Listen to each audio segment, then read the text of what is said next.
J'ai l'honneur d'informer la Chambre. I have the honor to inform the House that Mr. Julian, member for the electoral district of New Westminster Burnaby, has been appointed member of the Board of Internal Economy in place of Mr. Rankin, member for the electoral district of Victoria, for the purposes and under the provisions of Section 50 of the Parliament of Canada Act. Tabling of documents. Introduction of government bills. Statements by ministers. Reports from interparliamentary delegations. Presenting reports from committees. Dépôt de projet. Introduction of private members' bills. Ms. Quash, seconded by Ms. Brosseau. Madame Sans Souci, moves for leave to table a bill entitled An Act to Promote Local Foods. This motion is deemed adopted. The Honourable Member for Salaberry-sur-Loire. Mr. Speaker, I'm truly delighted to be able to table a bill that I've been working on now for 6 years. I believe firmly that the purchase of local foods, a bill thereon, can only be beneficial for all of us, especially consumers.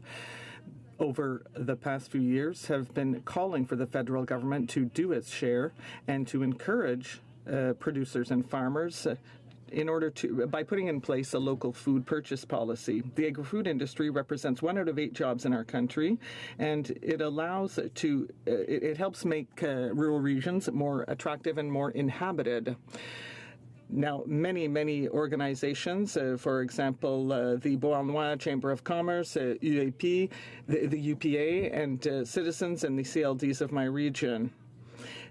There are 48,000 institutions and establishments that could benefit by creating new jobs and preserving our agricultural heritage. I hope that the Liberals will support this bill, that they supported in 2014, because we need to encourage our local producers.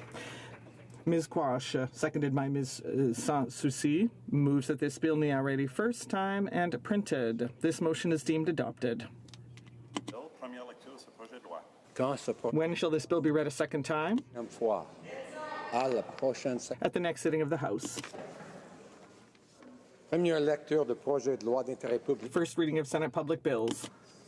Motions.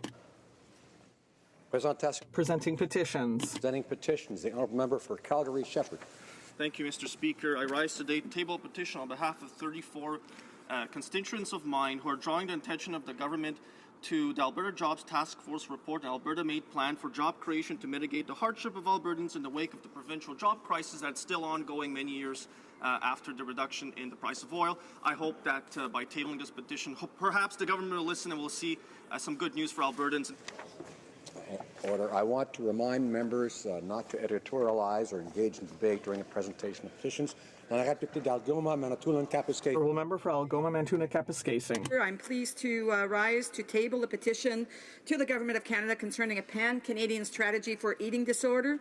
I know, Mr. Speaker, that you're well aware that eating disorders such as anorexia and bulimia have highest mortality rate of all mental illnesses.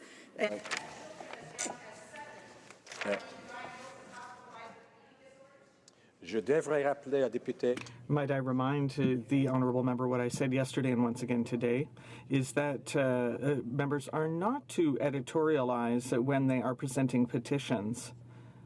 So I would ask them simply to present the petition very neutrally. The Honourable, and I'd recall that to the Honourable Member. It's mentioning that there are children, the petitioners are indicating that there are children as young as 7 that are being diagnosed and hospitalized, and that it affects more than 1 million Canadians. Given the fact that there's long wait times as well, they're extremely concerned and they're asking for support for motion M117, which talks about a pan-Canadian strategy for eating disorders. Thank you, Mr. Speaker.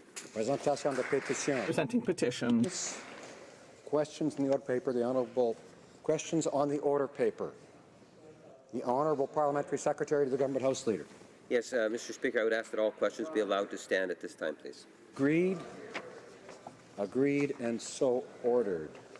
Orders of the day. Government orders, government bills, commons. Resuming debate at report stage of Bill C-46, an act to amend the criminal code, offences relating to conveyances, and to make consequential amendments to other acts. Resuming debate, the honourable member for Winnipeg Centre.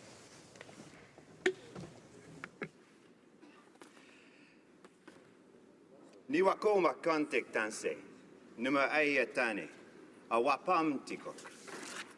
Minakwewen, omomistaye, imachi, matawak, aqua, imaskao, simakak, uspin otak, kutakote mukuk, mistue, apukhita, miikawak, pemweyis itako temakak, ota, kitaskinak, kimiopima, chihonao, kita askinao, kimikonao, maskikia equa, ikone kimioska konanao, pichi naweo, oma eki, pimiyayak, kiasamanawak, kita yisin niwak equa, kimiyasim, mitsowen equa, nipi,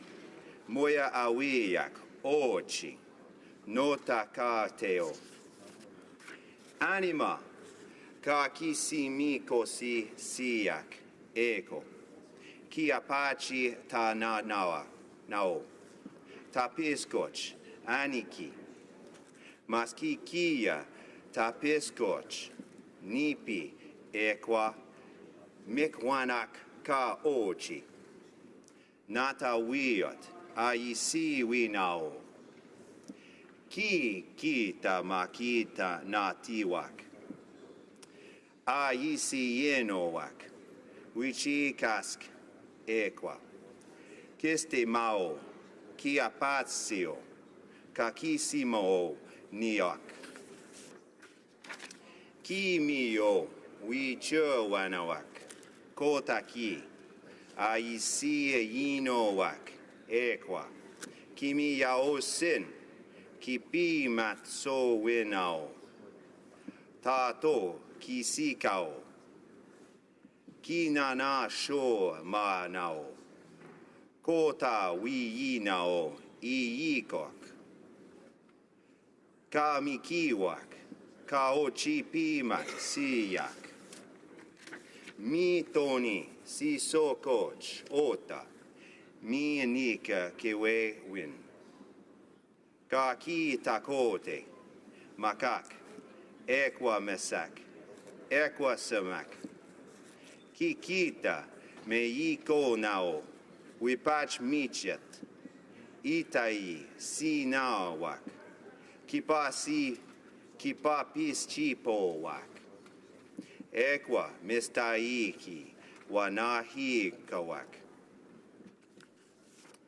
Poko mistaika, wichi, kaiak, kanotina makoma, akosowin, kitati, kitamayi kono, kaiki yao, kipi mato wineo. Mrs. Speaker, outraged by the toll alcohol is having in northern Saskatchewan. In 2015, a Crown prosecutor took 6 months off work to talk to First Nation communities and look for solutions. Harold Johnson, an Indigenous author of a new book called Firewater, took a critical look at the impact alcohol has had on the people in the north. Harold, who is based in La Ronge, Saskatchewan, said alcohol is responsible for much death and destruction in the north, and as a Crown prosecutor, he had a front row seat to its effects. 95% of what we deal with in provincial court, the person who committed the offense was drunk at the time, and it happens every day, is what he said. Are we tired of going to the graveyard? Are we tired of burying our relatives? Have we had enough of this now? Alcohol misuse permeates all aspects of society, whether it's the justice system, health, poverty, or the economy. According to a 2011 study in northern Saskatchewan health regions, 2/3 of fatal motor vehicle accidents are alcohol-related. The rate of drug and alcohol use during pregnancy in the North is 3 times the provincial rate. It even affects the cost of infrastructure in the North, as contractors take into account absenteeism and lowered productivity because of hangovers and include those costs in bid prices, so says Harold Johnson. It is an issue that has also touched Johnson in his own personal way, in his own personal life. 2 of his brothers have been killed by drunk drivers, and the most recently happening just in 2014. The Justice Department has gave him 6 months to work with the Lac La Ronge Indian Band and the Montreal Lake Cree Nation in a search for answers to open a discussion. And he says he's not hoping to work miracles. He's just hoping to get people talking. As he says, are we tired of going to the graveyard? Are we tired of burying our relatives? Have we had enough of this now? Je suis fier d'être ici. I'm very proud to be here to speak to Bill C-46, which seeks to modernize substantially the provisions of the Criminal Code, providing for provisions for governing drug-impaired driving. This bill seeks to protect the health and safety by creating new provisions and by reinforcing current provisions in order to deter and to punish severely any violations with regard to drug-impaired driving and alcohol-impaired driving. This bill also seeks to give the police forces the tools they need to detect people who are driving while drug-impaired. It is important to regulate and ensure that no one drives with while impaired. The first portion of the bill amends certain provisions regarding offenses, and they will create new offenses with regard to a concentration in the blood and to allow to detect the level of drugs in the blood, and authorize peace officers who suspect a drug has a drug in their body to demand that the driver provide a sample of a bodily substance for analysis by drug screening equipment that is approved by the Attorney General of Canada. It is important to do this not only in the large cities, but all over the country, including communities from where I come. So I was very pleased to be able to express myself in the French language, the Cree language, and the English language, because these languages ensure that the foundation of our very nation. And you might observe that, Madam Speaker, neither did I translate the Cree that I spoke. It is for the people in my communities who I hope will hear it in their mother tongue, and they will be able to see that people from my community can become members of Parliament. I'd be happy to take your questions now. Questions and comments. The honourable member for South Okanagan, West Kootenay. Well, thank you, Madam Speaker, and I'd like to thank the member for his speech, and I'd certainly like to thank him for speaking in Cree. I think Indigenous languages are, a lot of them are on the verge of disappearing entirely, including Syilx language in my community. So I would encourage that. And I know he talked primarily about alcohol and its effect, but I just wanted to, the C-46 is about marijuana and other drugs as much as it is about alcohol, and a lot of it revolves around how we're going to test for marijuana and roadside tests, and I just want to ask him how the government plans to do that when we heard in the Justice Committee that there's no relationship between marijuana, THC levels in your blood and your impairment, and that people who are using marijuana legally can have chronic levels of THC in their blood, so they'd be essentially banned from driving. I just wanted his comments on that. The honourable member for Winnipeg Centre. Well, obviously, I thank the member for offering more information about the issue of TCH or THC levels in the blood.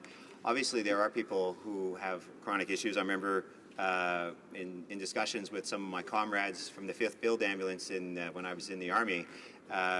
In Afghanistan, we, often in the medical corps, we would have to treat many people who would come into the hospitals who might be Afghans themselves, and some of them had chronic drug use for many, many years.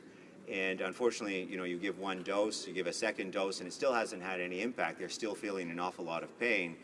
And it's because they have been constantly using, often in this case, opium or the poppy. And it does create an issue where the person seemingly was functional, working in the Afghan military, but probably would not be an acceptable within any Western or any in the Canadian Armed Forces, for sure. Obviously, I'm not an expert, but one of the things that I would like to talk about is, I heard on the Justice Committee, though, I did go for one day to some of the hearings, and I did hear about the idea of how we have to be careful with police checks and how we actually ensure that we don't go after one ethnic group or one group more than another. And as I stop this, I think I need another question. Then comments, questions et commentaires. The honourable member for Saanich Gulf Islands. Yes, I thank my honourable friend from Winnipeg, as he was just mid-sentence on a point that I raised, Madam Speaker, in committee. I attempted to provide amendments because one of the big concerns from a number of the organizations, the Canadian Criminal Lawyers Association, Civil Liberties Association, a number of organizations, raised real concerns that the random sampling wouldn't really be random, but would it actually be selective and amount to racial profiling. And so I invite my honourable colleague to finish his sentence because it seems that he's concerned about the same point. The honourable member for Winnipeg Centre. Of course, thank you very much to the honourable member from Saanich Gulf Islands. It is obviously a grave concern to me. I represent a riding which has an awful lot of social issues, Madam Speaker. Even in my own case, when I was at the University of Manitoba, I don't always wear a suit, and I was walking around in a certain area of town of Winnipeg, and lo and behold, with my long hair and just wearing a T-shirt, I was stopped by police and questioned. And it's nothing that ever happened to me before when I was in Quebec City or in Calgary, but it seemed to have happened to me in Winnipeg. And I had many issues, or many of my students saying they were always being stopped, especially a lot of the men, Indigenous men in this case, of very strong Aboriginal appearance, even stronger than myself, who were being stopped and questioned by police.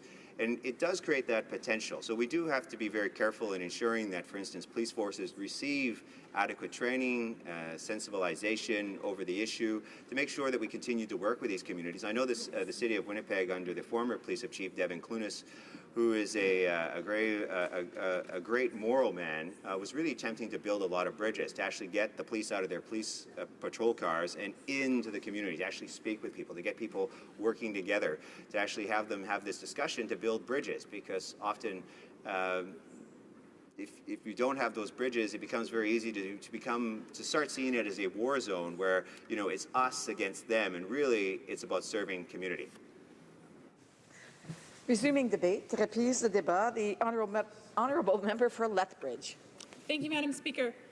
Madam Speaker, the Liberal government is currently rushing through the marijuana legislation despite kickback from healthcare practitioners, law enforcement agents, parents, teachers, municipal leaders, and provinces who are all speaking up and speaking out against this legislation in the time frame that's been imposed on this country. Now, despite this outcry, the government insists on continuing and rushing forward for no other reason than the Prime Minister, of course, would like to include it in his party on July 1st, 2018. Now, the government has made it clear that Bill C-46, the Impaired Driving Act, is closely tied to the marijuana legislation. But despite the so-called positive intent of this bill, Bill C-46 is in fact poorly drafted, and it fails to uphold to the scrutiny from both scientists as well as legal practitioners who have commented with regards to this legislation. The Impaired Driving Act before us, it includes roadside tests that lack scientific evidence. It grants police the power to force tests without reasonable evidence of impairment, and it is, of course, full of very poorly worded measures that make many parts of this bill likely to be thrown out by the courts. This, of course, poses significant issue. As I will detail shortly, there are legitimate questions around the constitutionality of certain provisions within Bill C-46. As the Canadian Bar Association has noted in its brief, impaired driving is one of the most litigated laws in all of Canada. There have been many appeals, many constitutional challenges, and a great deal of court time taken up with establishing legal precedents. Rushing this legislation through the House without the proper time to ensure the government has it right will inevitably lead to a great number of appeals and further backlog. This couldn't happen at a worse time, since the Liberals have actually failed to appoint new judges and adequately care for our justice system here in Canada.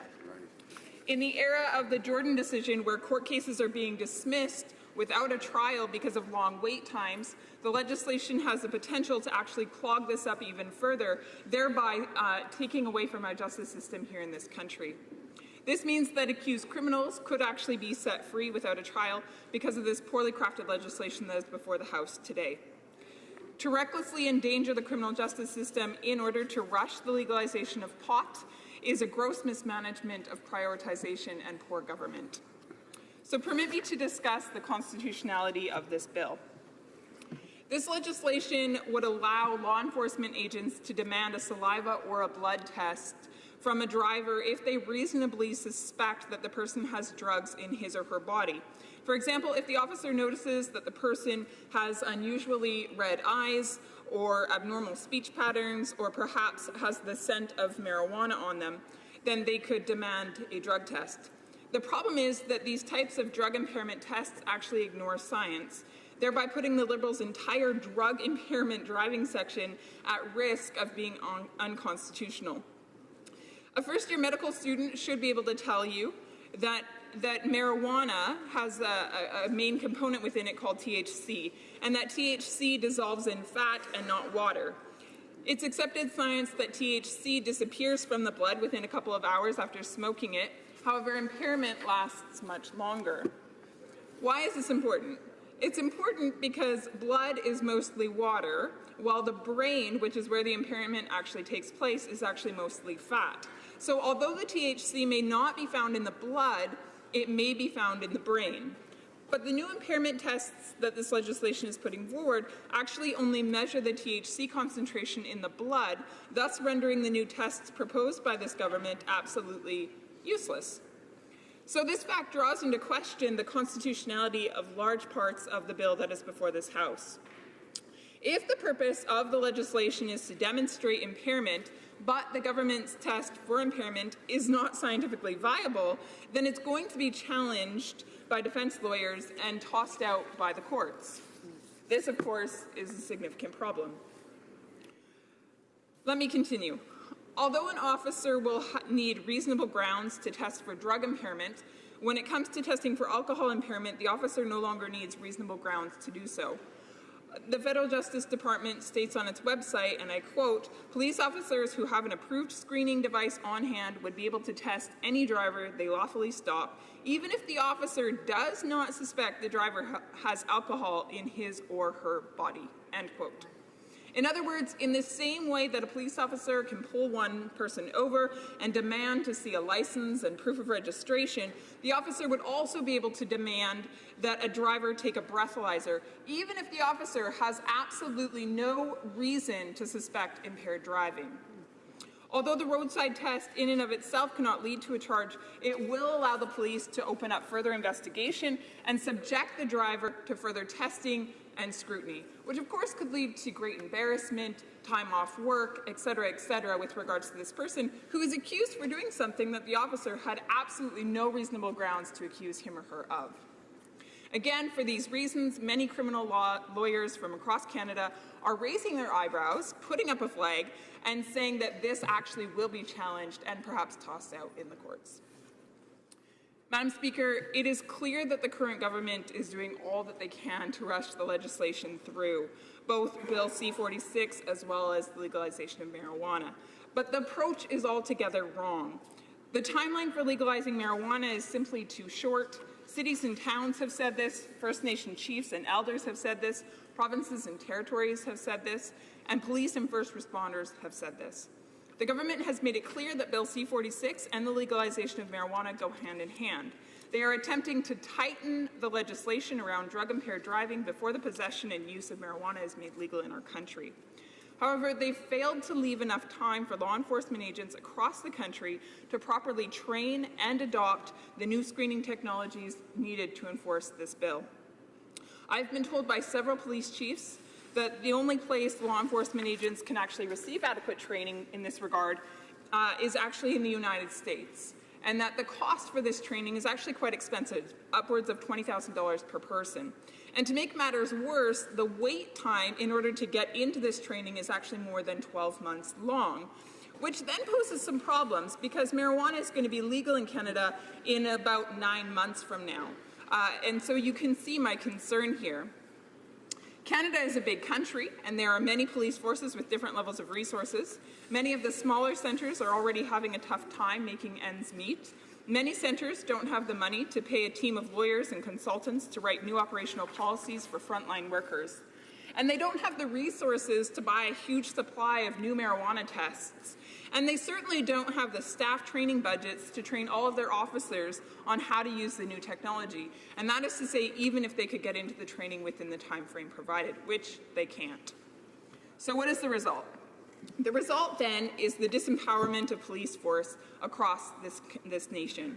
It also means insufficient law enforcement, which of course puts the public safety of Canadians at risk. Before closing, Madam Speaker, I would like to address one more concern with regards to the legalization of marijuana. When I look at studies in Washington and Colorado, they demonstrate that with the legalization of marijuana comes a decrease in the perception of risk among our young people. This stands to reason because, of course, a government-regulated product should have better quality control standards than something grown by organized criminals. And no one thinks the government will legalize a product that would possess any sort of risk or harm element to them. But of course, we all know, or should know, due to the studies that have been given to us, that there actually is no safe use for youth. Both the Canadian Medical Association and the Canadian Pediatrics Association have made it very clear that marijuana damages brain development in youth and young adults under the age of 25. Youth who use marijuana are more likely to have mental health issues later in life, including schizophrenia, and they are more likely to underachieve. These risks are not understood by Canadian youth and therefore are problematic. Before legalization takes place, there needs to be a strong public education campaign for both parents and youth on behalf of the effects of marijuana. The Liberal government's own legalization task force actually recommended this, and we have yet to see it come into effect, which again, the legalization of marijuana is set to take place in less than 9 months from now. So in conclusion, Madam Speaker, I would say that this legislation is extremely poorly crafted. The Canadian Bar Association has laid out the many ways this legislation will likely be challenged in court. Those challenges and appeals are going to clog the justice system, letting accused criminals off the hook, meaning victims of crime will watch their attackers go free.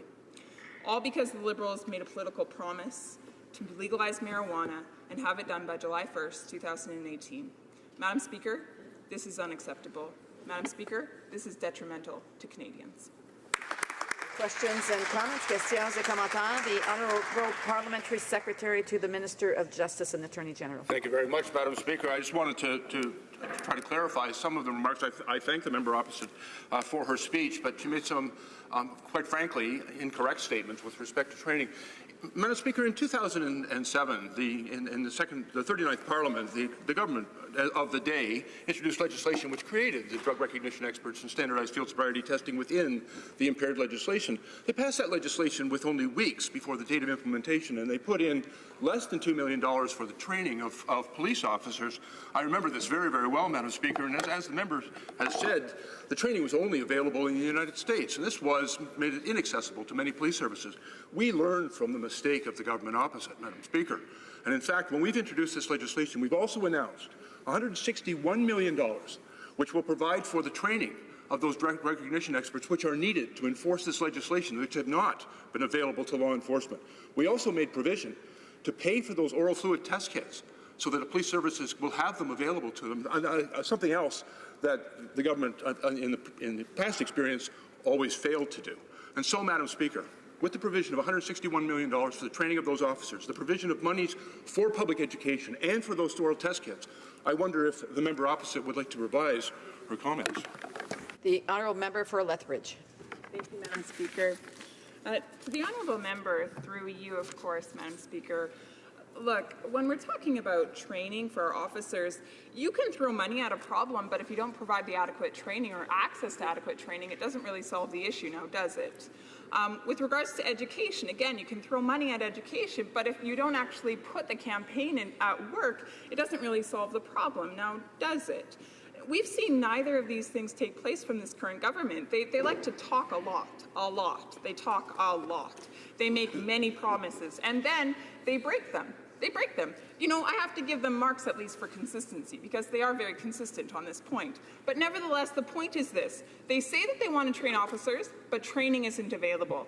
They're not pursuing it. They say they want to educate young people, but they haven't taken any steps to move forward and to put a campaign in place with regards to making young people aware of what's going on, with regards to the legalization of marijuana and the impact that it will have on them. That's a problem, Madam Speaker, and that's a problem that this government needs to address and isn't doing. Questions and comments, questions et commentaires. The honourable member for, sorry about that, Flamborough-Glanbrook. Thank you very much, Madam Speaker. I want to thank my colleague for a very insightful speech. Madam Speaker, I could address a number of things like the fact that I just read this morning the medical officer of Colorado said one of the reasons why they had diminished negative aspects to their legalization was prior to the legalization they had a broad, expansive education program that went across the entire state. He also mentioned that the legalization of marijuana in Colorado is at age 21, much different here with 3 years earlier and the negative effects on the brains of youth. Also, Madam Speaker, they certainly don't have a provision where somebody 12 to 18 years old can have 10 grams in their possession. With those things in mind, the member from Winnipeg Centre from the government party said that 2/3 of all fatalities can be traced back to alcohol consumption. So the question I'm posing to the member is, why would you rush something through that's only going to exacerbate fatalities in motor vehicle accidents? The honourable member for Lethbridge. Thank you, Madam Speaker, and I thank my honourable colleague for his question. He makes some excellent points with regards to Colorado as a case study, and I think the government would do well to pay attention. Look, when it comes to rushing this legislation through and putting marijuana in the hands of Canadian children, youth, the general public, we really do need to consider an exhaustive education campaign, and that does in fact need to be put in place. And as I stated earlier, we have seen no evidence of that whatsoever, and we are less than 9 months away from the legalization of marijuana in this country. With regards to impaired driving, again, we do not have adequate testing mechanisms in place or readily available to police enforcement agents, which again allows people to be in their vehicles, on the roads, and they are driving with drug impaired. This is a problem to the safety of Canadians. This government has a responsibility to due diligence and to solve this. Reprise de débat, resuming debate. L'honorable député de Mont-Royal. The honourable member for Mont-Royal. Thank you very much, Madam Speaker. I'm very pleased to stand today in this House to speak to Bill C-46, and as Chair of the Committee on Justice and Human Rights, I'd like to thank all my colleagues from across the parties who have helped us find the amendments and arrive at the amendments that were adopted in committee. Always with members from all parties on this issue. And I think that our committee, in coming up with amendments, made productive contributions to improve the bill that was put before us. Madam Speaker, I strongly agree with Bill C-46. The goal of Bill C-46 is to reduce the number of alcohol and drug-related offences on our roads. Too many Canadians die, too many Canadians are injured, too many families across this country are hurt every year because loved ones are hurt or killed in impaired driving accidents. And the crashes that ensue because someone has consumed alcohol or drugs and taken to the road are not acceptable under any circumstances. Madam Speaker, if I were starting from scratch and writing alcohol-related legislation, I would say that there should be no tolerance whatsoever for any alcohol or any drugs in anyone's system on the roads. Nobody can drive safely when they have consumed marijuana or other drugs, no matter how little. No one can drive safely when they have consumed alcohol, no matter how little. It is true that due to the constraints of our testing, you cannot test at certain levels, which means that we have to set per se limits. We have to say that there are certain thresholds that which you cannot pass in order to create an offense, in addition to when an officer spots and suspects impairment. But from my point of view, no Canadian should be driving under any circumstances, whether they have consumed drugs or alcohol. That being said, I'd like to talk about the two most contentious issues related to this bill, because our committee held extended hearings. We sat for 2 weeks and sat for many hours and listened to witnesses from across the spectrum. The two areas where I heard the most concern were mandatory screening and minimum mandatory sentences. The constitutionality of mandatory screening was questioned. And I want to go back to my colleague from Lethbridge's recent speech, because I thought it was very interesting where she talked and questioned the constitutionality of minimum mandatory screening. And I do want to point out, Madam Speaker, that she, along with most of her colleagues, voted in favor of the Blaney private members bill that recently was before the House, C-226, which did indeed bring in mandatory screening. So it is funny to see the member now questioning the constitutionality of mandatory screening when that was the entire premise of C-226, which she voted in favor for earlier this year. Now, why, Madam Speaker, despite the constitutional questions raised, do I support mandatory screening? Because what we heard at committee was that there's only one way to deter drunk driving, there's only one way to deter drug-impaired driving, and that is to scare people into really believing they will be caught. It's not minimum mandatory sentences, what will happen to you after the fact, that deters people. It's the idea that police may actually catch them in the act. And what we heard at committee, and we heard from witnesses from Colorado, we heard from witnesses from Australia, from other jurisdictions where minimum mandatory screening was introduced, is that minimum mandatory screening, or mandatory screening, excuse me, has a huge deterrent effect because of the heightened probability of being caught.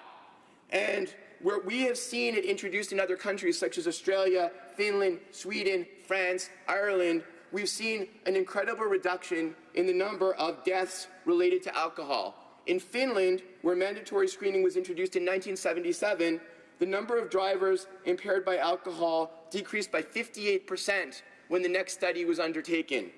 According to a report published in Ireland, deaths caused by impaired driving decreased 19% in the first year following mandatory screening. So what we do know is that mandatory screening really does work. It's been proven to work across the globe. So where some groups, such as the Canadian Bar Association, such as the Barreau du Québec, did provide questions about the way mandatory screening would work, we at the committee introduced into the bill to reassure Canadians a provision into the preamble of the bill saying that any check needed to be done in line with the Charter of Rights and Freedoms. And as we know, Madam Speaker, the police are able to do a lot of things when they make a legal stop, including asking someone for a breath test under the common law. Now we're codifying what existed already under the common law. We're saying that without the reasonable suspicion, we can indeed ask for the breath test, provided that it was a lawful stop. And the committee and all of us want to make sure that we follow those rules, and we've asked as part of this law that the minister undertake a review of what has actually happened in 3 years to make sure that mandatory screening is being carried out properly. There were other measures and amendments that were introduced at committee on minimum mandatory sentences. And while I'm very pleased that maximum sentences have increased for the very serious offenses under the law, we did not introduce new minimum mandatory sentences. And this was actually the one area and the only area that I really saw divergence between ourselves and the members of the official opposition. What we heard at committee from groups such as Mothers Against Drunk Driving was that there was no proof in any case that minimum mandatory sentences actually stop people from taking the action of impaired driving. When we asked them specifically, MAD stated they did not favor increasing the minimum mandatory sentences that existed. But I do note that our committee, on an amendment that came from a Liberal member, reinserted minimum mandatory sentences in the one place where it had been removed in the bill, which was for the most serious offense of driving while impaired, causing bodily harm. But what we did do was extend the maximum sentence. And, Madam Speaker, I am not one of those people who believes you should never have minimum mandatory sentences. I do believe for most serious offenses you do indeed need minimum mandatory sentences. However, what I also note is that that has to come under a thorough review, determining exactly what the right standards are and exactly what the right duration of those sentences are, because we also know there are drawbacks. When there's a minimum mandatory sentence, you don't plead out. People are very reluctant to plead out because they know that they're going to go to prison for a certain minimum term. So it clogs our court system, which is already clogged even more, and causes the difficulties under Jordan that we already know, where people are acquitted because they don't get a speedy enough trial. We also know that minimum mandatory sentences are not really a deterrent. They do reassure families, they do reassure victims, but they don't actually deter people from the behavior. So what I would rather wait before we change what the minimum mandatories were, the committee reinserted the exact same minimum mandatories that exist now in law, is see what the review of the Minister of Justice will come out with, because certain minimum mandatories already in the criminal code have been found unconstitutional. Others may need to be inserted. I'd rather wait for a thorough review before changing them for impaired driving offences. Finally, Madam Speaker, I want to thank the dozens of witnesses that appeared before our committee. It was heart-wrenching to hear the testimony of parents who lost children in impaired driving accidents. It was heart-wrenching to hear about the beautiful people whose lives were prematurely shortened, where their mothers would never become grandmothers, would never see their kids graduate from college, would never see their kids go on to have families of their own, have successful careers. It was awful. And those people who came before us to be heard deserve commendation because they chose not to just sit back and suffer, but to make changes to improve our laws, to fight to improve our laws, to improve Canadian society. And I want to herald those parents who had the courage to come before the committee.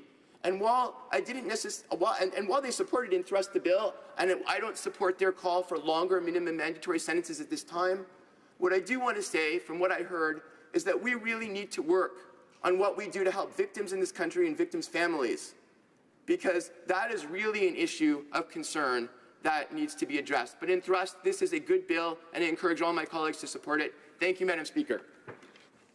Questions and comments? Questions et commentaires. The honourable member for Sarnia-Lambton. To thank the member opposite for his comments, which are always thoughtful.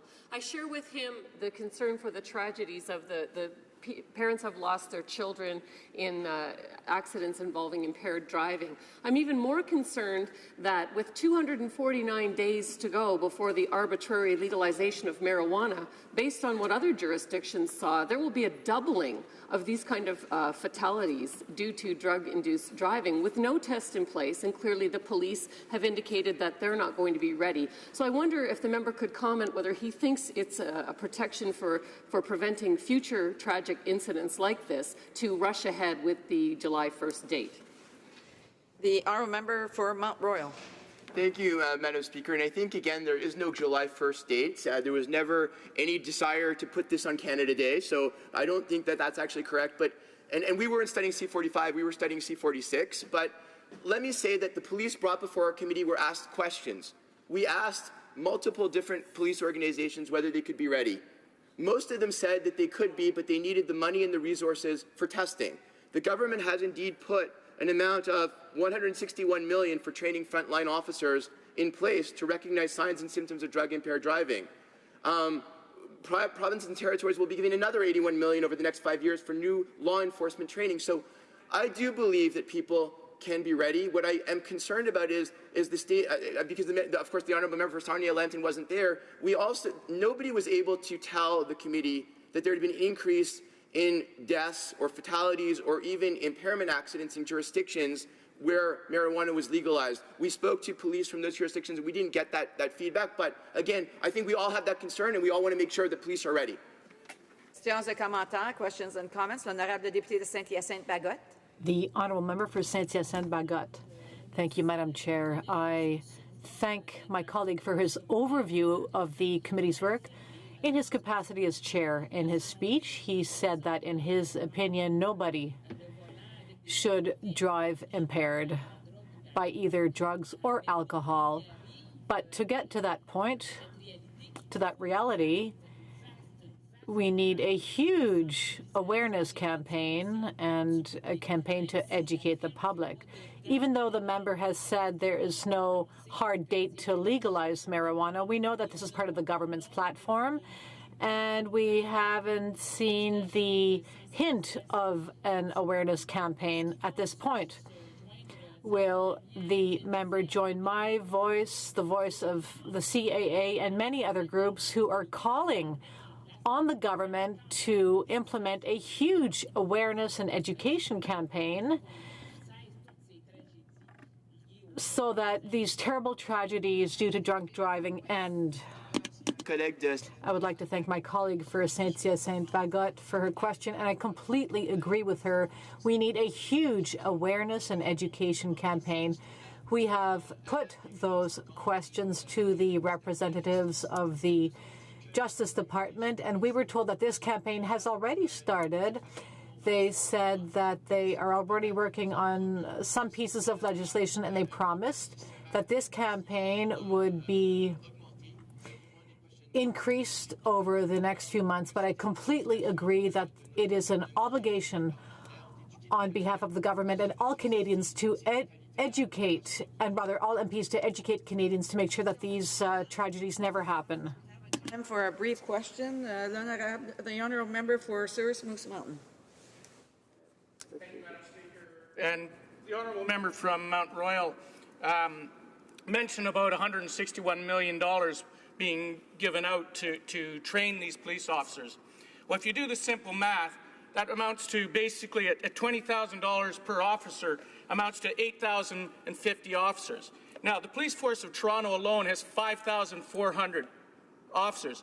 How does he see that amount of money is going to cover all of Canada? Rural Canada, where you need people in place to do that proper testing. Réponse du député de Mont-Royal. The member for Mont-Royal. Under the Conservative government, laws were amended and about $2 million was given for training to start police and training in this area, and the police never actually even started the training. So what we need to make sure of is that enough police do get trained, and I think what we heard at committee is that money should be sufficient, provided that it gets rolled out quickly. Resuming debate, reprise de débat, the honourable member for South Okanagan, West Kootenay. Thank you, Madam Speaker. I'm happy to speak to Bill C-46 today, a bill that would change the criminal code in relation to offences related to driving under the influence of alcohol, marijuana, and other drugs. This bill is essentially paired with Bill C-45, the bill that will legalize marijuana, so it's safe to say that it was meant to provide some comfort to Canadians concerned with the dangers of driving under the influence of marijuana, or THC, as much as it is about alcohol impairment. Now, the NDP clearly stands for deterrence to driving while impaired. Canada has a terrible record of deaths and injuries related to impaired driving. About 1,000 Canadians are killed each year in traffic accidents involving impaired driving. Now, others have spoken eloquently on that aspect of the bill, but what I want to spend most of my time here today talking about are the concerns around the difficulties in testing in any meaningful way for impairment by marijuana. I sat on the Justice Committee for one of the meetings set aside to considering Bill C-46, and we heard very interesting and compelling testimony around roadside testing for marijuana. We are all used to the concept of testing for alcohol levels through roadside breath tests. These tests produce results that accurately measure blood alcohol levels, and blood alcohol levels rise and fall in a predictable manner that relates closely to impairment. And we can therefore deduce impairment from alcohol blood levels and do that in roadside tests every day across the country. We have per se limits for alcohol impairment, usually 0.08 or 0.05% blood alcohol. Now, the psychoactive ingredient in marijuana is THC, and it acts in a very different physiological way than does alcohol. Unlike what happens when drinking alcohol, THC levels rise very quickly in the blood when marijuana is smoked. And while those initial levels are high, the person may not be significantly impaired because the effects of THC occur when the THC leaves the blood and binds to fatty tissues in the brain. And THC binds to fatty tissues so strongly that blood levels generally drop very rapidly. So when impairment levels are high, THC levels in the blood are usually very low. So THC levels in the blood do not necessarily relate at all to the level of impairment. And impairment also differs significantly between alcohol and THC.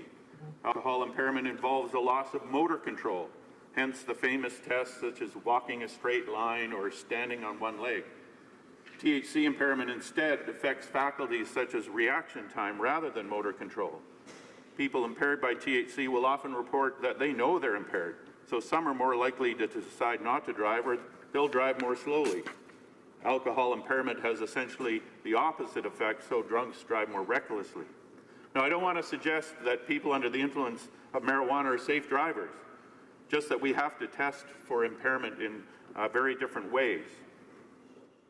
In committee, we also heard from a toxicology expert that we can back extrapolate from blood alcohol levels measured at some time after an incident to assess the levels that would have existed at the time of that incident.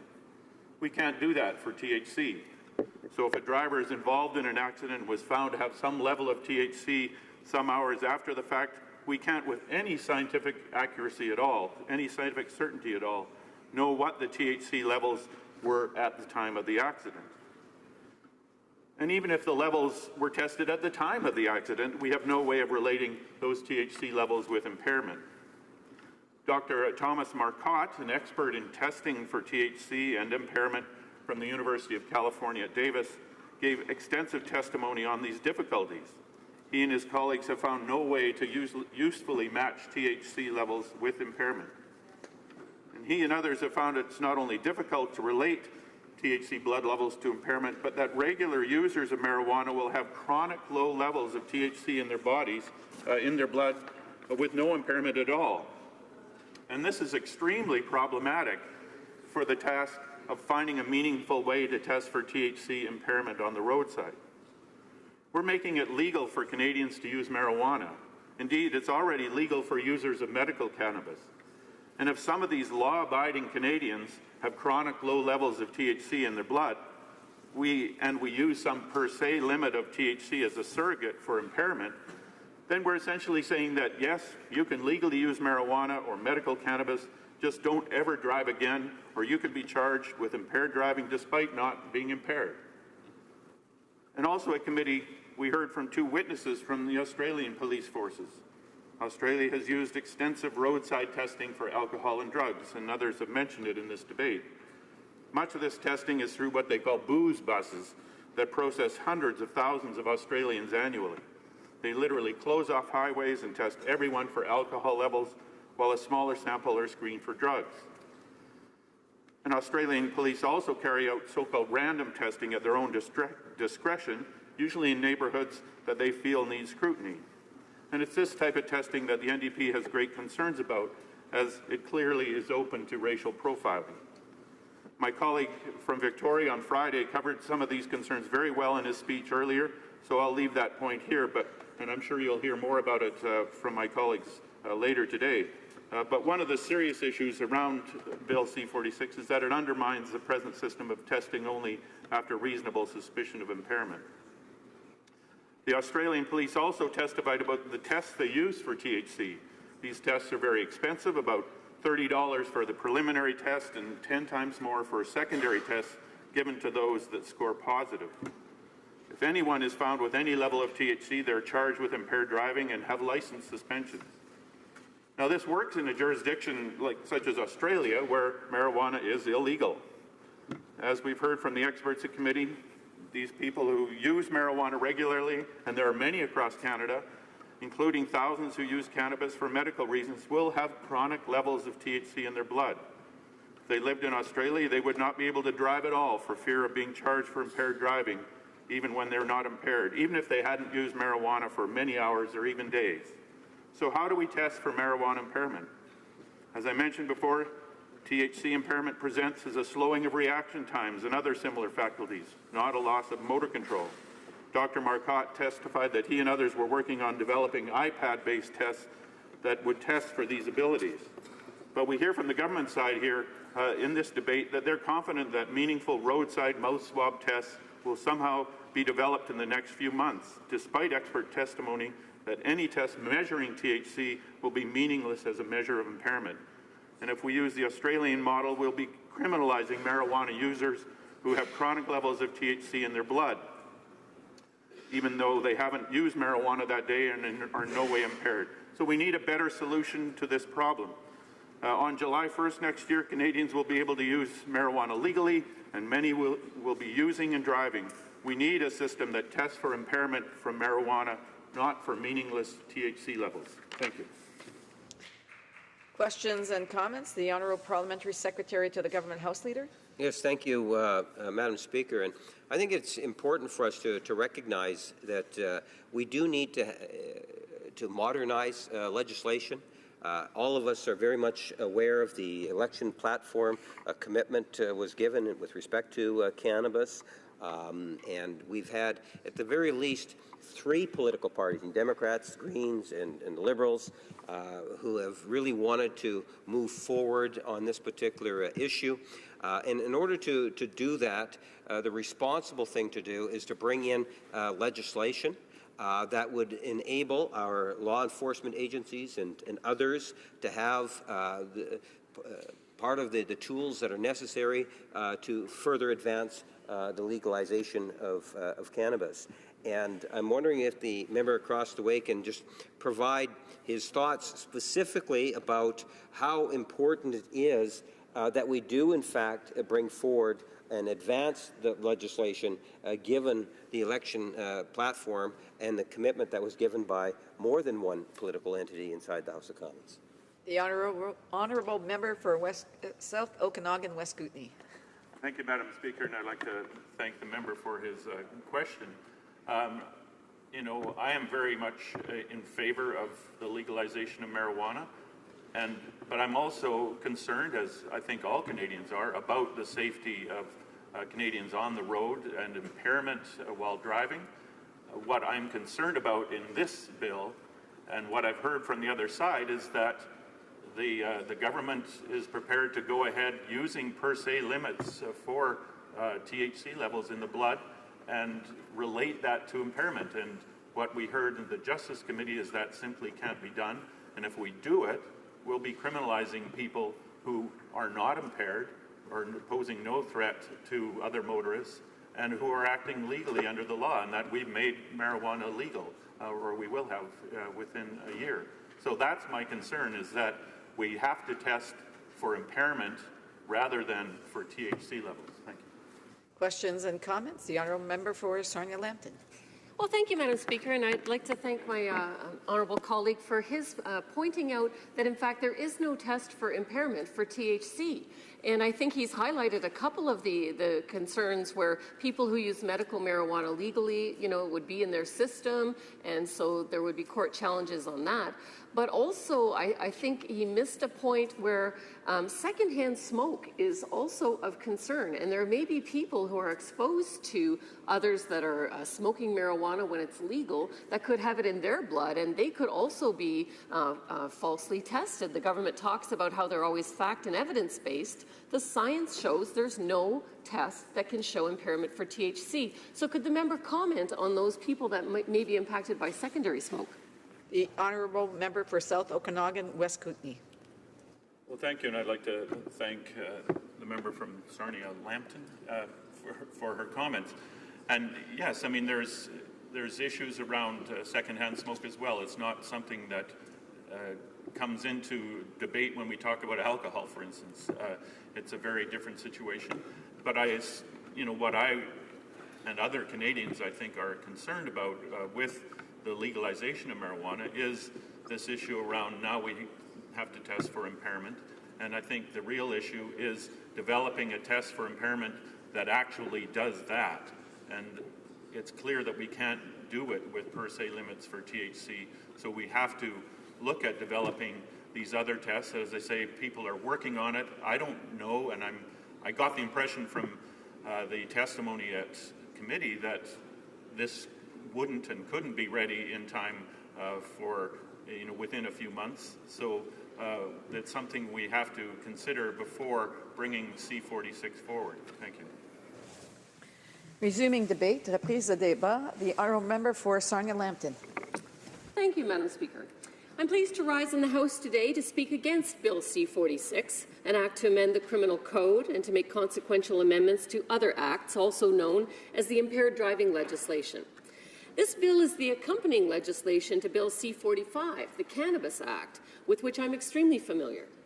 In essence, this Bill C-46 seeks to create new and higher mandatory fines and maximum penalties for impaired driving, as well as authorize mandatory roadside screening for alcohol. Although I'm entirely in favor of higher penalties for those driving while impaired, this sends a strong message that impaired driving will not be tolerated. I have extreme concerns about this bill.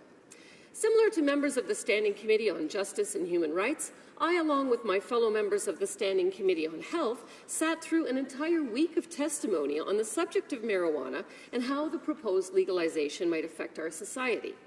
Nearly every witness that spoke before the committee stressed the need to be prepared well ahead of the date of the legalization, which in our case is the arbitrary date of July 1st, 2018. Witnesses highlighted Canada's lack of testing equipment, drug recognition experts, training abilities, and simply our lack of public education in this area. Les projets de loi say Bills C-45 and C-46 are inextricably linked. The part of the bill on drug-impaired driving that we are studying today is a direct consequence from C-45, and we must understand that. The overlap between these two bills is clear, and although the government continues to try to treat these two bills as separate bills or standalone bills, it is not the case. Numerous concerns that I have regarding the legislation in an effort to once again remind the government just how far we are from being truly ready to deal with the consequences of legalizing marijuana in Canada. La conduite sous l'influence d'alcool.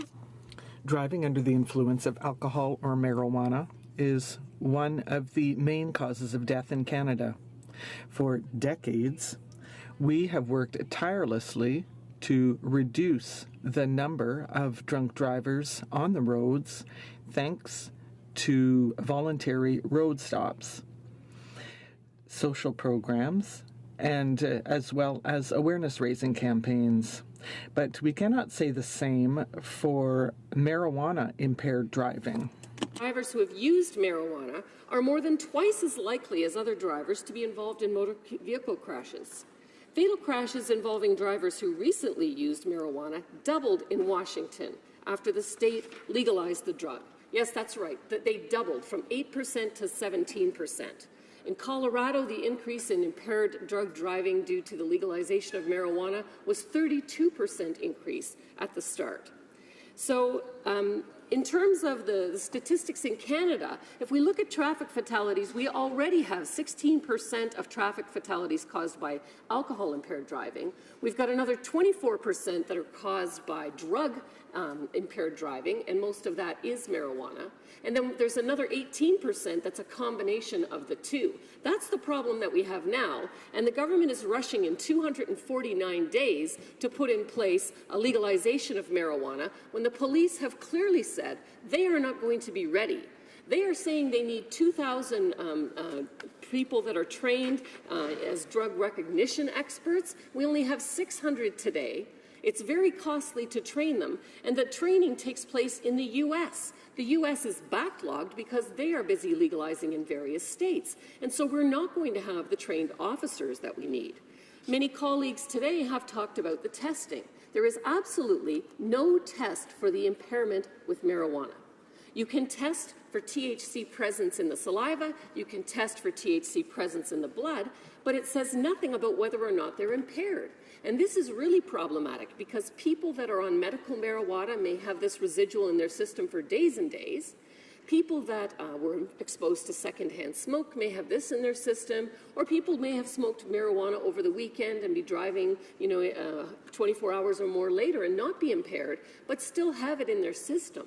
So this is really a problem that there's not a test in place, and it will either mean serious challenges to any offenses that are charged underneath these new laws because there's no scientific way of telling whether somebody is impaired or not. I think that it's hugely hypocritical of this government to be introducing this bill and deciding to take the alcohol limits from 0.08 down to 0.05, to be more stringent when they're opening the barn door wide to allow people to drive impaired with marijuana without a test. Now, there's discussion of the per se limits, but of course, the per se limits don't speak anything to impairment. So either you have to take a pragmatic view and say, well, we're going to do what some other jurisdictions did and go with a 0 per se limit. If you have any at all, don't drive. But then again, there's many people that will impact that are not impaired that do have THC in their system.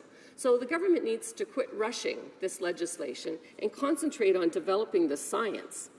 Every single testimonial that we heard at committee talked about the importance of having a public education campaign before the legalization. They wanted a campaign similar to what MAD did with trying to educate people about not driving drunk. That kind of a campaign needs to happen before. We need to have a campaign on other things as well, stopping smoking and how marijuana smoking is bad for you. But especially with respect to the C-46 bill, we need to have that education in place. And the fact is the government from Health Canada didn't even send out the RFP with bids coming back. Bids were due last week, October 16th. So they're just creating the program. They haven't even started to roll out the program. And we've been warned and warned by these other jurisdictions that this will be a danger to public safety. And so we need to look at that. I would say as well that if we talk about the recommendations that came forward from committee, Madame McClellan, la présidente du groupe de travail. Ms. McClellan, the president of the Liberal Task Force, recommended that researchers should have more time to develop reliable detection tools that are also effective. The fact that the Liberal government is ignoring her advice is shocking and does not take into account Canadians' health and safety. The same report from the task force also underscored the comments made by Washington and by Colorado, states which underscored the importance of education well upstream of legalization. Now, based on the potency of the marijuana used and the frequency of the marijuana used by the driver, the violations may be different. The forces of the order must be able to carry out their duties. We only have 249 days left before the deadline, and we need to educate society as a whole about the dangers linked to drug-impaired driving. The deadline imposed by the government is unrealistic and jeopardizes the health of Canadians. Canadians must understand the risks of driving while drug impaired before going forward with this legislation.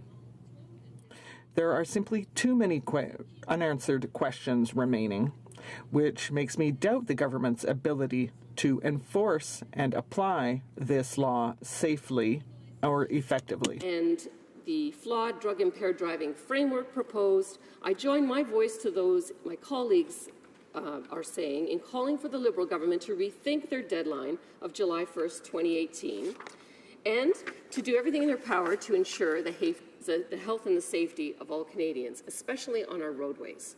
And so in summary, Madam Speaker, we see that we are rushing ahead with an arbitrary deadline when the police have said they're not ready. We don't have testing in place. We know the rates of impaired drug driving will likely increase and potentially double. And we know that 88% of Canadians do not smoke marijuana.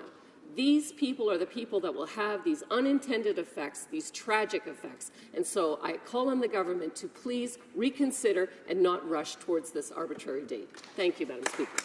Questions and comments? Questions et commentaires. The Honourable Parliamentary Secretary to the Government House Leader. Yes, thank you, Madam Speaker. And it is something in which we need to recognize, and I made reference to it in my previous question, is that the Conservatives' desire to drag their feet on what is a relatively important issue.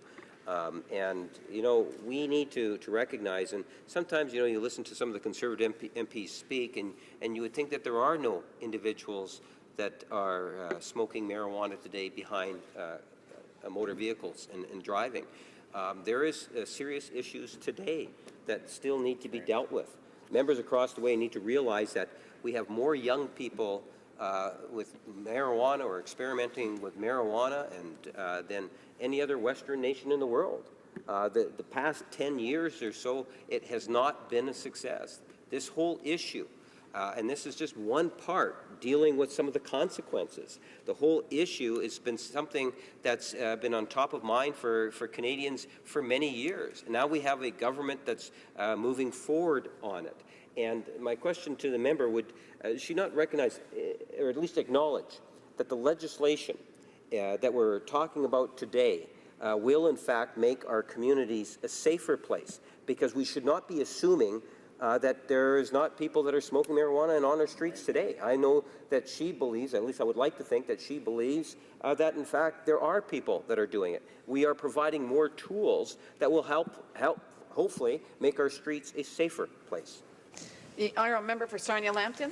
Thank you, Madam Speaker, and I'd like to thank the Parliamentary Secretary for his question. Certainly, I know that there are people that are smoking marijuana today, and one of the very concerning things with our young people is that they are unaware of the harms, both in terms of driving a vehicle while impaired. Many of them think that it's not hazardous and harmful and dangerous to do so. They think that they're not going to see the 30% increase in schizophrenia, psychotic disorders, depression and anxiety that the Canadian Medical Association has clearly documented. And so that's why it's so important that we have this public education be rolled out. Now, this government has had 2 years. They ran on this as a platform campaign promise. They've had 2 years to get the public awareness out there to these young people that it's dangerous. They've had 2 years to put in place all of these things and the training that's required to do this safely. So no, I don't think this bill, as it's introduced with the timeline it's introduced in, will bring safety to Canadians. I think we will see what Washington State saw. They already had a problem with 8% of fatalities due to marijuana driving, and it increased to 17%. We're not ready for that. Thank you.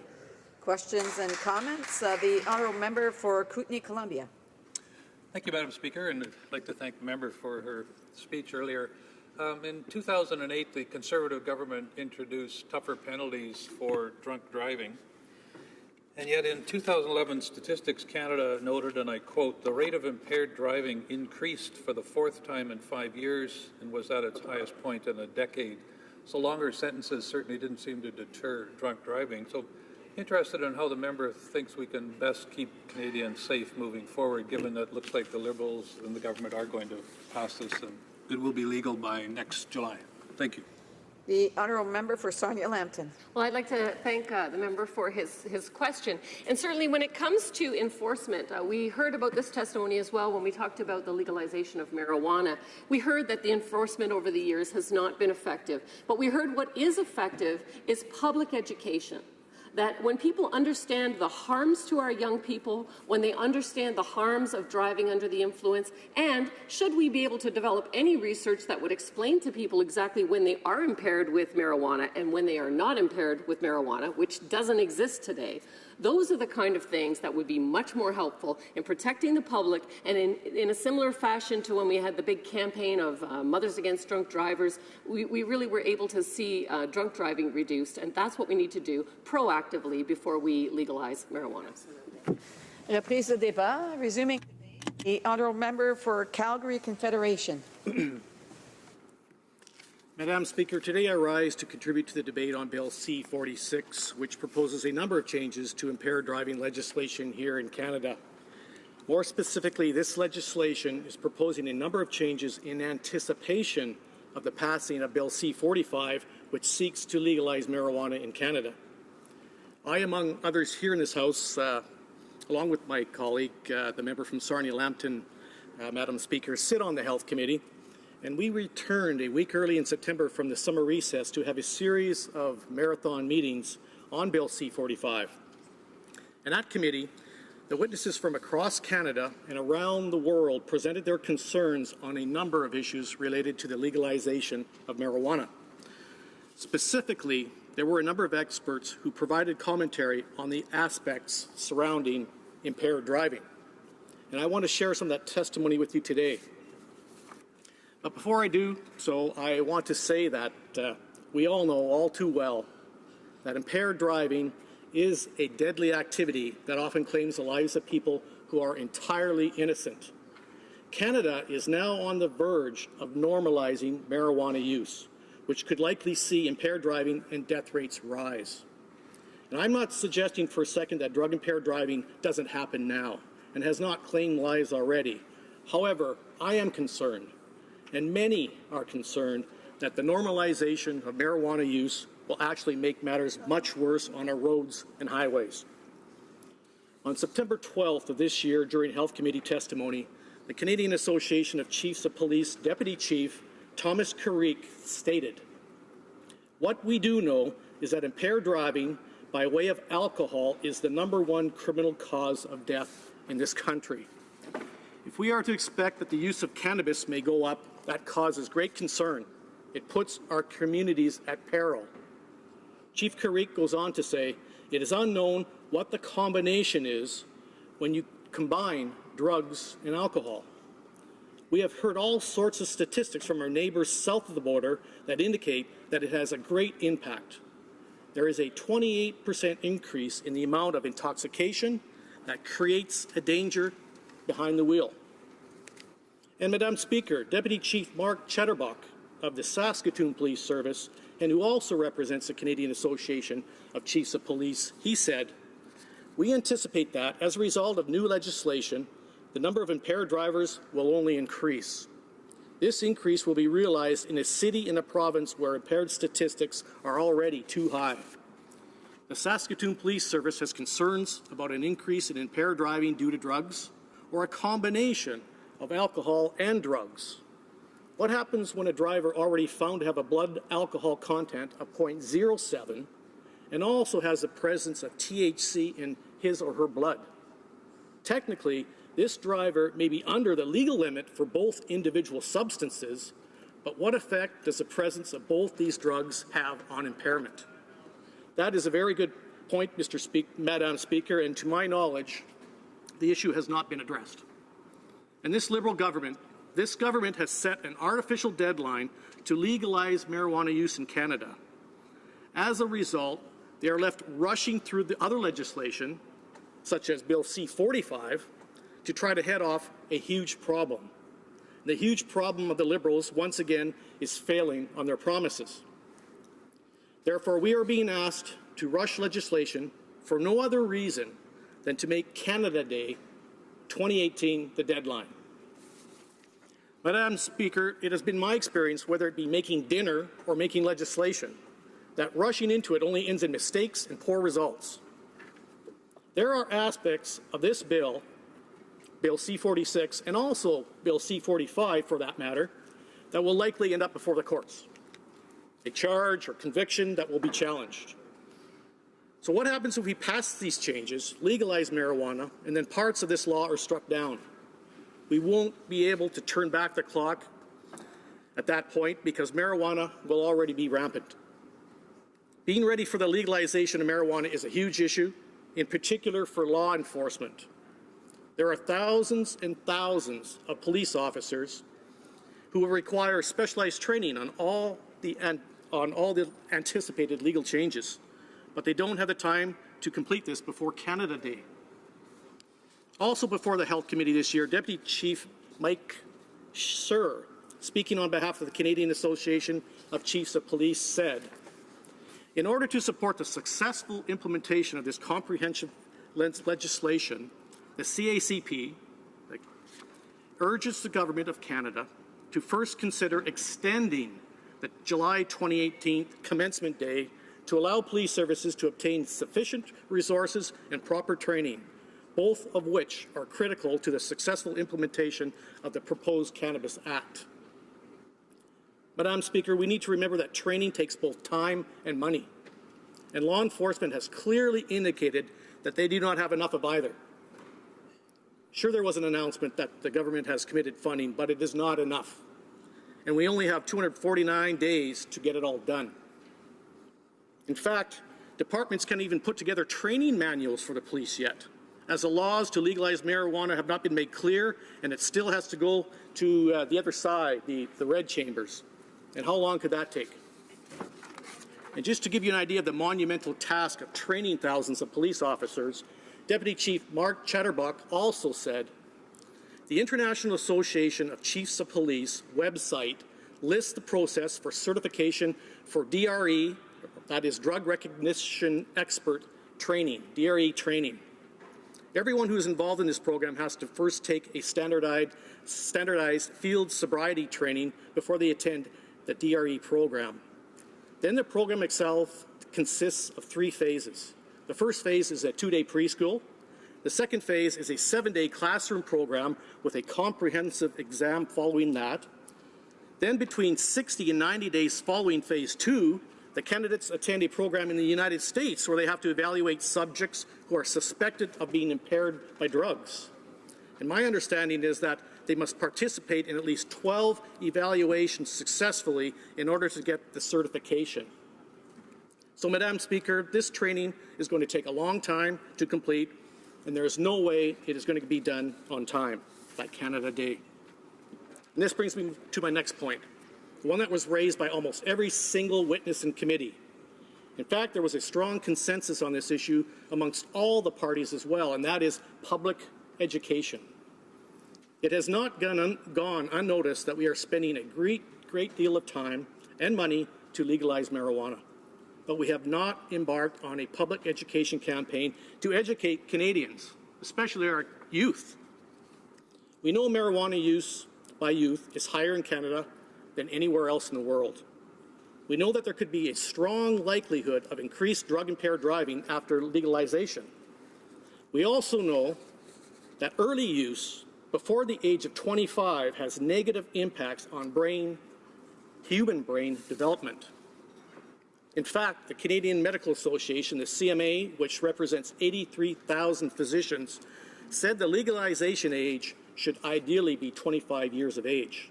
They say, existing evidence on marijuana points to the importance of protecting the brain during its development. Since that development is only finalized by about 25 years of age, this would be an ideal minimum age based on currently accepted scientific evidence. Madam Speaker, we know that marijuana use by youth can facilitate the onset of schizophrenia and other psychosis conditions in certain people. Complications include cognitive impairment, social isolation, and even suicide. Just this month at the World Psychiatric Association's World Congress in Berlin, we were presented with further evidence of this. So knowing all this, And knowing the rush this Liberal government has to legalize marijuana, why are we putting off a public education plan? We know long-term repetition of a message is required for it to sink in, that we are looking at last-minute public education plans. A last-minute public education plan will not get the message across on time. I do applaud MAD Canada, however, the Mothers Against Drunk Driving, who have taken an early and proactive lead in public education about drug-impaired driving. But more needs to be done. So to close, Madam Speaker, I'd like to reiterate and summarize my main points of concern. While I support a strong stand against impaired driving, I also believe that we need to look at the bigger picture.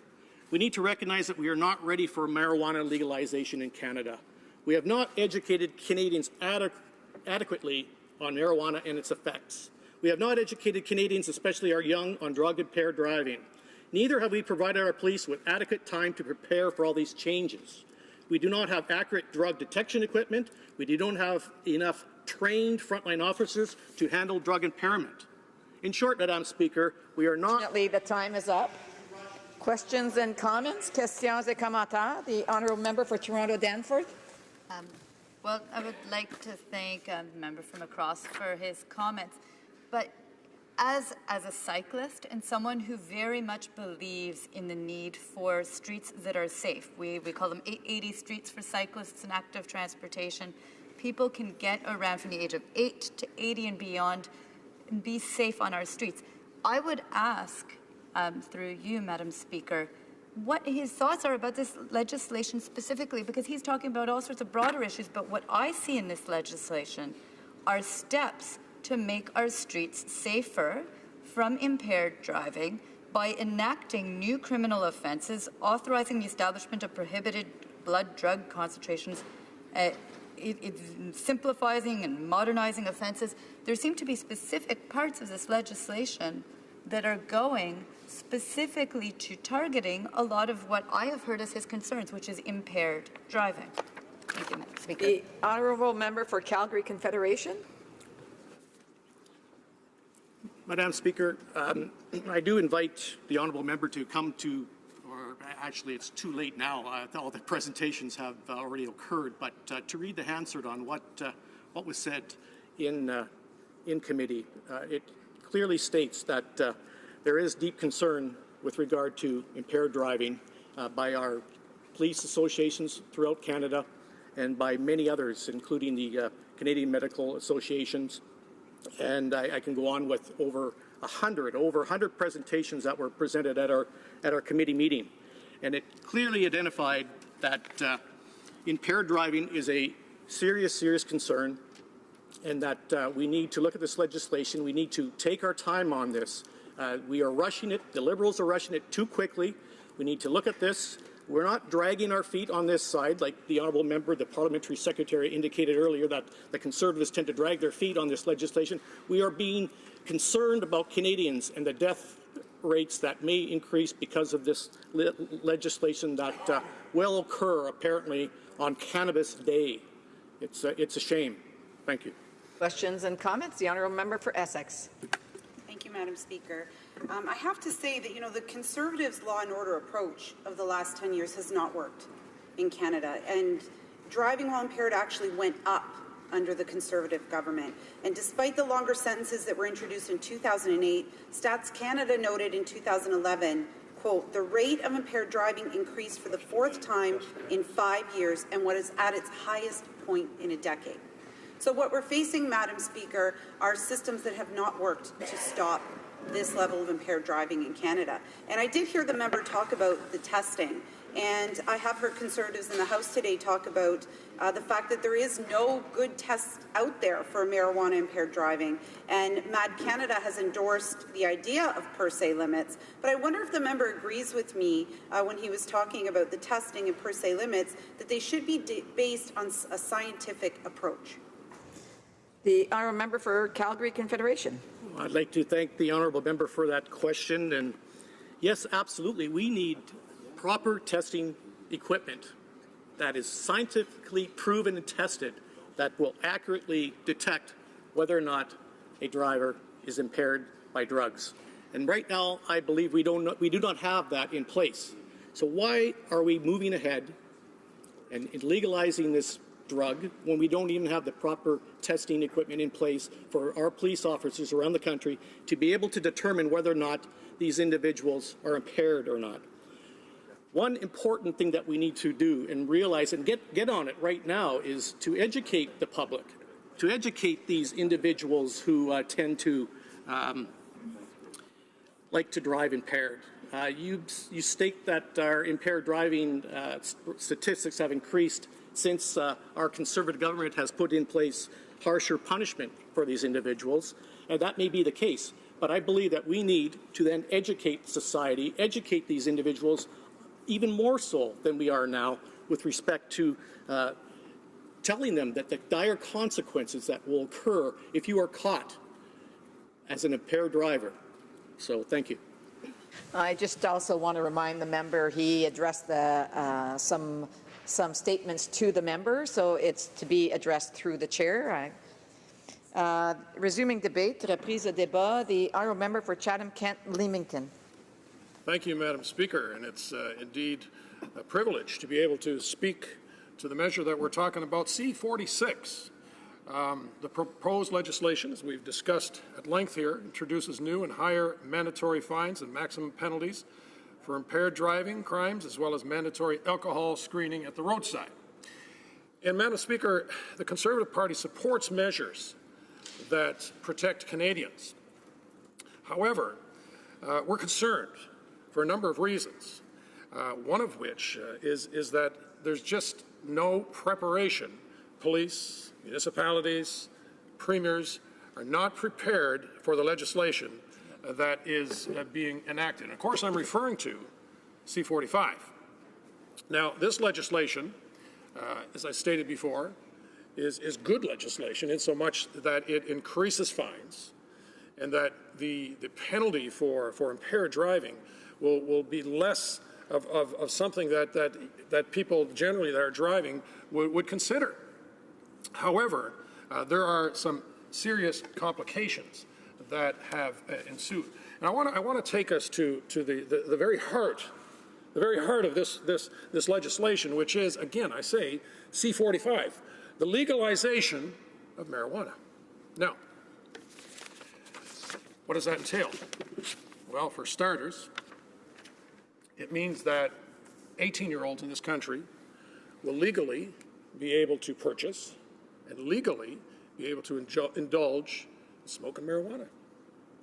Now, there's been a lot of talk about this proposal. There's been a lot of talk about what this is going to do. As a matter of fact, there's been a recent poll in Vancouver Sun, and I'd like to just maybe bring this to the House attention.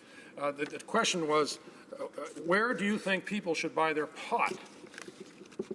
And interestingly, the poll talked about legalized marijuana where it should be sold. And you know, the very highest group of people were those that said, none of the above. I don't agree with legalization. A full 82.31%. So if we're hearing that this is what people want, it's certainly not hearing or certainly not reflecting what we're seeing at the polls. And then it kind of dwindles down from there, shops that sell cannabis, pharmacies, liquor stores, etc. I was pleased to see that the member for Richmond East, Richmond East, told the news, that same news, the Vancouver Sun, that the federal government will not move ahead with marijuana legalization if it's not ready. That's good to hear, that members on the other side are starting to talk this way. And he further said that the concerned group is right. Things are not ready yet. We're still in the process. So we're looking for more of that encouragement from the opposite side. It's a step in the right direction. We're a long way where they should be. Now, I've been in this place now 12 years. I've served on a number of committees, and oftentimes there's legislation that's being proposed or new ideas.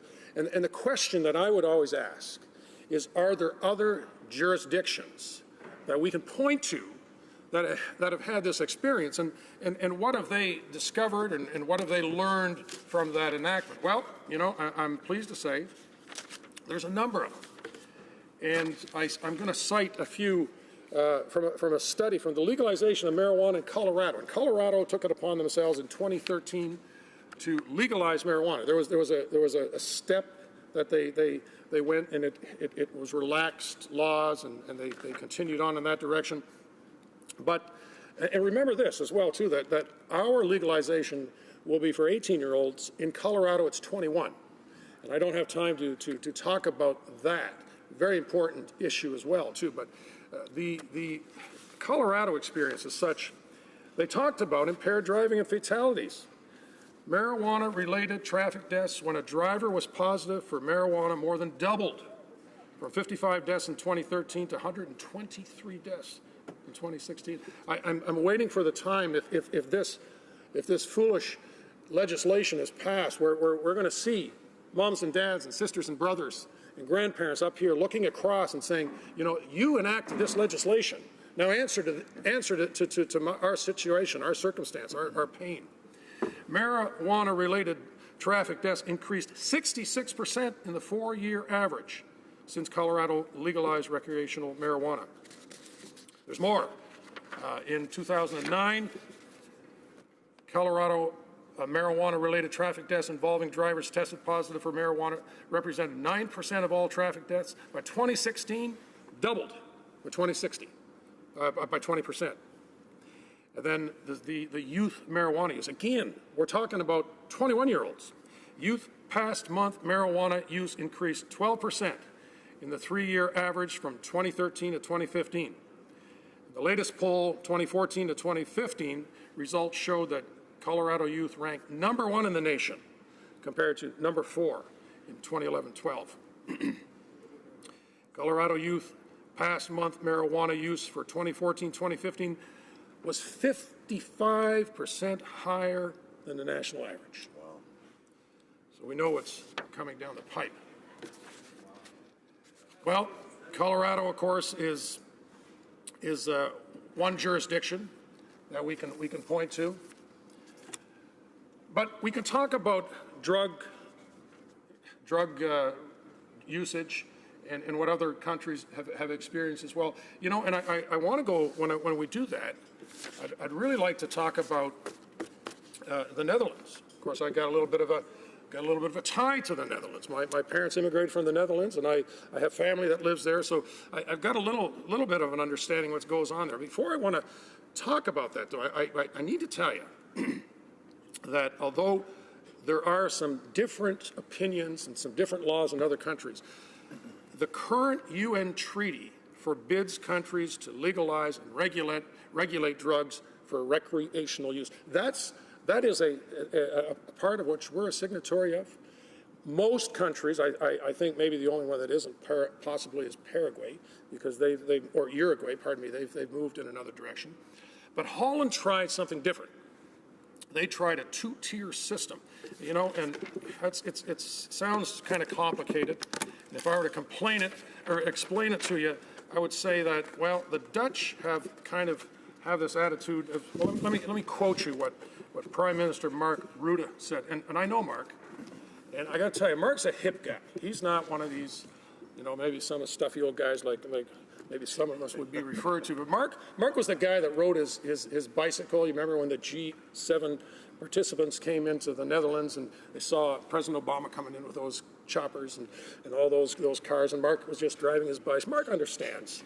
And Mark says this when he was reflecting on an interview: people should do with their own bodies whatever they please, as long as they're well informed about the junk, what the junk does to them.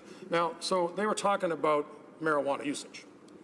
Then he went on to say that cannabis legalization of the Colorado model, 21-year-olds, where the state taxes and regulates all levels of supply chain, and adults 21 and over are allowed to purchase weed from state licensed stores, was out of the question. If we were to do that, he said, we'd be the laughingstock of Europe. Wow. In relation to the system that they tried to adopt, which would maybe allow some marijuana usage for those that it was their right to do so, this 2-tier system, where we're selling it openly but can't produce it, is completely bankrupt. This is Jan Brouwer. He's a professor. a law professor at the University of Groningen, who specializes in Dutch drug policy. It's a system that's fundamentally flawed, pumping millions into the criminal underworld. And of course, the Liberals insist that this will greatly hinder the underground and the criminal element. Well, we're finding out in Holland, where they started to tamper with it, it didn't work that well. Now, the World Health Organization, I spent a little bit of my time yesterday afternoon. It's a great read. I recommend it. It's sometimes we see this. How much time do I have left, Madam Speaker? 27 seconds. It's a great read, and they reinforce pretty much everything that I've been saying. The health and social effects of non-medical cannabis use is what we have all signed to. So I encourage members to read that, and I will not, of course, be supporting C-45. C-46, I think, is moving in the right direction, but we certainly need to do a lot more work. Thank you, Madam Speaker. Questions and comments? The Honourable Parliamentary Secretary to the Government House Leader. Yes, thank you, Madam Speaker. And, you know, I listened to my colleague across the way, and one of the first things that comes across my mind is it seems to me that there's a sense of denial on the other side.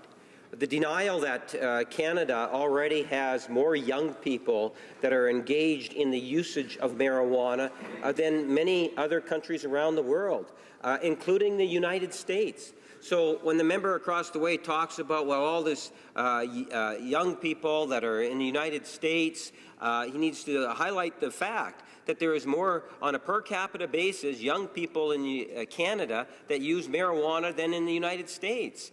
And to try to give an impression, what I would suggest is a false impression, that here we have legislation that is going to provide some tools. You know, this whole legalization of marijuana is to deal with the criminal element, the hundreds of millions of dollars every year that the criminal element makes off of our young people through illegal sales. It is to protect our young people. It can't be any worse than what it was during Stephen Harper or other administrations, because we already have the youngest participation in marijuana. We already have people that are high on marijuana that are driving vehicles today in society. The legislation that we're debating today is going to help with that specific issue. Would the member across the way, Madam Speaker, through you, at least acknowledge that we actually have an exceptionally high number of young people using marijuana today, and many of them are actually driving after using it? The honourable member for Chatham-Kent-Leamington. Well, thank you, Madam Speaker, and through you to the member. You know, I say, so what? He's right. We have a huge amount of young people that are smoking marijuana, far too much. Doesn't change the fact that this legislation is not going to correct that or move it in the right direction.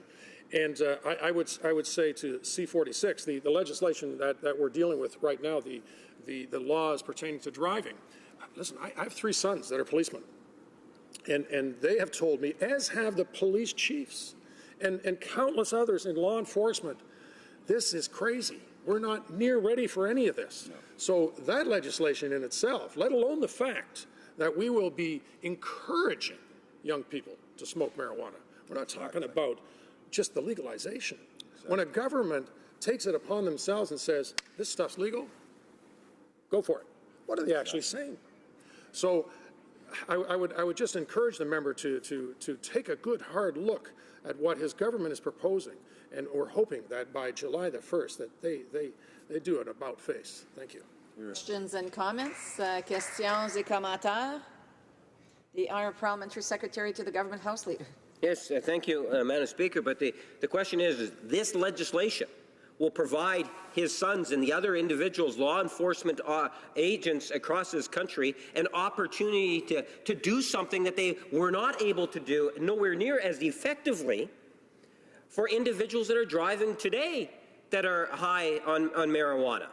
So there is going to be legislation. You know, we could debate, you know, the Conservatives can continue to debate that overall government policy is going in the wrong direction. But at the very least, when you look at this legislation, this will make our streets safer. That I would argue is unquestionable. Would he not agree with that fact? The honourable member for Chatham-Kent-Leamington. Thank you, Madam Speaker. And the legislation is good in so much that it would increase the fines. But the fact remains, and this is not just this is what police officers, this is what police chiefs are telling. They're not even slightly ready for this. So you can have great legislation that will not be able to be enacted because they simply don't have the tools. And we haven't even talked about what premiers are saying and what municipalities are saying, what the costs involved. This is a giant mistake. And I think that the honourable member needs to take a good look at what they're proposing and backtrack and let's talk about this again. We need to talk about this a whole lot more. Reprise au débat, resuming debate. The honourable member for Timmins, James Bay. Merci, Madame la Présidente. Thank you, Madam Speaker. I'm very proud to be here today and to take part in this debate on behalf of the citizens of the great riding of Timmins Bay James.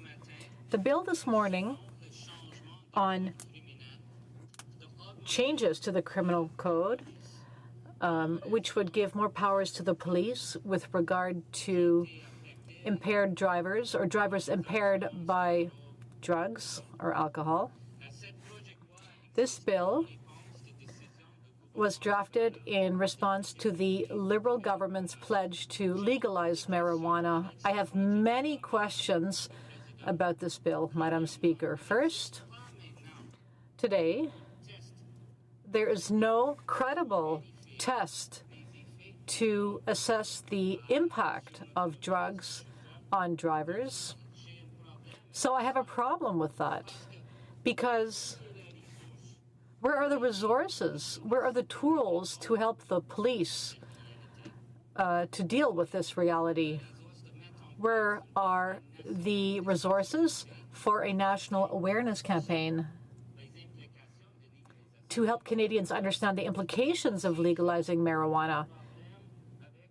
I also have another problem with this bill. Not the decision of the Liberal government to increase the powers of the police to stop drivers. Not the least is the power of police to stop drivers randomly. Today in Canada, the law gives police the necessary powers, but while protecting the rights of individuals. And this bill concerns me because this balance between the rights of citizens and the police has been reversed.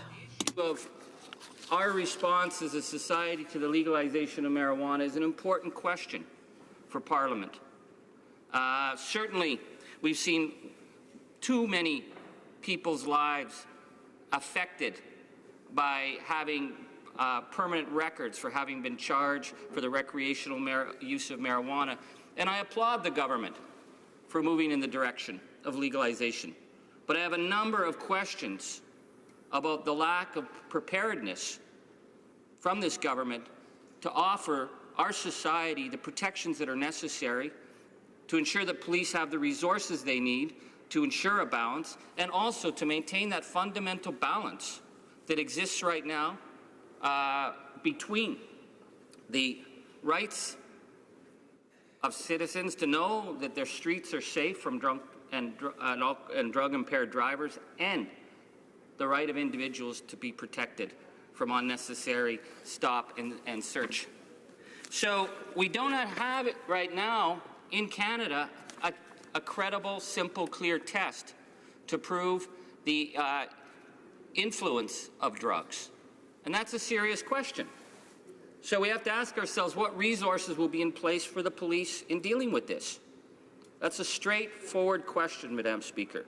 But in response to this, what we see from the government is because there's no credible test for marijuana, they are going to move forward with arbitrary, mandatory tests for alcohol impairment without reason. And I'm very concerned about that because that is an undermining of the principle that has been established in this country about the need for just cause. Right now, in Canada, if a police officer believes that a driver is impaired from drugs or alcohol, they have the right to stop that vehicle and demand a test. And that's fair. They have the right, identified by court, to set up programs, the RIDE program, where you can stop for a limited period of time all drivers and test them. But it is proven that it is not targeting individuals because it is applied fairly across the board at times of Christmas or other times where there may be high levels of drinking. But the fact that we would add a provision that could allow police to stop an individual anytime, anywhere, and demand tests, to me, is an undermining of the basic questions of the Charter. And I think that we have to be looking at why this government is moving in this direction.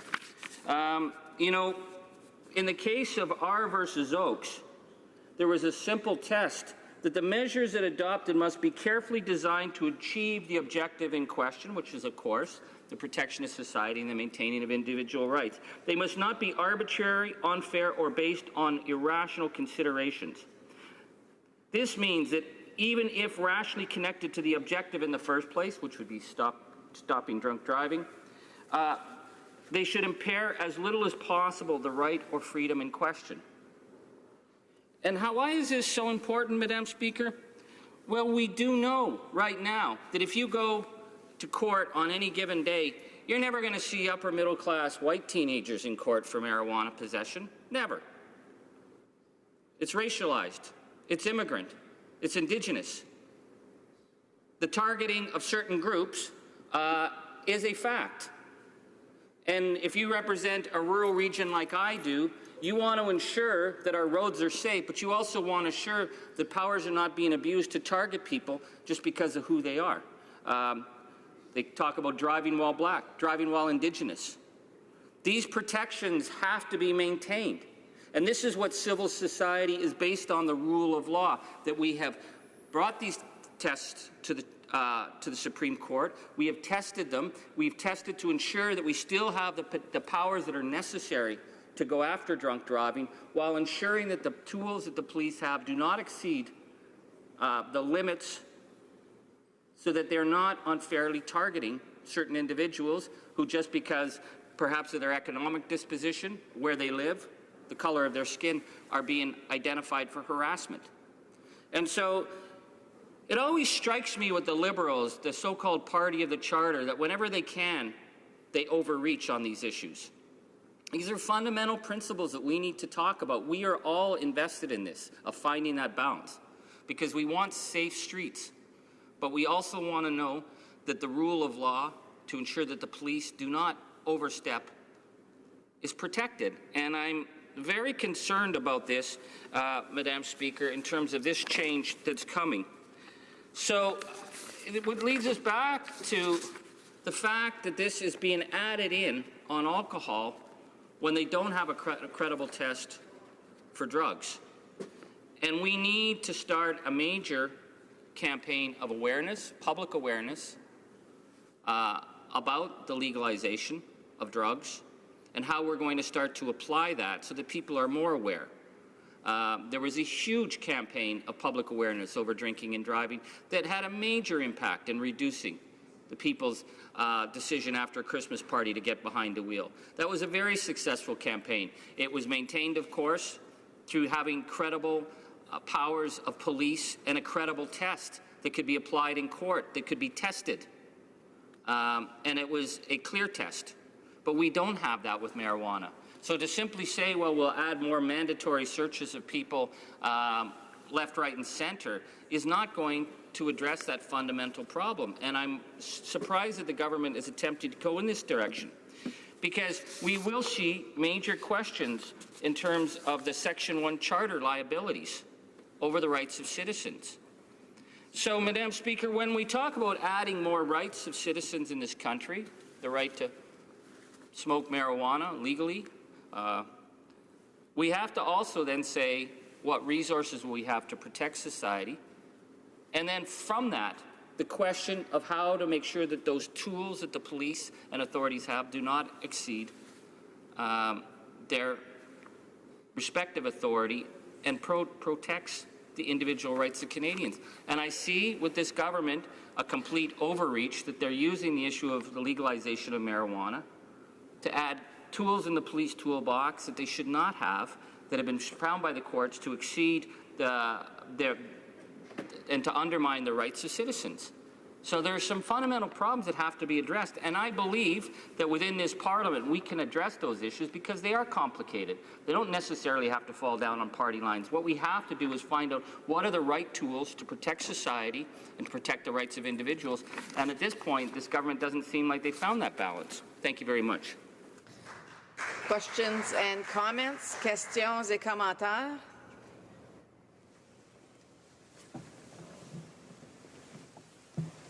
L'honorable. The Honourable Member for Saint-Hyacinthe-Bagotte. Thank you, Madam Speaker. I'd like to thank my colleague for his speech. He talked about how important the awareness and education campaign with regard to drunk driving was effective, how important and effective it was. Obviously, when I raised my children, I told them the same thing. It's zero tolerance for drinking and driving. And it is important that the government quickly puts in place an awareness-raising and education campaign concerning marijuana-impaired driving. Does my colleague agree that the government should announce such a campaign without further ado? We know it's being prepared, but it's been in preparation long enough. Because this campaign needs to begin well before marijuana is actually legalized. The Honourable Member for Timmins James Bay. Thank you, Madam Speaker. I have a great deal of respect for the diligent work of my colleague here, and I'm surprised that the government has begun moving towards marijuana legalization without a plan to put in place a national awareness-raising campaign so that Canadians can understand their rights and also the problems around drug-impaired driving, especially when marijuana and alcohol are combined. Look at the national campaign in response to drivers who were driving drunk. That awareness-raising campaign was very important, and it was very effective in protecting Canadians. So why isn't the government moving ahead with putting in place this crucial campaign for motorists? Why has it forgotten to put this campaign in place? Questions and comments? Questions et commentaires? L'honorable député. The Honourable Member for Mégantic-L'Érable. Thank you very much, Madam Speaker. I listened very attentively to my colleague's speech, and I have a question that has been bothering me for some time. In fact, since we began this entire process of legalizing cannabis, why, now that the government wants to legalize marijuana, why are they just realizing how important it is to educate the public? We should be doing everything in our power to reduce marijuana consumption among young people. So why wasn't that campaign put in place before, and then the government might have decided on measures to legalize marijuana once the campaign has been completed and the results have been observed? After this campaign, doesn't the member find that the government is getting things all wrong, that it's starting from the end instead of from the beginning? And obviously, we're in favor of any measures that would better control marijuana-impaired driving, but that should be the final goal. Young people shouldn't even be driving at all to start with after they've consumed marijuana. The Honourable Member for Timmins James Bay.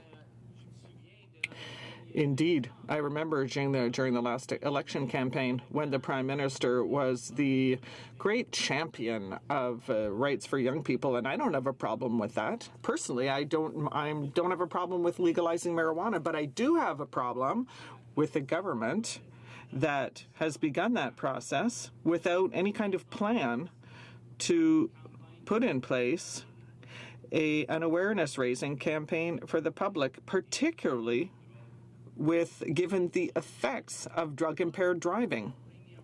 Why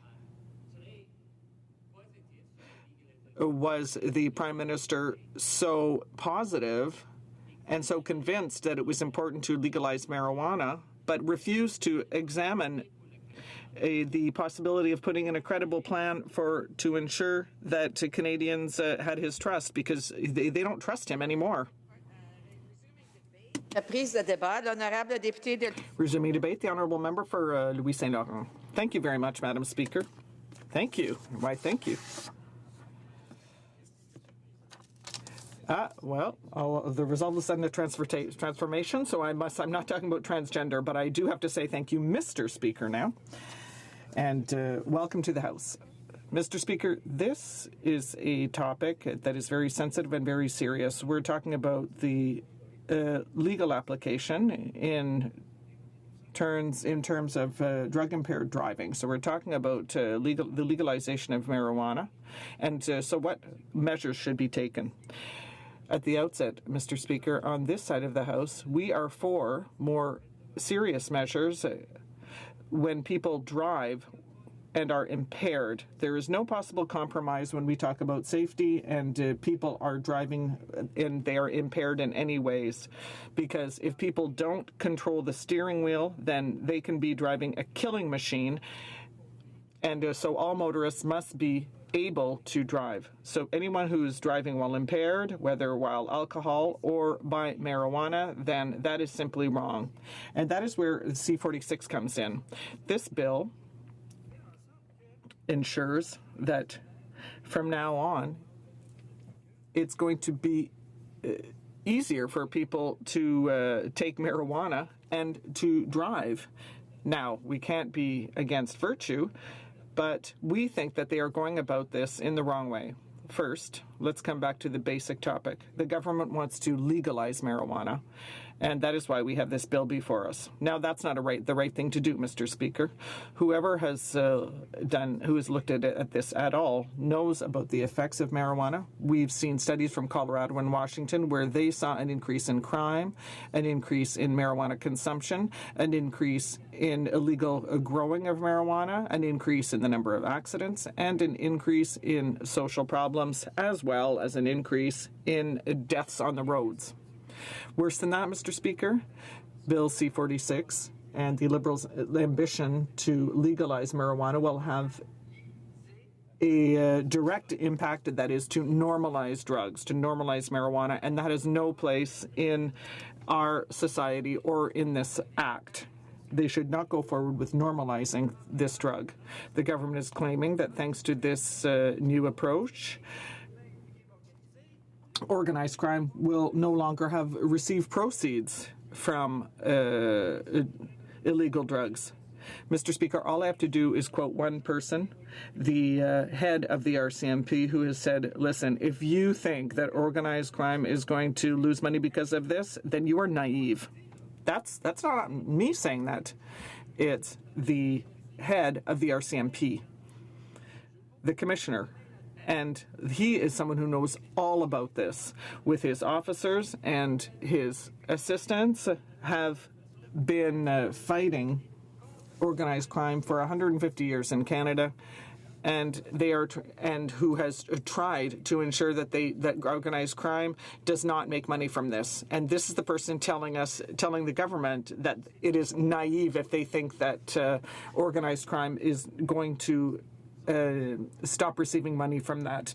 In Colorado and Washington, they have seen that organized crime is even better organized now, and worse than that. By legalizing the consumption of marijuana, by ensuring that it is not as serious as it used to be to consume marijuana, well, you know, this bungled job is going to be something that is done with the authorization of the government. A young person's first contact with marijuana will be legalized, and that is with the approval of the Liberal government. Once this young person has tasted or sampled marijuana, that is a gateway to hard drugs. There's no one ever starts out with cocaine, Mr. Speaker. They start with a little joint and then a bit of a stronger joint, and so on and so forth. And that little bit of dirty work is going to be thanks to the approval and the blessing of the Liberal government in place right now. And that is simply wrong. That is unacceptable. So I've given you some context, Mr. Speaker, with regard to marijuana. Now, let's look more specifically at what Bill C-46 is seeking to do concerning drug-impaired driving. First, it is unbelievable how quickly this government is trying to rush this through. It's got to be done, everything's got to be done for July 2018. Well, what's the rush? What's the hurry? Is there something that is imposed at the state? No. This is the Liberals who have decided on this very randomly. I think that this terrible idea of the Liberals is, and they've really been disrespectful with regard to July 1st, our national day. Are they going to sing O Cannabis instead of O Canada? Is that going to be the national anthem from now on? No, I want us to think O Canada, not O Canada, not O Cannabis or O Marijuana. What are they thinking? What are they even thinking about? There are 365 days in the year, and they chose Canada Day to legalize marijuana on. If I was not in the House of Commons, I would say that they were a gang of loonies, but I know that's unparliamentary. So it's crazy that they're doing this on July 1st. In addition, they're rushing it through, Mr. Speaker. Do you know who's going to be stuck with this? Well, it's going to be the provinces, the provincial governments. They are stuck with all the health issues, the public safety issues, the transportation issues, and also housing issues as well. What's going to happen with all Canadian homes? All Canadian homes will be allowed to grow pot at home. Wow. Fantastic. What a great idea. More and more problems piling on. Mr. Speaker, I'm going to come back to my original point. A provincial government says, great, we have lots of time to do this. No, there's no provincial government, there's no premier, there's no minister of health who has said everything's fine. They say, well, sure, we should have time, but no, they don't. You can't be rushing it through this way. Because who's going to be stuck with the problem? The provincial governments, and that is an insult for our provincial partners. Same thing, Mr. Speaker, for the application as such to driving on the roads. Do they really think that the police officers have everything, all the tools they need to deal with this new legalization? Do police officers have the training to operate this equipment? Do they think that all of a sudden, overnight, by July 1st, the police will be able to enforce this law, this act, Mr. Speaker? Absolutely not. The commissioner of the RCMP said so, and all police forces across Canada have said, listen, we don't have the tools we need. But this bill forces them to work on this even if they're not ready.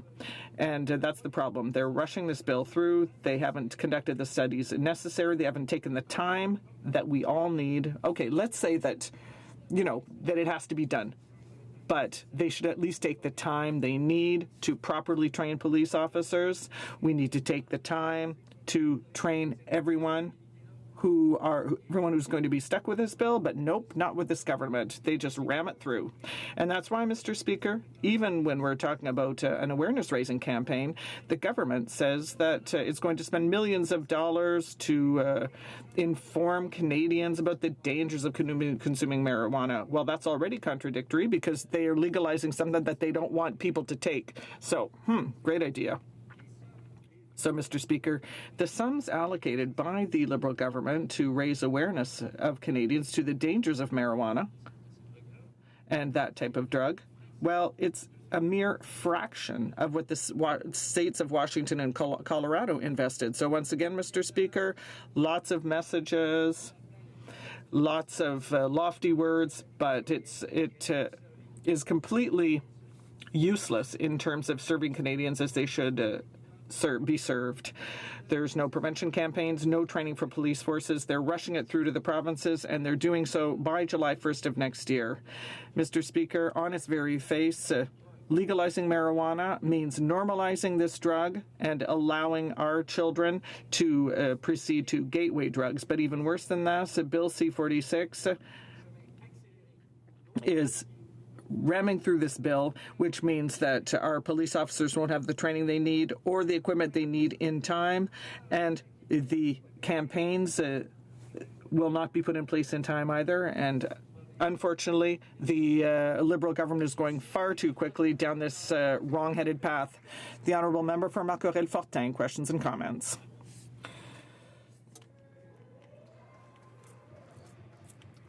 Monsieur le Président, Mr. Speaker, I listened to my colleague, and I say to myself, there are 338 members of Parliament here.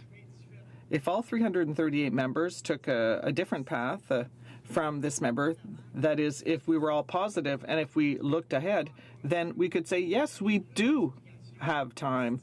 We have lots of time to give positive explanations. That's what Canadians expect. So bombastic speeches like his, negative speeches, should not be given. The Honourable Member for Louis Saint Laurent. Mr. Speaker, if unfortunately I misled this House by stating a wrong fact, the member should say so, and I'll retract my statement immediately. The Honourable Member for Saint-Hyacinthe-Bagotte. Thank you, Mr. Speaker. When I listened to my colleague from Mégantic l'Érable, our colleague from Louis Saint Laurent, well, he's very entertaining. But more seriously, I have participated in youth roundtables for 20 years. I was the director of a community accommodation center for young persons in trouble, and I agree that legalizing marijuana means normalizing its consumption.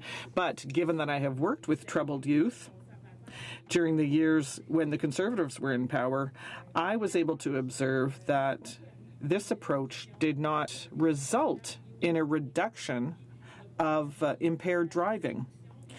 They did not result in a reduction in consumption, and I also observed that the harm reduction approach is much more effective because it includes awareness raising and education. So it's much more effective than a repressive approach. Does my colleague agree that we must immediately put in place a broad awareness raising campaign, and that the Liberal government should begin this campaign as soon as possible to ensure that the normalization of marijuana does not go hand in hand with legalization? The Honourable Member for Louis Saint Laurent. Thank you, Mr. Speaker, and I'd like to thank my colleague from Saint-Hyacinthe-Bagotte. She is always very moderate and very enlightened. We don't share the same social vision, but that is the interesting thing about this House of Commons. We all may all have different opinions, but that is what Canada is, and that's what the House of Commons is here for. I would just like to point out that the member said that under the former Conservative government, there was an increase in the use of marijuana. I really don't think that is due to the Conservative government. That's a worldwide problem. But it is especially not by legalizing marijuana and thereby by normalizing its use that consumption will be reduced. We welcome any measures to better educate the Canadian public. But the worst thing would be to put out a campaign at the same time that marijuana is legalized. That would be completely idiotic, because if the government wants to legalize, then it means that it wants to normalize. It means that the government says that, well, it's not illegal anymore. Come on, Mr. Speaker. It is not the right thing to do to consume marijuana. Legalizing it is not the right thing, and neither is normalizing it. We agree with an awareness-raising campaign, but come on, let's get it going as soon as possible. But the Liberals want to put it in place as late as possible. questions and comments. We have time for a 30-second question and a 30-second response. The honourable member for Mégantic-L'Érable. Thank you very much. In 30 seconds, Mr. Speaker. Obviously, the only question I have right now is, as a father, realizing now that marijuana is going to be legalized, that opens the doors for all my children to consume marijuana more. I have a young daughter who's soon going to get her driver's license, and there has been absolutely no information campaign, and unfortunately legalization is going to happen before this awareness-raising campaign has been able to bring results to convince her that she should not smoke marijuana at the same time as she drives. Mr. Speaker, can the member tell us the approach of the Prime Minister is adapted to today?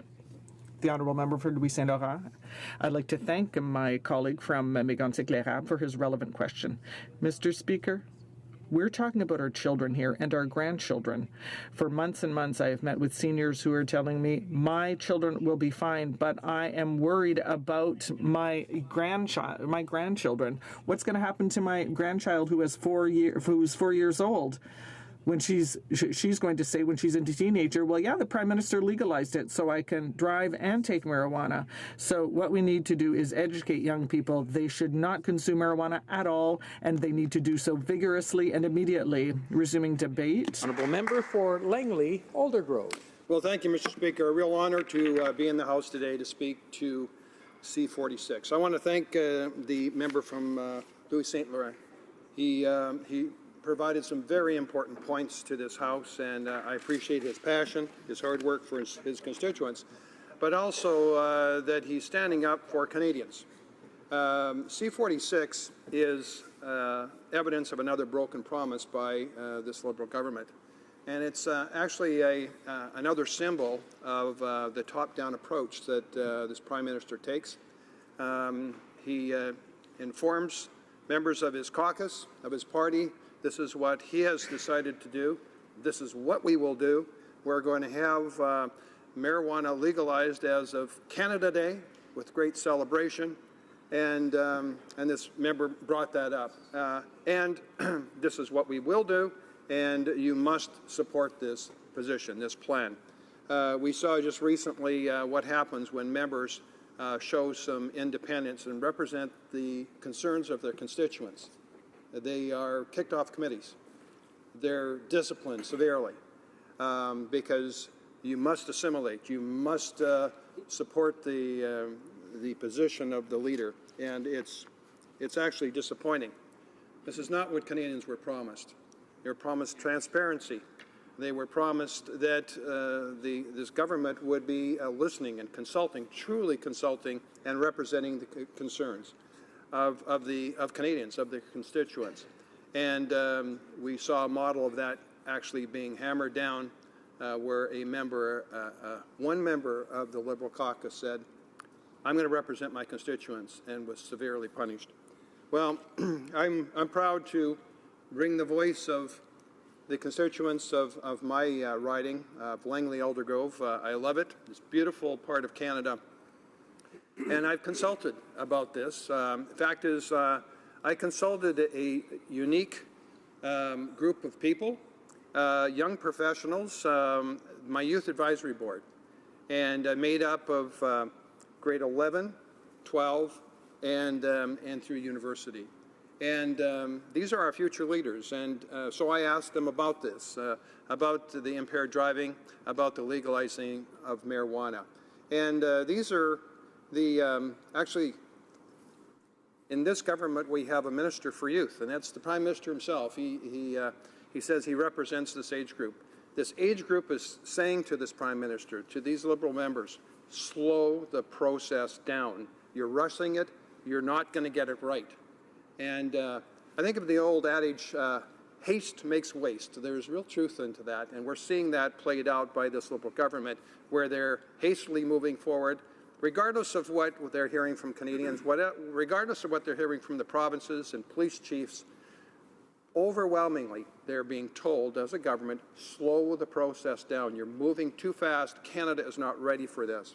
Now, particularly on C-46, this was the legislation that the government, with great gusto, promised that they were going to make our roads safer. They were not going to legalize marijuana until they first had legislation in place in Canada to make sure that they keep our roads safe. They were going to get tough on impaired driving.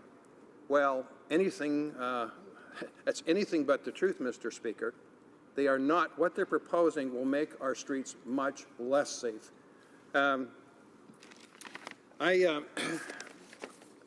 In my writing, you meet a lot of people, Mr. Speaker, and you hear some tragic stories when you represent your constituents. And I met Victor and Marquita Collias. Their daughter, Chrysanda, was killed by a drunk driver, and it wasn't that long ago. And they were devastated, as any parent would be if it's a daughter, a son, a sibling, a spouse, a partner. It is devastating to lose somebody. And there is part of every normal human being that you want justice if it's been a criminal offense. In driving impaired, while driving impaired and killing somebody is the #1 criminal offense in Canada. And so Canadians call out for justice. And Marquita Collias then became part of an organization across Canada that has sent literally tens of thousands of petitions to this House calling for a toughening of the Criminal Code of Canada. Now, the previous government in the last Parliament introduced legislation to toughen the impaired driving laws in Canada to include mandatory minimum sentencing. They found that the sentencing that were coming from the courts in Canada for impaired driving causing death were actually just a fine. There was none that got anywhere even close to the maximum. And so they suggested that it be called what it is, vehicular homicide, and they said, Families for Justice said, we want mandatory minimums. If you kill somebody, knowingly drive your vehicle while impaired, and you kill somebody on that first offense, it would be at least 5 years. Now, 5 years is 1/3 of that. It's about 1.5 years. With statutory release, it's 1/3 a sentence, you qualify for being released. So, but they asked for 5 years. And then that additional 3.5 years after the 1.5 years of being locked up and receiving treatment and programs, that additional 3.5, they would be supervised, watched, to make sure that they're not driving while impaired. So I think it was very reasonable, and it actually is where Canadians are. So the previous government, excuse me, the last government said yes, and they introduced legislation. The Prime Minister, present Prime Minister, all the leaders that were running in the last election were asked, would you support this legislation, because there wasn't enough time to get it passed in the last Parliament. Would you support this legislation? This Prime Minister wrote a letter to Marquita Collias saying yes, he would support that. Move forward into this Parliament. And that was another broken promise. This Prime Minister did not support that. There's been 2 pieces of legislation, and one was a private member's Conservative and one was a private member's Liberal. Nope, not good enough, because he wanted to be in front of the parade, leading the parade on this. So those were shut down, and we now have C-46. Well, C-46 was supposed to have, in a promise that he made to Marquita Collias, to Families for Justice, that there would be mandatory minimum sentences. Well, I was honored to serve on the Justice Committee just recently in the study of C-46 before it came back to this House. And this is what the Liberal government, as dictated by the Prime Minister's office, this is what we're going to have. We're going to get tough by increasing the maximum, which nobody gets the maximum, and the guidelines to the courts, to provide discretion to the courts, but the guidelines is, on a first offense, you will receive at least a $1,000 fine for killing somebody driving impaired. The second offense, the second time you kill somebody driving impaired, you will get 30 days in jail. Now, 30 days, 1/3 is 10 days. The third time you kill somebody driving impaired, will be 120 days, which is 40 days. Now, I was flabbergasted when the Liberal members at the Justice Committee were defending that as being just, that 5 years, which was a year and a half of incarceration in dealing with the causes of why is this person driving impaired, they said, no, that's much too harsh. And we want to give the courts discretion. The courts are bound by precedent, previous rulings of the court, and they need to have discretion, but they need guidance from this House. And the guidance, Canadians wonder, Mr. Speaker, why are the sentencing so small? Why does it not represent what Canadians want? It's not our judges. It's the people sitting across the way, the weak on crime. Canadians want tough on crime. They want fairness. They want justice. They're not getting it from this Liberal government. Sadly, Mr. Speaker, C-46 is not even close to where Canadians want. It's another broken promise by this Liberal government, a top-down approach that unfortunately will leave our streets very unsafe, and marijuana, impaired driving, alcohol, illegal drugs, impaired driving will be a growing problem in Canada because of this government. Thank you. Questions and comments. Questions et commentaires. The honourable member for Winnipeg North. Yes, thank you, Mr. Speaker. And I would ask the member across the way if he would acknowledge the reality that not only do we have people that have been smoking cannabis or marijuana over the last number of years, 10, 15, 20, whatever number of years, that from a world standard, compared to the U.S. and likewise, we have more young people engaged in the consumption of cannabis than virtually any other country in the world, including the United States, England, Australia, and so forth. Now, we've had this issue for decades, and yet the Stephen Harper government, can the member explain to me what tools Stephen Harper put in place to deal with those individuals that were high on marijuana or cannabis? What sort of consequences were there during the Stephen Harper era? The honourable member for Langley, Aldergrove. Mr. Speaker, the member is right that we have an impaired driving problem in Canada. And so the focus really is, where do we go from here? How do we make our streets safer, our communities safer? I was part of a think tank that recommended that medical marijuana be a prescription. And that was the recommendation, and we were moving forward in that people, if the doctor said medical marijuana will help you, then you can go to your local doctor, get a prescription, and have it filled.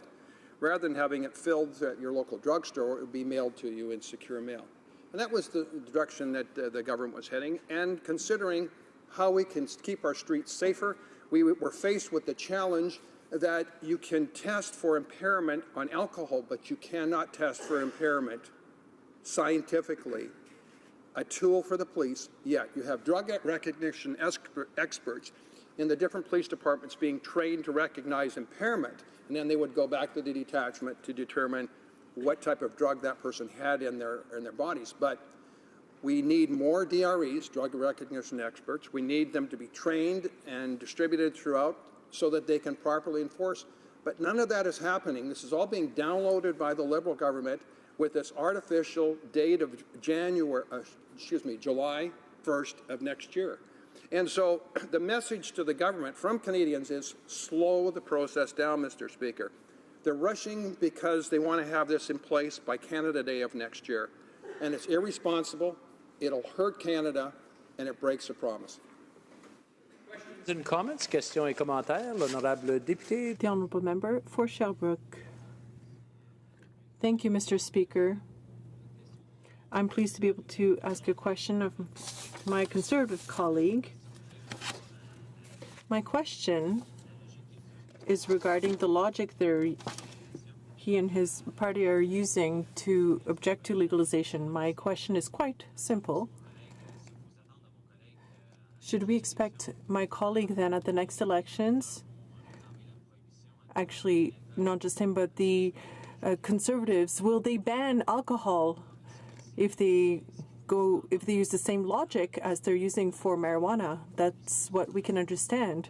Will prohibition for alcohol be back? Langley, Aldergrove. Well, Mr. Speaker, of course, the member, who I respect, but I'm surprised by the question. No, Canadians don't have to worry about alcohol becoming made illegal.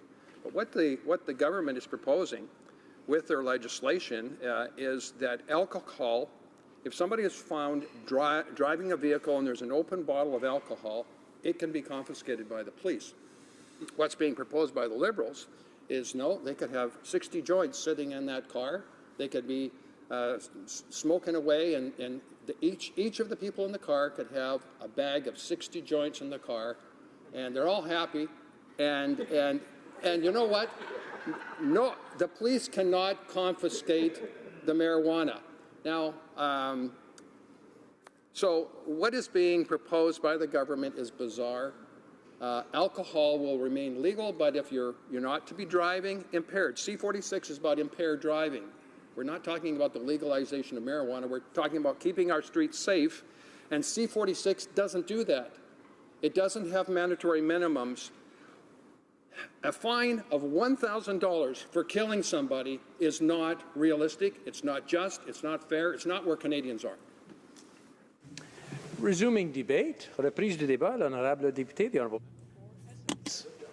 Thank you, Mr. Speaker. I appreciate the ability to rise today in this House and to add to the debate of C-46, an act to amend the criminal code, offences relating to conveyances, and to make consequential amendments to other acts. This title, though, Mr. Speaker, is not really a description of what this bill will do, which is to change the impaired driving laws in Canada, ensuring that we deal with not only drug impairment, but increased sanctions on those who drive while impaired by alcohol. This is a complex subject, one that I and the NDP are very concerned about. I agree that this bill is important, and to be clear, nothing is more important than protecting the Canadian public. And the NDP has been a long-time advocate for improving and ensuring deterrence of the impaired driving tragedies that we all face in our ridings. This is in no way the only component of this bill, and I have many concerns with it and its true effectiveness, and I would like to outline some of them here. When one speaks about impaired driving, they often refer to the victims of these crimes. Without a doubt, the human cost of impaired driving is huge. Every year, hundreds of people are killed and tens of thousands are injured as a result of impaired driving crashes in Canada. This affects our friends, family, neighbours, and colleagues, virtually everyone in our lives. There is perhaps no greater pain than losing a loved one so suddenly under such circumstances as impaired driving. The frustrations of the legal system are even more significant on top of that pain and the anger of one's loss. I agree that impaired driving has had a long history of heartbreak in our country, and that changes need to be made in order to prevent any more tragedies from happening in Canada. According to Mothers Against Drunk Driving Canada, in 2010, impairment-related crashes resulted in an estimated 1,082 fatalities, 63,821 injuries, and damage to 210,932 vehicles. There are also significant financial and social costs of impaired driving. There were a total of 181,911 crashes, costing an estimated $20.62 billion. This includes the costs of the horrific fatalities, injuries, property damage, traffic delays, hospital costs, and the costs of first responders, such as police officers, firefighters, and ambulance attendants, to say nothing of the psychological impact of our frontline workers, Mr. Speaker. Naturally, the government should want to put forward legislation that prevents people from needlessly suffering. My question is, why don't they want to do it right? The largest problem with this bill centers around roadside mandatory alcohol and drug testing, or screening, that is proposed in Section 320.27. This would be the first time this occurred in Canada, and the authority given to the police to stop someone on a whim. This is very dangerous and murky waters that we are wading into here. Currently, under the law, an officer must have reasonable suspicion before they can stop someone. Many civil liberties groups have raised concerns with these proposed changes, stating that the removal of reasonable suspicion would create a disproportionate targeting of racialized Canadians, Indigenous people, youth, and other marginalized groups. Mr. Speaker, I'm the proud mother of 2 young Black men. So to me, I'm additionally concerned about the uncertainties that this bill creates. The issue of carding and unfair racial profiling is an issue in many communities, and many other Canadians must deal with this on a daily basis. So why would the government create a piece of legislation that could make this a potentially worse problem? Why would they put our valued police officers in such a precarious position? This issue also may be challenged in the judicial system and subject to defeat under Section 1 of the Charter of Rights and Freedoms. Section 1 guarantees the rights and freedoms set out in it subject only to reasonable limits prescribed by law as can be demonstrably justified in a free and democratic society. Random and mandatory breath tests for alcohol screening are also included in this bill, and they too could be challenged under Sections 8 and 9 of the Charter, which address the rights of individuals to be secure against unreasonable search or seizure, and the rights of individuals not to be arbitrarily detained or imprisoned. So again, I must ask this House why the government would create a piece of legislation that could impact the rights of individuals as laid out by the Charter. This is incredibly short-sighted, Mr. Speaker. There is also the problem with how the police are expected to test and screen people for impaired driving from cannabis. The proposed plans are to use the roadside oral fluid drug screeners. In Ontario, the pilot projects which use these devices are unreliable, and there is no standard chemical test that states when a person is impaired. And to further this problem, the legislation does not name any per se limit. The legal limit that would show impairment is not in this piece of legislation. Instead, the government has stated that this shall be prescribed by regulation. I'm reminded of a recent court case from last year that shows why it is so important for the government to create legislation that is thorough and well thought out. This case involved a Toronto police officer and 3 young Black men. The officer pulled their car over despite any evidence, stating that he was relying on a type of sixth sense to suss out usual suspects. These young men were handed 4 charges, including one of assaulting a police officer.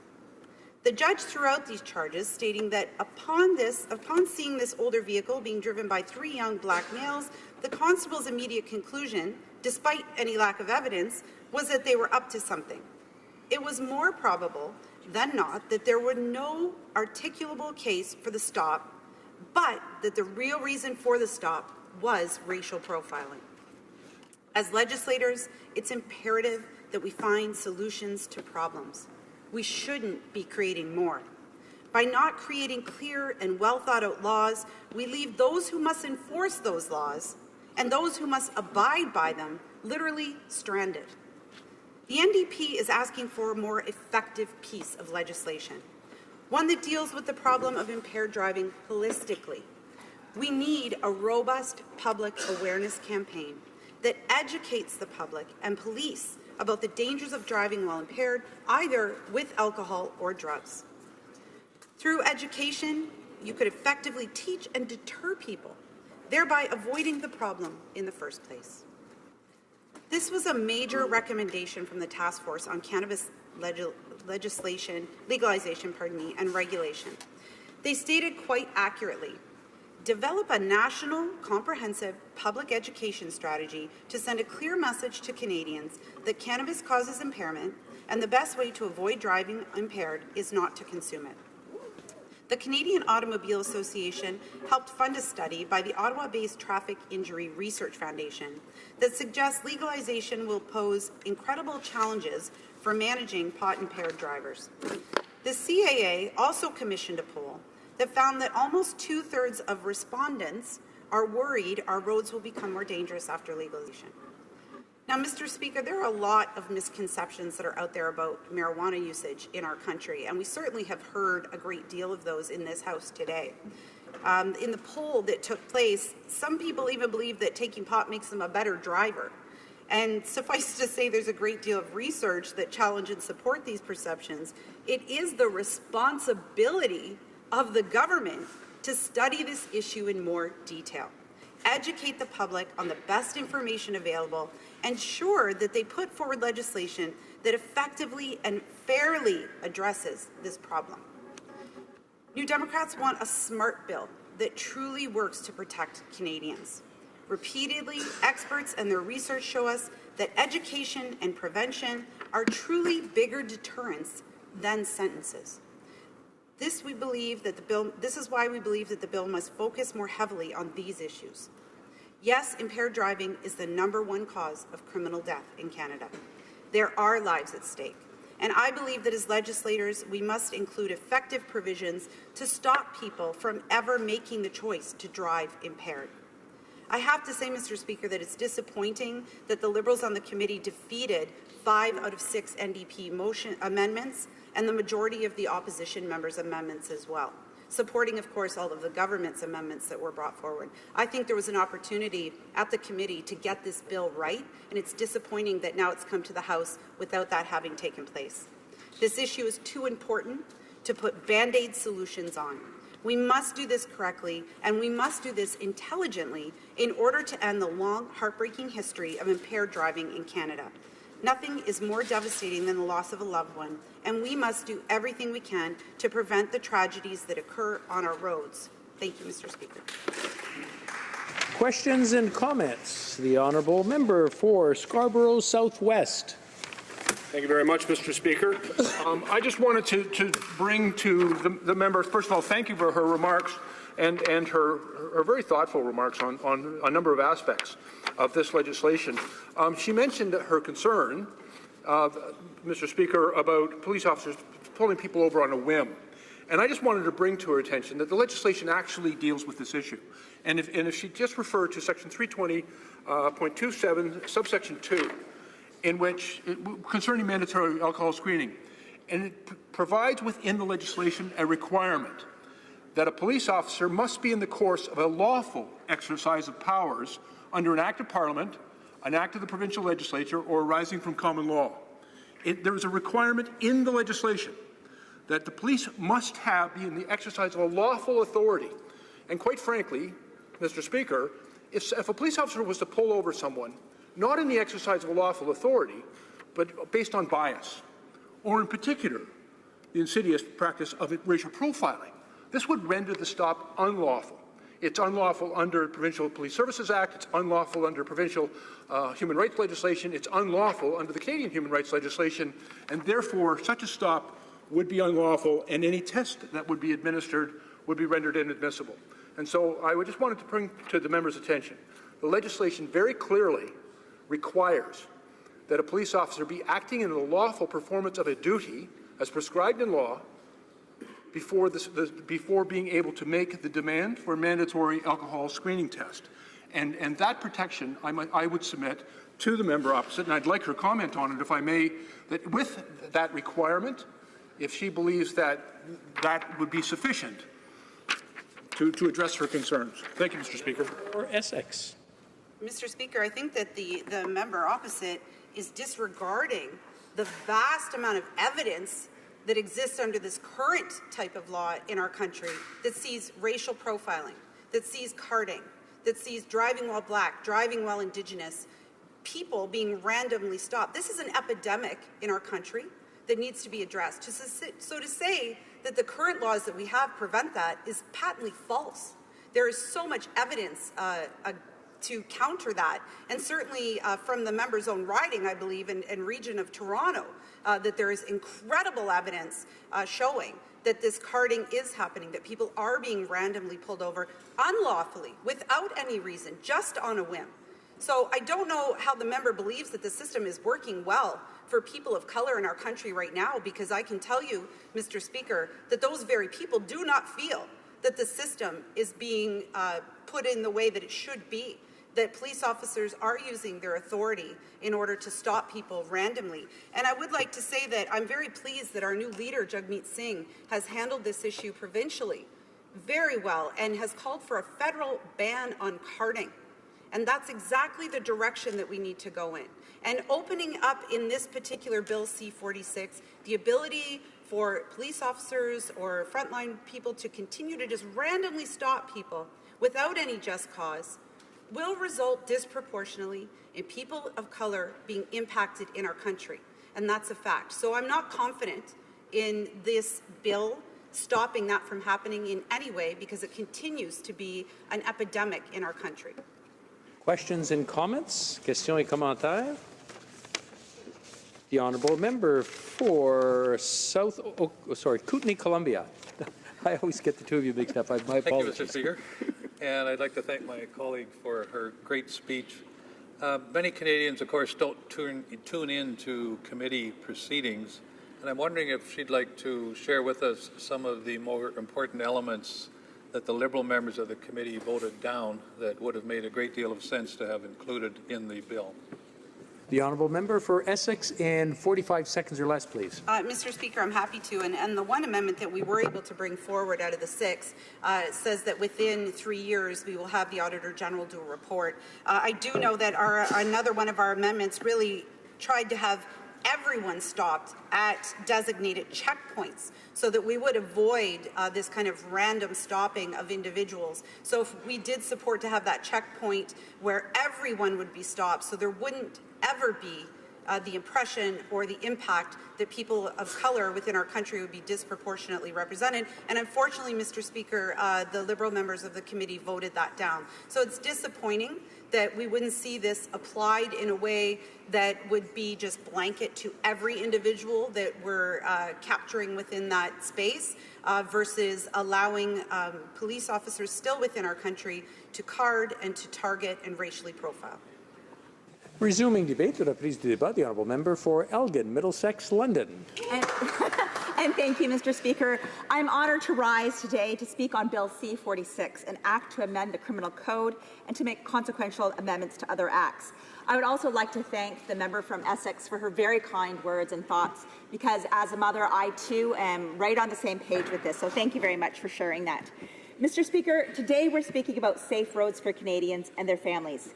It surely should be a simple discussion, but we must recognize that with this ramming through of this legislation, our cities and municipalities will not have the proper tools and resources to make sure that safety is our priority.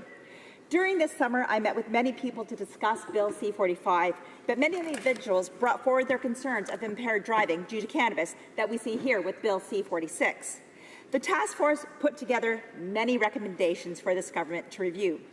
These recommendations include the following. 1.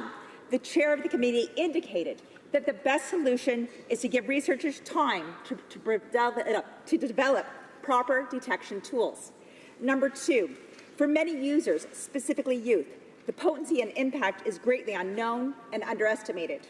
Number 3, increase funding to law enforcement authorities to get ready for the new regime.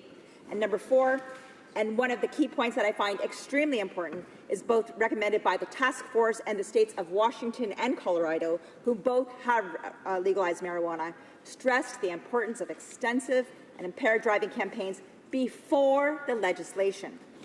So referring back to these points to begin, I would like to speak about the need for proper detection tools. Results were announced indicating that there was a pilot project using a new device to detect the concentration of cannabis in the system. It was reported by officers that the device was easy to use and successfully detected the drug. At this time, there has been no indication what the next steps will be and how we're going to pay for it.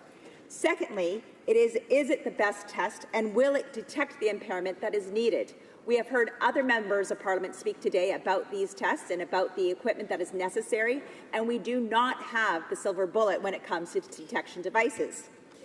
It was also stated that the best method to prevent impaired driving was public education funds towards public resources and education as well.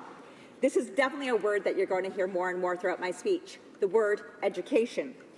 Another concern is that is unknown and underestimated impact of cannabis on youth. Studies show that cannabis has many different effects on people.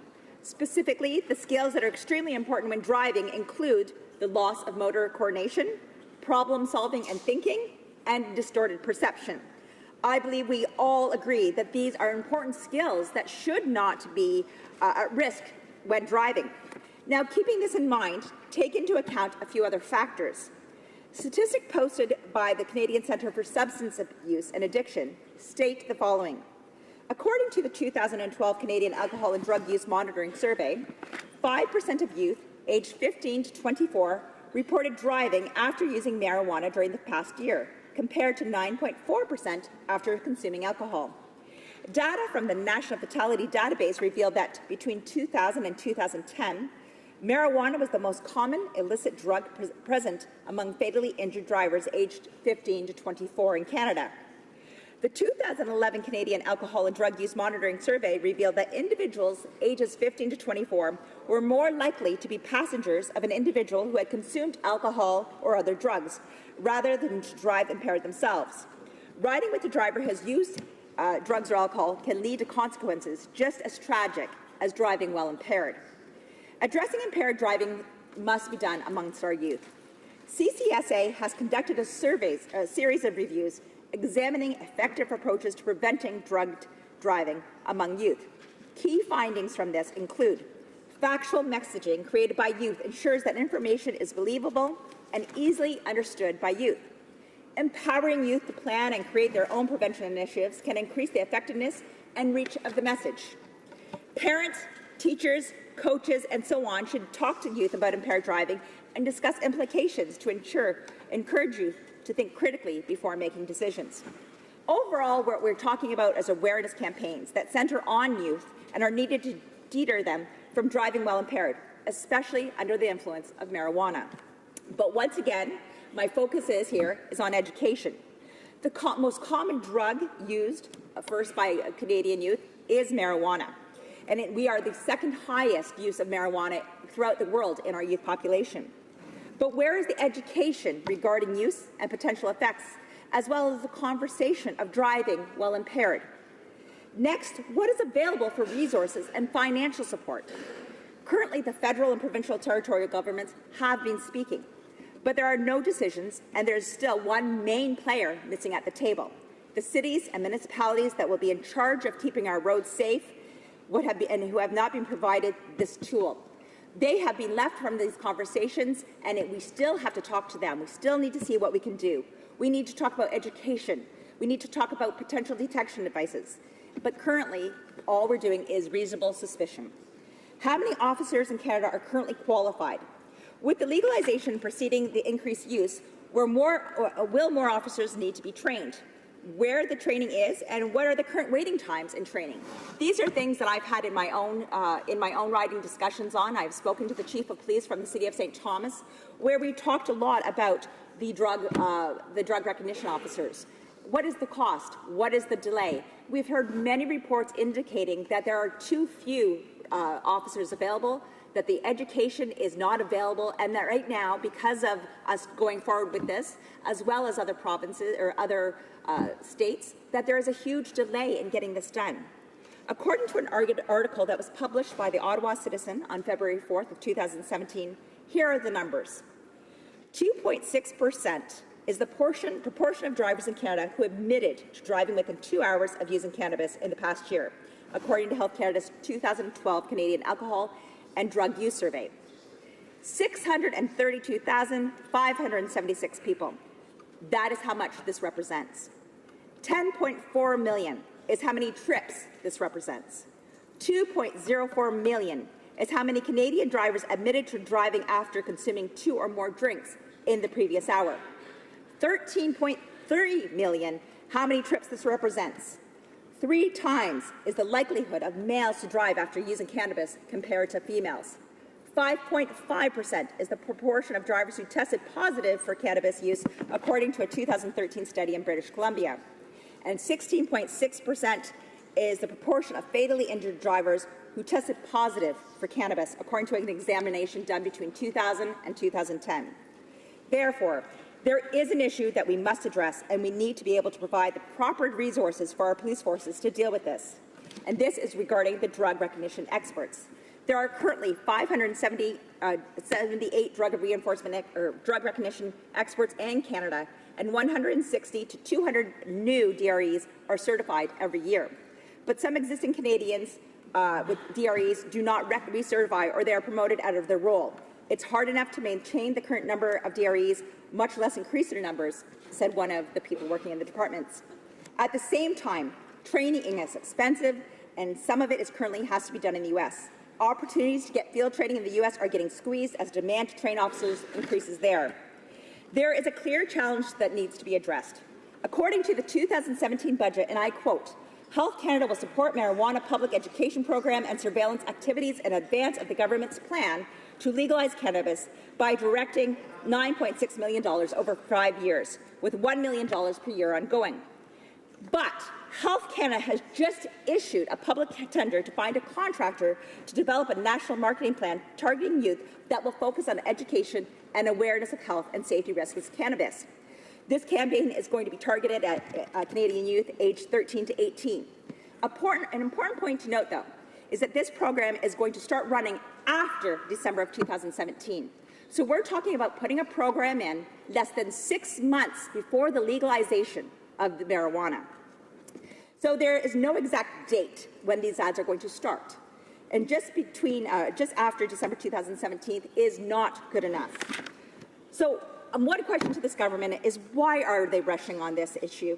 Why are we rushing to not keep our roads safe? Why are they not doing more? Why do they have such an impact on Bill C-45 and C-46 other than because of extreme political views? Why are we not taking the safety of Canadians on our roads as paramount? Thank you. Questions and comments. Questions et commentaires. The honourable member for Dorval-Lachine-LaSalle. Thank you, Mr. Speaker, and I thank my colleague for her comments regarding this bill. My question to her is, first of all the statistics she cited serve to only reinforce the need to amend the criminal code regarding this matter.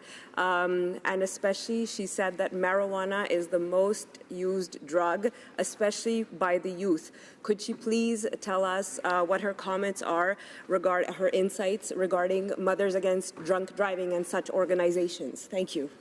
Well, member for Elgin, Middlesex, London. Thank you very much. And, there needs to be more done. When it comes to the great work that Mothers Against Drunk Driving does, we have to still understand people still go out on the roads impaired, whether it's drug use, whether it's alcohol use.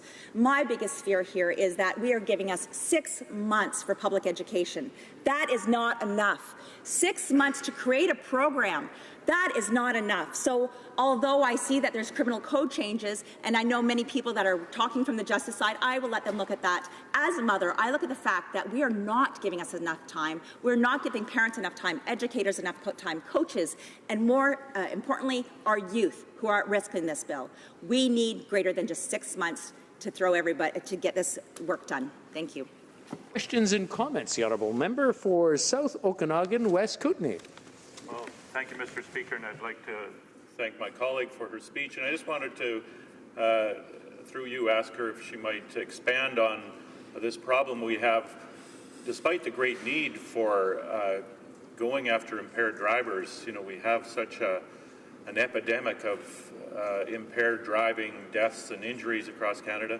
But here we have marijuana, which is going to become legal, and there's just no good test for marijuana impairment. There's great tests for THC levels in your blood, but they don't mean anything with regards to impairment. And we heard in the committee that this was a problem. Here we are going to have people with THC levels in their blood because they're using it for medical purposes, or they're using it legally for recreation purposes, but they're not impaired. They might have used it a day or two ago. They're not impaired, and yet they will be criminalized if they're pulled over and tested using a per se limit for THC. And I just wondered if she could comment on that. The honourable member for Elgin, Middlesex, London. I'd like to thank the member for the question. Excellent question. As I indicated in my speech, the chair did indicate that the best solution for this was to provide researchers money so that we can make these types of tools for detection. We have found a tool that works, but as the member indicated, it's looking at your blood levels. As the member from Lethbridge indicated, impairment is shown in your fat cells in your brain. It's just not good enough. So why are we not getting everything done before we put forward this legislation? Why are we not making sure that all of our ducks are in a row so that we can make sure that Canadian families are safe on our roads? Thank you. Questions and comments. The honourable member for Yellowhead. Thank you, Mr. Speaker. To my honourable colleague, through you, Mr. Speaker.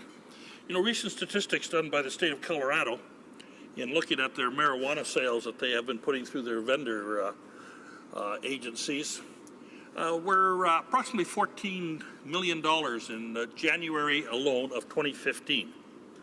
But by January of 2016, 1 year later, same month, same period of time, $37 million in marijuana sales. Now, as lawmakers, we should be trying to encourage a decrease in impaired drivers.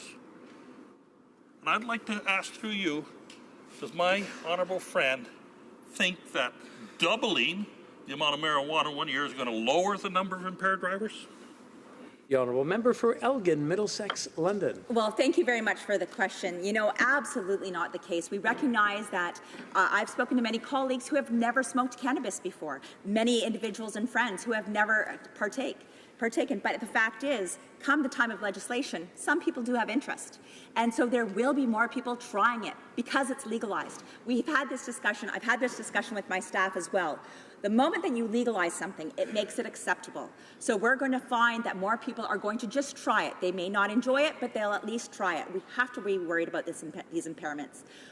There's the discussion of taxation on this as well, where it's very concerning. We need to make sure that the money is not about the government coffers, but it's actually going to be used as a tool and resource to our forces so that they can make sure that our Canadians are safe on the road. We need to make sure that the police forces have the proper detection tools and the proper training. Thank you. Resuming debate, reprise du débat, l'honorable député de Saint-Hyacinthe. The honourable member for Saint-Hyacinthe-Bagotte. Thank you, Mr. Speaker.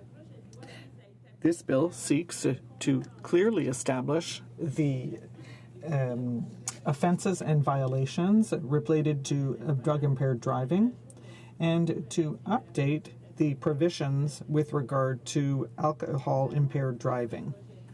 We supported this bill at second reading, and we are still considering what to do next. Unfortunately, impaired driving is the main cause of deaths attributable to criminal acts in Canada.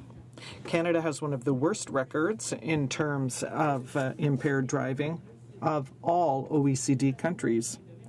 We need to put in place an awareness-raising campaign for the public, which is effective and fully funded. We have said so since the beginning of this debate today. It is important that the government rapidly puts in place this education campaign for the Canadian public. Earlier today, my colleague from Mount Royal and the chair of the Justice Committee said that we're here to talk about C-46 and not C-45 on marijuana legalization. But the government chose to table those bills one right after the other, and we simply cannot discuss one without discussing the other. And therefore, it is important to launch this education campaign immediately, well before legalization is actually enforced. The NDP has also supported judicious measures to prevent impaired driving. We must focus on deterrent measures to prevent tragedies.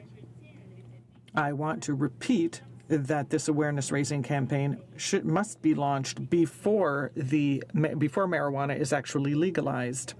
Bill C-46 does not clearly lay out the limits with regard to the concentration of cannabis in saliva, which leads to impaired faculties, and this must be made clear.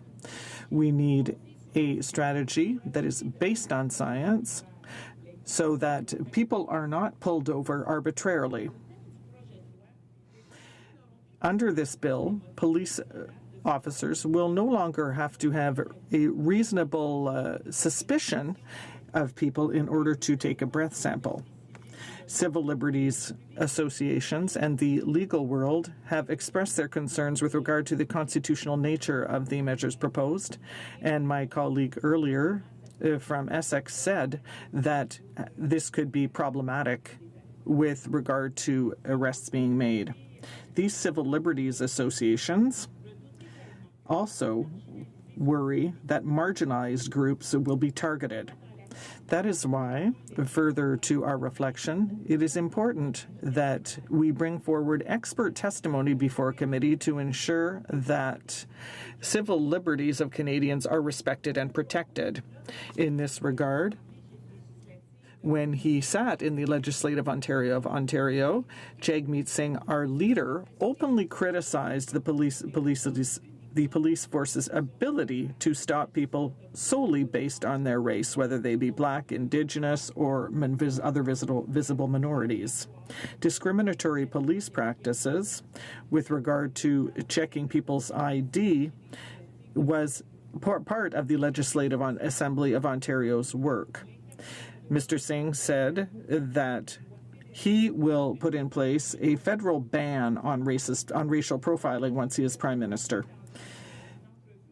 In an interview with the Toronto Star, he said that he had been stopped more than 11 times because of his appearance. He said, "I was stopped by the police many times simply because of the color of my skin." That gives you the impression that you don't belong, that there is something wrong with you because you are simply yourself. Part of our work as members of Parliament is when we go to meet citizens in our ridings. And I've often been asked when Ms. Sanssouci, what happens when you go to vote? It is sure that some things are decisive, but the discussions that we have with our colleagues are very informative. And when we have these discussions in caucus, obviously, we look to our own experience and our judgment, but also to the experience of our other colleagues in this House. And I would like to talk to you about a speech given by my colleague from Victoria, which for me was extremely informative on this matter. And I had the good fortune to sit on the special committee for medical assistance in dying with my colleague from Victoria, and his legal expertise and his constitutional experience were very instructive for me. And in C46 that we are debating today, he was also very informative as well. Mr. Speaker, I'm just going to read something from his speech that he said that was very important. Under the current bill, police officers have to have reasonable suspicions in order to stop a car. If this requirement disappears, as is being proposed by Bill C-46, it is possible that a disproportionate number of racial minorities, for example, Indigenous people and other marginalized people, will be targeted. That is the crux of the problem, and that is also why this is a bill that is very, very sensitive for all members of Parliament. However, a proper balance must be struck, and we are not convinced that that is what Bill C-46 does. We will continue to examine this bill, and we will do so until it comes to a vote. When being studied in committee, the NDP managed to put forward an amendment that will partially solve that profiling problem. This will add our section 31.1 to the code, and it would require that this matter be studied and that be reported on to Parliament in the 3 years after the Act comes into force. The committee accepted this amendment, and I certainly hope that the House will also put this amendment into the final version of the legislation. We find it worrying that so many experts said before committee that, or rather we are worried that their opinions will not be taken into account. I'm going to talk about something else my colleague from Victoria said, because I did not have the privilege, as he did, to participate in the Justice Committee. But he said that in committee, the members heard many, many witnesses, including Mothers Against Drug Driving, who came to tell tragic stories about the children that they lost. However, the bill raises grave concerns, especially with regard to obligatory screening.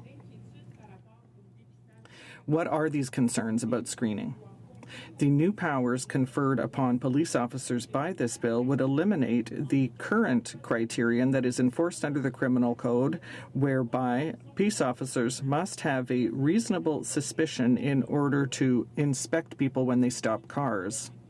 Instead, it would substitute mandatory screening, under which it would be to the police officer's discretion, and the driver would have to provide a breath sample without any justification at all. That is, according to the whim of a police officer. I said earlier, Mr. Speaker, that our personal experience can inform us when we are discussing such a bill. This kind of bill, rather. I have said that to you that before I was a member of Parliament, that I was a town councillor, and that I worked for the Provincial Department of Agriculture, and also that for some 30 years I worked with young people. So after having sat at a youth roundtable for so many years and having been director of a community organization for the accommodation of troubled youth, I can only tell you about the impacts that this kind of bill will have. So it must be addressed very, very sensitively, and I certainly hope that the only amendment that was adopted, an amendment from the NDP, I hope it will also appear in the very final version of the bill, because with regard to impaired driving, we must be careful not to target certain groups in society, and that is our duty as parliamentarians, to ensure that each and every citizen is treated fairly, and that all laws we adopt should permit this. Thank you. Questions and comments? For Scarborough Southwest. Thank you very much, Mr. Speaker, and I'd like to thank the member for her very thoughtful speech and for so well articulating her concerns. Mr. Speaker, I wanted to just respond to a particular issue. The member opposite expressed concern about the validity of oral fluids testing and about the experience in other jurisdictions. And I first of all wanted to share with her the results of a report that was done by the Canadian Centre for Substance Abuse, the CCSA, which they submitted to the government in April of this year, in which they did a very thorough examination of the use of oral fluids testing in other jurisdictions. And they make note that for example, in Victoria and Australia, these tests have been conducted within their legal framework since 2008. That the oral fluids testing kits are also currently in use in such countries as France, Belgium, Spain, and most recently the United Kingdom, as well as several states in the United States. And the CCSA also indicates that the Canadian Society for Forensic Scientists, Drugs and Driving Committee has recently done an evaluation of the oral fluids testing kits that currently exist and has said that they have reached a sufficient level of accuracy to be useful in the Canadian context. Those have also been tested by 8 different police services across the country to make sure that they actually work in a Canadian environment. And based on that information from the CCSA, I wonder if that might respond to some of the concerns expressed by my friend opposite. The Honourable Member for Saint-Hyacinthe-Bagotte. Thank you, Mr. Speaker. Well, the member is talking about various tests, but there are tests that can address our concerns. Let's talk about data collection. There's a data collection project that was done right here in the city of Ottawa in 2016, and it was launched further to a complaint to the Human Rights Tribunal because of racial profiling. And we saw that 12% of people were perceived as being from the Middle East, whereas only 4% of them. 8% were perceived as being black, even though they represent only 4% of all drivers in Ottawa. And older people were stopped more frequently. So among all these university studies and data collection, we really need to listen to what citizens, to what the public is telling us. And when civil rights organizations bring forward so much testimony from people, and I said this earlier in my speech, that our leader Jagmeet Singh has said the same thing. I personally have never been stopped 11 times, not even close. And when someone tells me that they've been stopped 11 times in a very short period of time, I think that that person has the right to wonder, and we all have the right to wonder, because if we do not have very clear laws and rules that ensure that we do not have arbitrary procedures, well, it is important that all the people in our country are treated fairly. Questions and comments, the Honourable Member for Mégantic-L'Érable.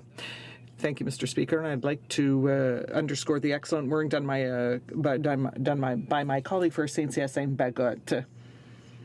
Sometimes she is drawn into partisan games as well, but her work is always very relevant. I know she's concerned by this matter, and when a member in this House asks a question to a colleague who is in Ottawa, well, that person should stick around and listen to the answer, because what I have just seen is it makes me realize why the government members don't understand all the subtleties of the excellent speeches and the excellent comments that are made on this side of the House. When they ask questions, then they should at least stick around to listen to the answer. That's just a little comment that I wanted to make, because I was a bit upset by the lack of respect that I just witnessed here in this House. But to get back to my colleague, we sense that the Liberals are sort of winging it because they're just rushing things through with regard to this bill. They haven't taken into account what the police officers are saying, what drug treatment experts are saying. They seem to be in a big rush. Is that my colleague's opinion of this bill as well? The Honourable Member for Saint-Hyacinthe Bagot. Thank you very much, Mr. Speaker.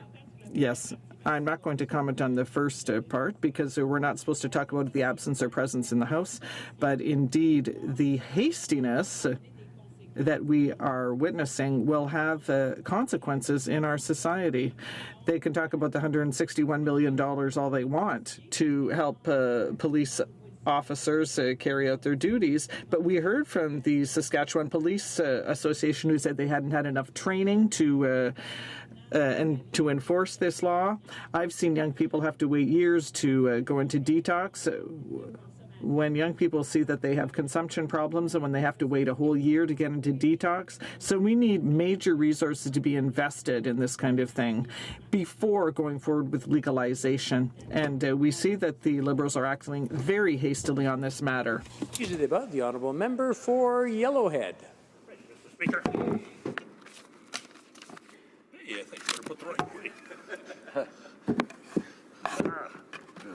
I'm pleased to be here today to speak again on Bill C-46, an amendment to the Criminal Code, offence related to conveyances and impaired driving. And this short and whole title, we're dealing with impaired driving and a review of the old sections of the Criminal Code and updating it. And it's impaired driving with alcohol or a drug. Mr. Speaker, I was a policeman for 35 years. And I held breathalyzer operator certificate since 1970.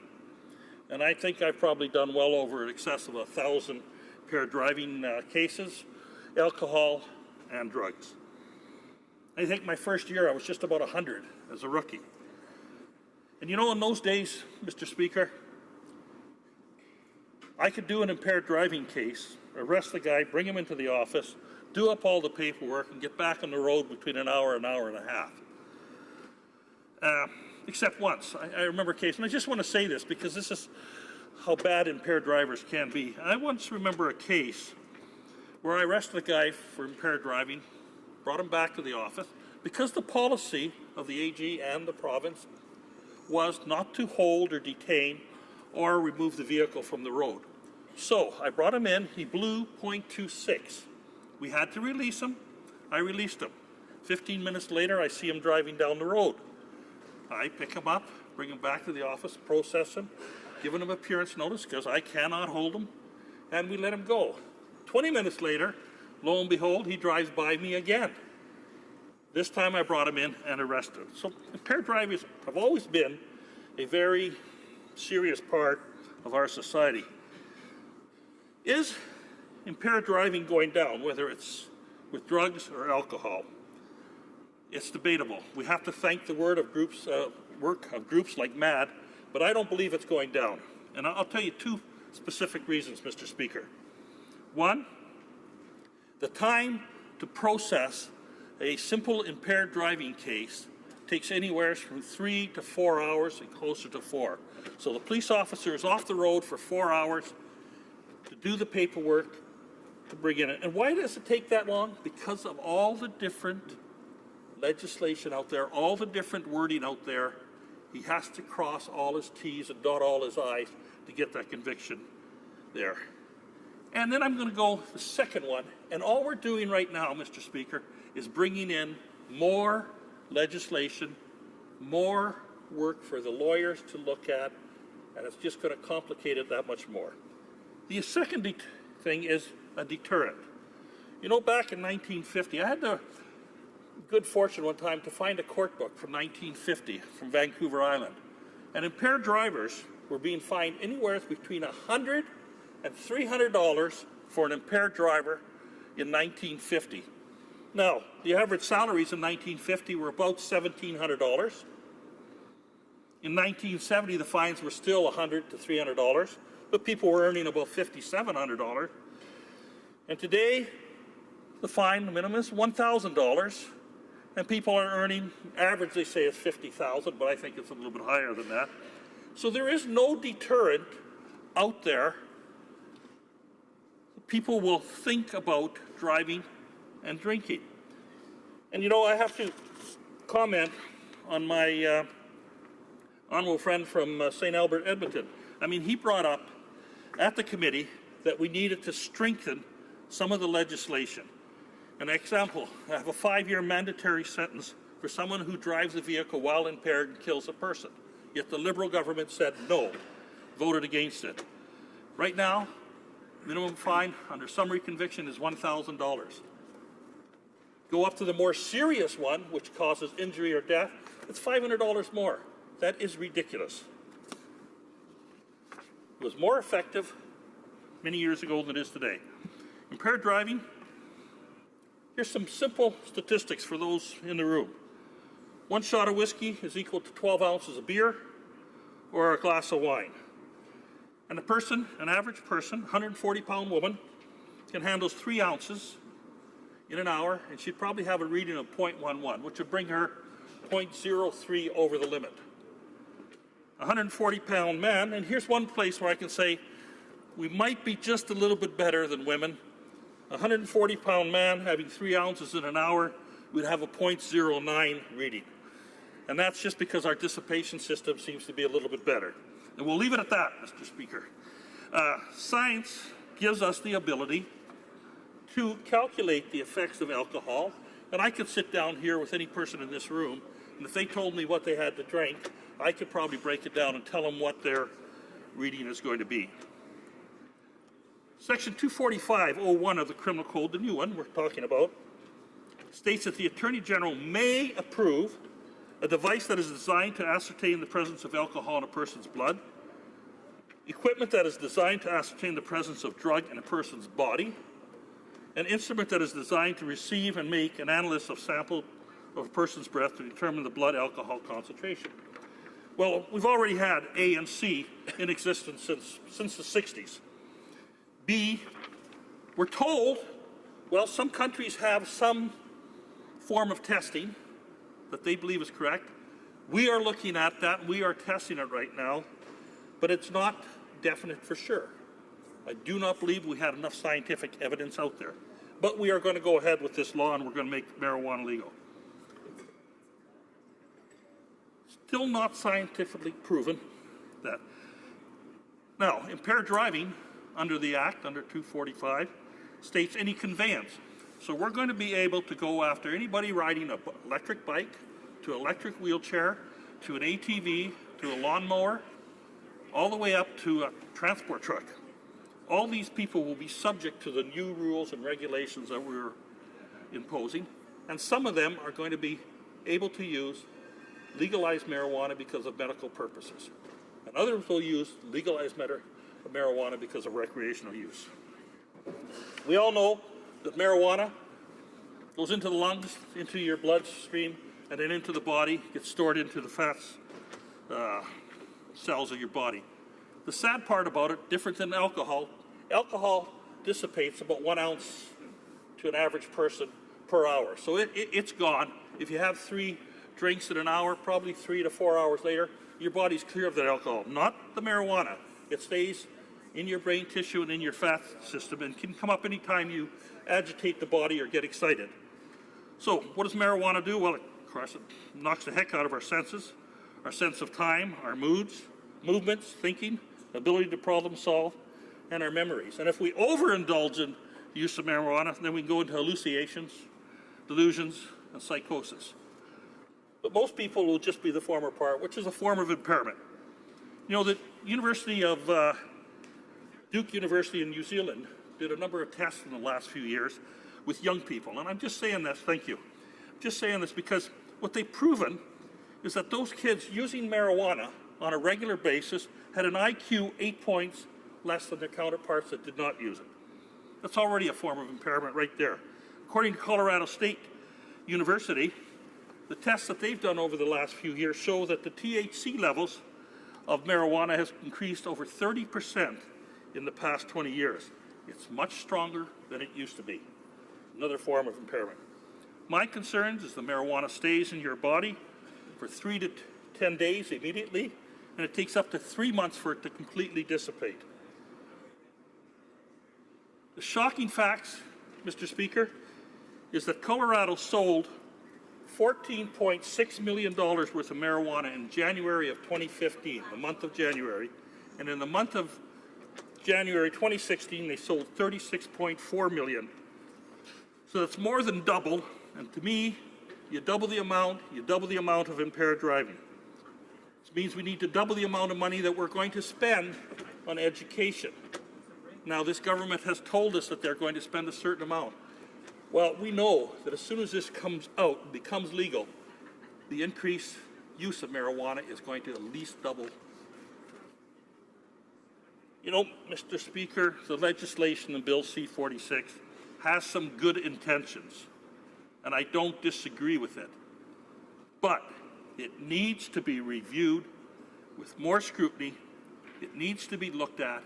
We need to get rid of a lot of the ambiguous parts that are written into there because it is just going to tie up police officers on the road, and it's going to make it very difficult for us to enforce impaired driving, especially with drugs. Thank you. Questions and comments? Questions et commentaires. The honourable member for Dauphin, Dauphin Swan River, Neepawa. Thank you very much, Mr. Speaker. I'd like to commend my colleague for his speech and his years of service in law enforcement. He's truly a tremendous addition to our caucus, and his wise counsel is very important to us. I'd like to ask him a question. Is there any, through you, Mr. Speaker, I'd like to ask my colleague, is there any test available to determine the concentration of drugs in a person's body? Member for Yellowhead. I'd like to thank the honourable member for that question. You know, it has been stated in this House that there are certain tests being done in certain countries that have accepted them, that we have been doing some tests in Canada with certain police officers, but yet we stand here and we have a government that wants to put a legislation forth, and we're getting close to, what do we got, 7 months to go?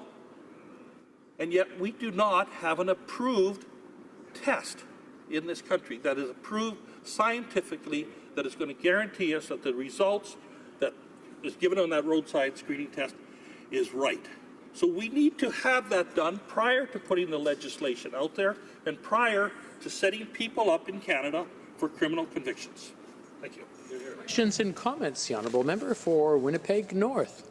Yes, thank you, Mr. Speaker. And I'm sure the member across the way would acknowledge that Canada has the highest youth engagement in the consumption of cannabis or marijuana than virtually any other Western country in the world, including the United States, United Kingdom, Australia, and so forth. So we know that our youth are engaged in the consumption of marijuana and cannabis. And I am sure the member, being a police officer, is very much aware that there are people that are smoking cannabis and are driving their vehicles. Is he trying to tell Canadians that there is no way in which someone can actually be detected, or that the Stephen Harper government did absolutely nothing to ensure that the people that are impaired by drugs were being minimized? I think that's the impression that the member across the way is trying to give listeners, and I'm wondering if he could provide any sort of assurances that, in fact, we do have law enforcement branches and agencies that are fairly effective at what they're doing at keeping our streets safer, and this legislation will actually assist into the future. And maybe if the member could just share with us what happens today or while Stephen Harper was Prime Minister, when someone is high on marijuana or cannabis and is caught behind driving a car. The honourable member for Yellowhead. Well, thank you, Mr. Speaker, and I'd like to thank my honourable friend McCross for that question. First of all, when Mr. Harper was Prime Minister, our government was not wasting its time on a ridiculous legislation of making marijuana legal. We were more involved in making crimes more serious so offenders paid for the crimes they did. And we were looking at the most serious crimes in Canada decrease. Now, I'm not saying that there is no test for marijuana for impaired driving, because I charged a person back in 1970 for using marijuana, and I used the simple, old-fashioned way of looking at his eyes, physical symptoms, etc. In Canada, we have approximately 600 police officers that are trained to recognize impairment by drugs. We have 65,000 policemen across Canada, so we have roughly 60,000 people, police officers, that are not trained properly to go stand up in the courtroom and say that person was impaired. We have about 600, yet we're bringing legislation in 7 months down the road. And how are we going to train enough officers to be able to detect them when they have that marijuana if the device that the Attorney General may approve, it's not approved, may approve, it's written right in there. Thank you. Resuming debate, the honourable member for Saskatoon Grasswood. Thank you, Mr. Speaker, and once again I rise to speak about the shortfalls and the negative consequences of this bill C-46. You know, when I last voiced my concern about this bill, and it was back in the month of May, I brought to the House's attention the devastating tragedy which was suffered by the Vandevors family in my city of Saskatoon. You see, early last year, they lost 4 members of their family to an impaired driver, a tragedy which is unimaginable. Some say it was the worst accident in the city of Saskatoon's history.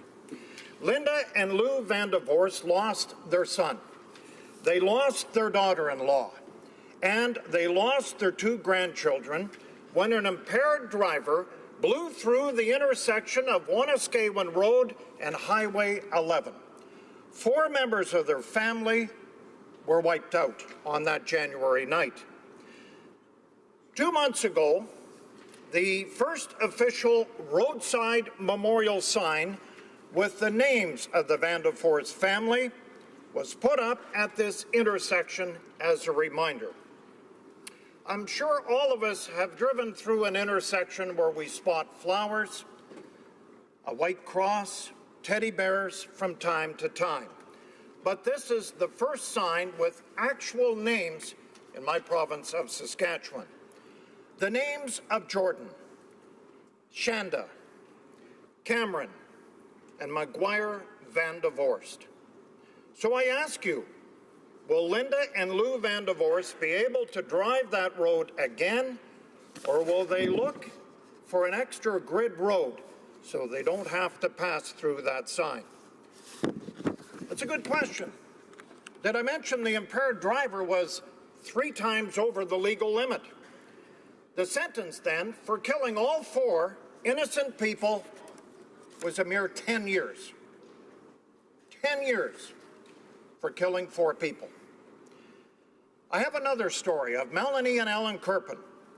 They're another family that have suffered a tragic loss. Just a week ago, today actually, Mr. Speaker, the Kirpin family unveiled a sign on Highway 11 that reads, "In memory of Danielle Brooke Kirpin." You see, 3 years ago this month, their daughter, Danielle, was driving on a double-lane highway, when a drunk driver going the wrong way, we understand for many kilometers, but was driving down this double-lane highway for many, many minutes and ran into her vehicle and taking her young life. Alan Kirpin came to Ottawa about 1.5 years ago and spoke on this. I mention Kirpin's name because Alan is a very good friend of ours, and he's also a former member of Parliament for Blackstrap. The Kirpins' entire family have been outspoken about the changing attitude toward drinking and driving, the need for an awareness, and the need for education. There was a province-wide campaign led by SGI, and that is the Saskatchewan Government Insurance, showing real-life victims of impaired driving crashes. So let's imagine on the set of the television, one by one, these faces disappear. We lose one, and then another, and then another.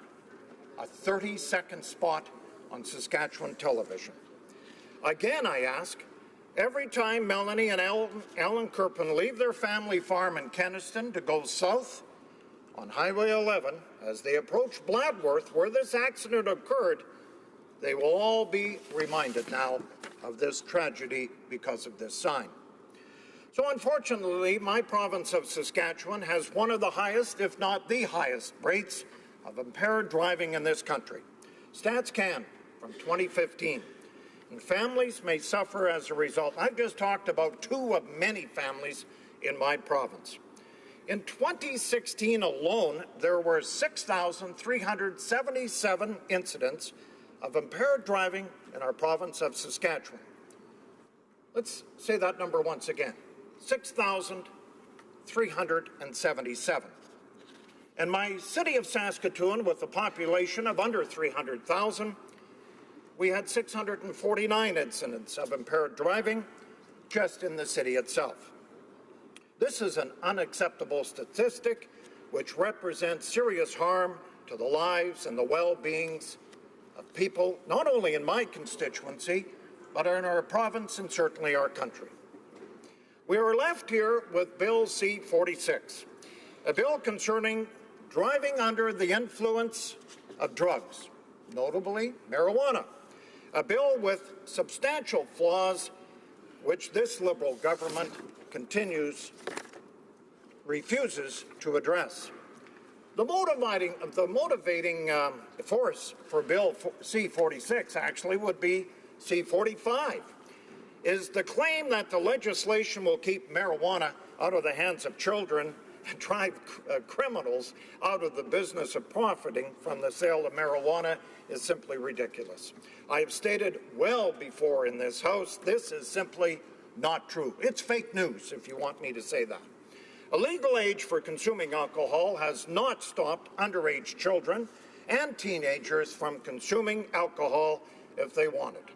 Criminals will always be able to profit from a black market for illegal marijuana and will find more desirable targets in underage youth because of this Bill C-46. There is also the burdens of police, and we've talked about it in this House, and justice system due to this Bill C-46. The fact that nationally, drug-impaired driving is on the rise as we look at stats from 2015, even before marijuana becomes legalized, combined with the fact that the cases of drug-impaired driving take longer to resolve before the courts and compared with drunk driving are carefully less likely to result in a guilty finding. And it should be deeply troubling here to all members of this House. With an increase of people using marijuana or trying it out, Mr. Speaker, for the first time, after it becomes legalized, we can only expect that these stats will get much worse. This government does not appear to have to be considered how difficult it will be and how much resources it will need in order to properly police drug-impaired driving. Just consider the fact that unlike drunk driving, we can predict that peak times, such as Friday and Saturday nights, drug impairment driving is a problem which I think will occur any time of the day, any day of the week. As Stats Canada reports, this suggests that, and quote, drug-impaired driving may be more difficult to combat than alcohol-impaired driving, since research has indicated that targeting known peak periods is one of the most effective ways to combat drinking and driving. Well, the Canadian Association of Chiefs of Police, including my own Saskatoon Police Service, told the federal committee they need more time to properly train officers about the new cannabis laws, and they need more than double the number of police officers who are certified to conduct roadside drug-impaired driving tests. Police have asked this government, this Liberal government, to postpone the date for legal pot because there is simply zero chance they will be ready come July 1st. Of course, we also have the issue of growing marijuana plants. That's going to be a major issue. Just last week, I had a delegation from the Saskatchewan Real Estate Board wondering about the rights of the landlords. Do they have any rights, in fact, when they rent out their property? And that is an issue that they have not been consulted with. As I mentioned, this issue is a burden on police. They face in response and how rushed we are now on this bill, C-46. In my last speech, I talked about that, but I wonder if this Liberal government is even listening to the concerns. The most important thing is education. We haven't even started that, Mr. Speaker. This Liberal government claims they're going to start in the month of December, 6 or 7 months out since we legalized pot on July 1st. They haven't even contacted the Canadian School Boards Association. And yet, these are the vulnerable people, age 15 and up, that we're talking about. And they haven't been educated on drinking and driving. They haven't been educated at all on the effects of marijuana. We are deeply concerned about the lack of education that this government has progressed, in fact, not progressed at all, and we are concerned about. So in conclusion, there are many glaring shortcomings that are present in Bill C-46, which needs to be addressed in order to improve the safety and the well-being of my constituents and others in this country. Thank you, Mr. Speaker. Questions and comments. Questions et commentaires. L'honorable député de Lac. The honourable member for Mégantic-l'Érable. Thank you very much, Mr. Speaker. I'd like to thank my colleague for his excellent speech, which once again points to the fact that the Liberal government is improvising on the marijuana legalization file and the impact this legislation will have on drivers who will drive high. My question is very simple. Does my friend really believe that young drivers in Canada will be ready on July 1st, 2018, the day marijuana will become legal in Canada and the day the Liberal government underplays the risks of this drug?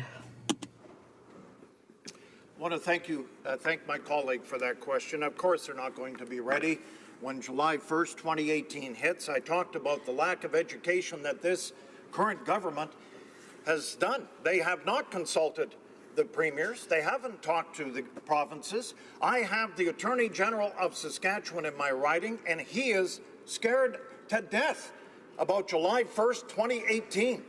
They have no idea how they're going to progress with this bill. They've been told, here it is, you deal with it. Well, what are the resources needed? We're talked about the lack of police force, the training there that starts to detect marijuana in your body. So yes, Mr. Speaker, there is a great concern because my province, unfortunately, leads the country in impaired driving, and I can't wait to see the stats once marijuana is legalized on July 1st. Questions and comments. The honourable member for Winnipeg North. Mr. Speaker, you know, it's interesting. Speaker after speaker from the Conservative Party, it's almost like they have their head in the sand on this particular issue. You know, like, do they not realize that we have the highest number the highest number of youth that is engaged in the consumption of cannabis. Okay, I just want to remind the honourable members I'm trying to hear the question. You're making it very difficult for the speaker. The honourable member for Winnipeg North. Thank you, Mr. Speaker. If you were to check with the Conservative MPs, you would think that there is no one driving around in the history of Canada that's been smoking up on marijuana or cannabis.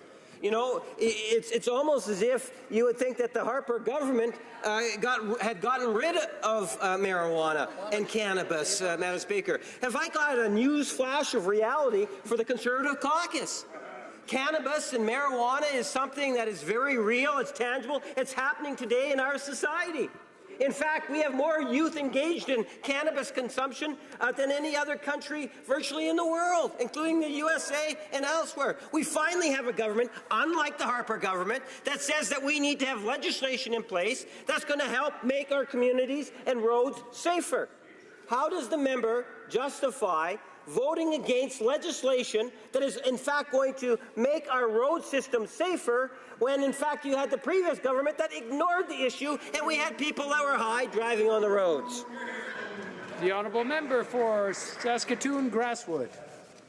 Mr. Speaker, will not make our roads safer in this country. I gave some statistics from my province of Saskatchewan. 6,377 incidents of impaired driving alone in my province.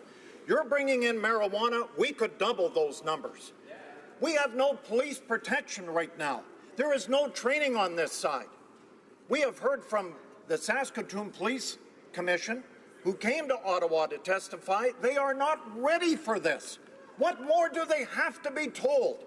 When outgoing Police Chief Clive Wayhill stood and told the committee, we are not ready to even look at this legislation, yet this government seems bent out of hell to bring this forward to Canadians that we not want. Resuming debate, the honourable member for Brandon Souris. I'd like to remind the honourable member that he'll be able to give his 10 minutes, and then when we return from and take this topic up again, he'll have 5 minutes worth of questions coming to him. The honourable member for Brandon Souris. Thank you very much, Mr. Speaker. Mr. Speaker, over the course of the summer, I took on the task of holding 5 town halls on the government's legislation to not only legalize recreational marijuana, but also on Bill C-46, which is what we're debating here in the House today. I threw open the doors and invited constituents who cared to attend so that everybody would have a full understanding of what was being proposed in both pieces of legislation. It was from those 5 meetings that I got a better understanding of the concerns of not only everyday Westman residents, but also from community leaders such as mayors, reeves, and councillors. Listening to one's constituents should not only happen during town halls, it's a practice that every elected official should subscribe. If truth be told, not many members of the government hosted a no-holds-barred public meeting on either Bill C-45 or C-46. I would argue that legalizing recreational marijuana is one of the largest changes to the Controlled Substances Act in my lifetime. However, not many government MPs took the opportunity to meet with their constituents to an open-door forum.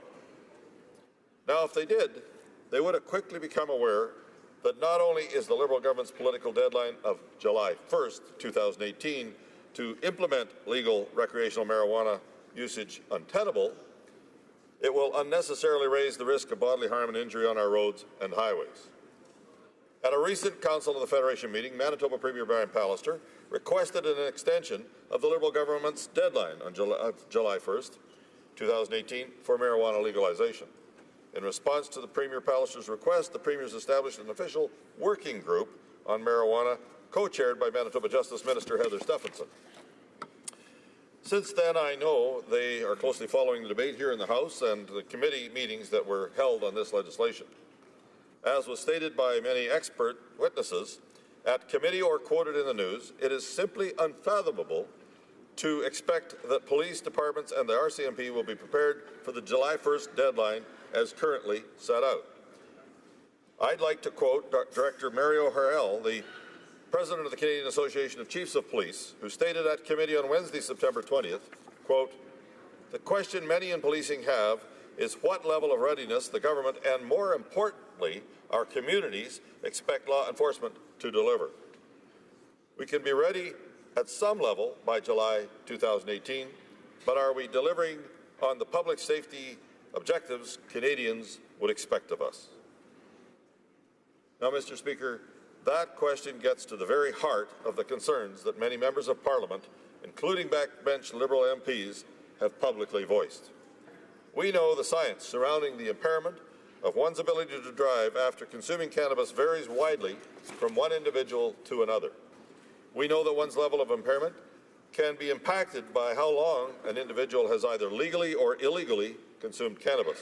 For instance, if you've been consuming cannabis on a daily basis for 20 years, your mind and body will be impacted differently than someone who consumes on a monthly basis. And let me just give you a specific example. During one of my town halls, a constituent stated that she had taken medical marijuana for years. She consumes cannabis in an edible form for her chronic pain. She said not only at our public meeting, but also publicly in the local newspaper, that it would be more dangerous for her to drive while not under the influence of medical marijuana. While I'm not a medical expert, nor proclaim to understand the precise impacts of one's cognitive functions, I believe that driving under the impairment of marijuana is just as dangerous as driving under the impairment of alcohol or other prescription drugs.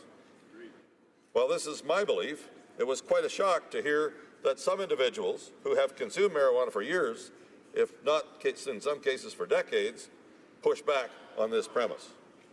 They pushed back because they felt that under no circumstances was public safety at risk because of their consumption of cannabis while driving a vehicle. This is a huge concern, Mr. Speaker, and I am quite certain that if a Conservative member of Parliament is being told this, it begs the question, what other long-term beliefs are held by Canadians who have long consumed marijuana? Now, in respect to the legislation, beyond a shadow of doubt, as it is currently written, it will be challenged almost immediately when brought into force. The reason I am so confident of this in saying this is that, unfortunately, Canadians will be caught and charged for driving under impairment of cannabis. And it is safe to suggest that the criminal defense attorneys will be looking at every available avenue to lessen the client's charge. And there is empirical evidence to suggest that this is exactly what is going to happen. We know that the current drinking and driving laws are some of the most heavily litigated areas of criminal law. And in respect to determining the exact nanograms of THC per ml in blood, it was good to see that even Liberal MPs, such as the member from Coquitlam, Port Coquitlam, ask about the objectivity determined standards for marijuana the police can measure against. What was disconcerting was that the Minister of Justice did not respond directly to her own colleague's question. However, she did note they have set up a drug-impaired driving committee, but neglected to answer his question of setting the benchmarks to determine impairment. Now, I'm not the only one who's asking these questions. According to the Canadian Bar Association, they recommend that the federal government base any measurement of blood-drug concentration on proven scientific evidence that links the concentration of THC to impairment. According to their briefing to the Minister of Justice, they outline the difficulties of introducing specific blood-drug concentrations, of setting an objective standard for penalizing a person, and then linking the findings to impairment. They even go as far as saying that legislating specific blood-drug concentration levels is problematic. While the Canadian Bar Association is probably well aware of the legal quagmire that will soon engulf our nation's courtrooms, it is wise to take a moment and reflect on if the government is rushing ahead without the scientific data to back up their legislation. We all want our roads and highways to be safe from those who make the callous decision to get behind the wheel after one too many beers and soon to be one too many tokes. With that in mind, it is troubling to hear that from legal experts and marijuana users that the Liberal government's legislation may not hold up under heavy scrutiny and well-funded legal defense team. The other aspect of concern is that the costs associated will be borne by the provinces and the municipalities regarding C-46.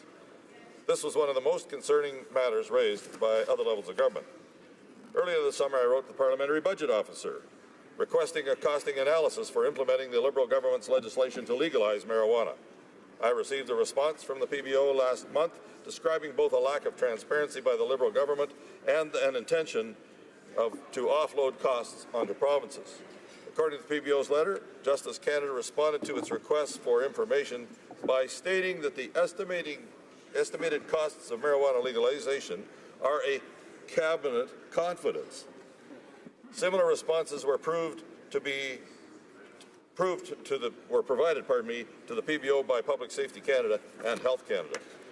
Quote, this clearly indicates that the federal government does have access to some cost estimates of Bills C-45 and C-46, but without that information, it would be difficult for the Office of the PBO to provide a reasonable cost analysis, the PBO wrote in response to my letter. I requested an in-depth costing analysis for several areas of concern for my constituents, including the cost of education campaigns and workplace health and safety regulations. We know the Prime Minister has thrown out the idea of sharing any federal excise tax equally with the provinces. But even that was not enough to calm the nerves of the premiers and their respective finance ministers. May there be no illusion of any member in this House that with the passage of C-45 and C-46, the policing costs, legal costs, and court delays will go down. The fallacy purported by some well-meaning but ill-advised commentators about how police force resources will now miraculously be shifted from cracking down on simple pot possessions to much more serious matters is but a dream. As with anything the government regulates, legislates, and oversees, there will be no cost savings when equipment training, bureaucracy, and simple paperwork are all accounted for.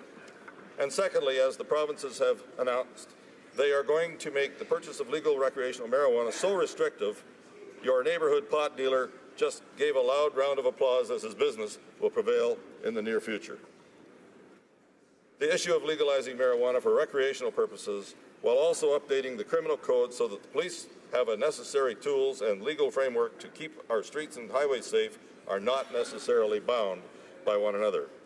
I would suggest to all members that under no circumstances should the legalization of recreational marijuana be pushed forward without at least some time after C-46 is brought into force. And not only should C-46 be allowed to be tested and prodded and probed, the federal government has the responsibility to fund the vast majority of upfront costs of doing so. The provinces and municipalities should not be taken for granted, and their cause of concern on the timelines proposed in the Liberal legislation should be heeded as well. As I've stated on many occasions, the Liberal government should wade carefully into the full legislation of recreational marijuana. They need to move beyond its politically motivated deadline, disclose the true costs of marijuana legalization, and provide municipalities and provinces with the resources they need to ensure safety of all Canadians. And in closing, until that time, this legislation should not move forward, and I encourage the Liberals to listen to the myriad of voices who echo similar apprehensions. Thank you, Mr. Speaker. We'll have to break now. The honourable member for Brandon Souris will have 5 minutes for questions and comments when we return after question period. Statements by members. Déclaration de député. The honourable member for Avalon. Mr. Speaker, William Jackman of Renews Newfoundland entered the cod and seal fisheries as a boy. He commanded sailing vessels on the Labrador and at the ice, and it was at Spotted Islands, Labrador, in 1867 that Captain Jackman was the hero of a striking rescue at sea. In a fierce gale, he saw the fishing schooner Sea Clipper with 27 people aboard run aground on a reef 600 feet from shore. He plunged into the heavy seas and swam to and from the vessel 11 times to carry 11 persons to safety on his back. Even though he was almost paralyzed by the cold, he fastened a rope around his waist and made 16 more swims to bring the remaining men and women ashore. None were left behind. Captain Jackman was awarded the Medal of Royal Humane Society of London, England, 150 years later, we remember this man of immense energy and strength, a noble man of great courage and humanity. We are joined in remembering his legacy today by his great-great-grandchild, the Honourable Minister of Veteran Affairs. The Honourable Member for Peace River West End. Mr. Speaker, recently Ali Muallim, a constituent from Slave Lake, Alberta, whose parents immigrated to Canada, shared his frustration with the Liberal tax hikes. He writes, "My father was 55 years old before he started writing checks to himself. Before that, he was a struggling entrepreneur. He paid the government, the bank, his landlord, the utilities, his suppliers, his staff, but rarely paid himself.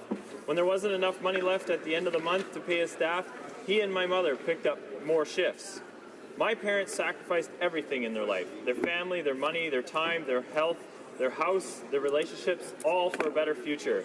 Our families changed our lives changed when we opened up a small pizza shop 15 years ago. Finally, they were able to pay themselves and even put some money away to reinvest in our community, and my parents finally had a retirement plan. The Liberals want to penalize my parents for their life's work. He even accuses them of taking advantage of tax loopholes. That doesn't sound fair to me. Mr. Speaker, there's nothing fair about the Liberals' fair tax proposal. Thank you." The Honourable Member for Vaudreuil-Soulanges. Around this time of year, on any given day, you'll find football teams like the Western Patriots and the St. Lazare Stallions take to the team in my community of Vaudreuil-Soulanges. It's a time of year, Mr. Speaker, that hundreds of kids look forward to. Unfortunately, Mr. Speaker, about a week and a half ago, one of our Pee Wee players took to the field by the name of Kieran, and he was injured. While the team captain and others were taking care of him until first responders could get there, all his teammates knelt in a show of support. It took a while for Kieran to get looked after. The practice was long since over, but everybody stayed. Mr. Speaker, I rise in the House today to first share with the House that Kieran is doing fine and is once again taken to the field. But also, Mr. Speaker, I want to say a special thank you to every one of those players who took a knee as a sign of respect. And, Mr. Speaker, and finally, say thank you to every one of the parents, the managers, and the coaches who do their best to teach our kids not only how to be good players in the field, but also how to be good people. Thank you. The Honourable Member for Algoma, Manitoulin, Kapuskasing. Dependent on clean drinking water. This is something that motivates Autumn Pelletier from Wimcoon, unceded territory, who is the only nominee from Canada for the prestigious International Children's Peace Prize. At 13 years old, Autumn is an inspirational activist who opposes environmental degradation and the threat that pipelines represent. She has addressed the Assembly of First Nations and spoke with the Prime Minister on behalf of the water she loves.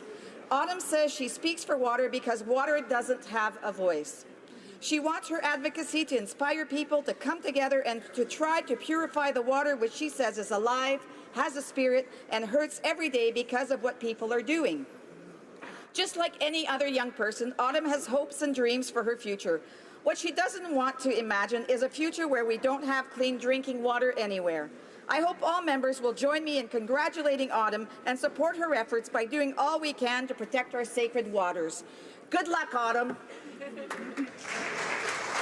Honourable Member for Steveston, Richmond East. Monsieur le Président. Mr. Speaker, on October 11th, Trinity Western University in Richmond invited me to speak at an event organized by students, and the theme was Love Letter to Canada. It showcased the gratitude and love for Canada by three students, Cecilia from China, Adriana from Mexico, and Sushil from India. Wow. The students expressed their appreciation for the quality of life and the focus on family, faith, and social justice that we Canadians may enjoy in our everyday lives. Monsieur le Président, Mr. Speaker, I'd like to thank the President of Trinity Western, Bob Kuhn, and Rebecca Swain, Catherine Sazen, and everyone else for inviting me and treating me to such a lovely and instructive afternoon. Édifiant. The Honourable Member for Edmonton-Wetaskiwin. Mr. Speaker, last week Albertans voted in municipal elections, and in Canada's largest constituency of Edmonton-Wetaskiwin, 4 outstanding leaders retired after nearly a century of collective service among them.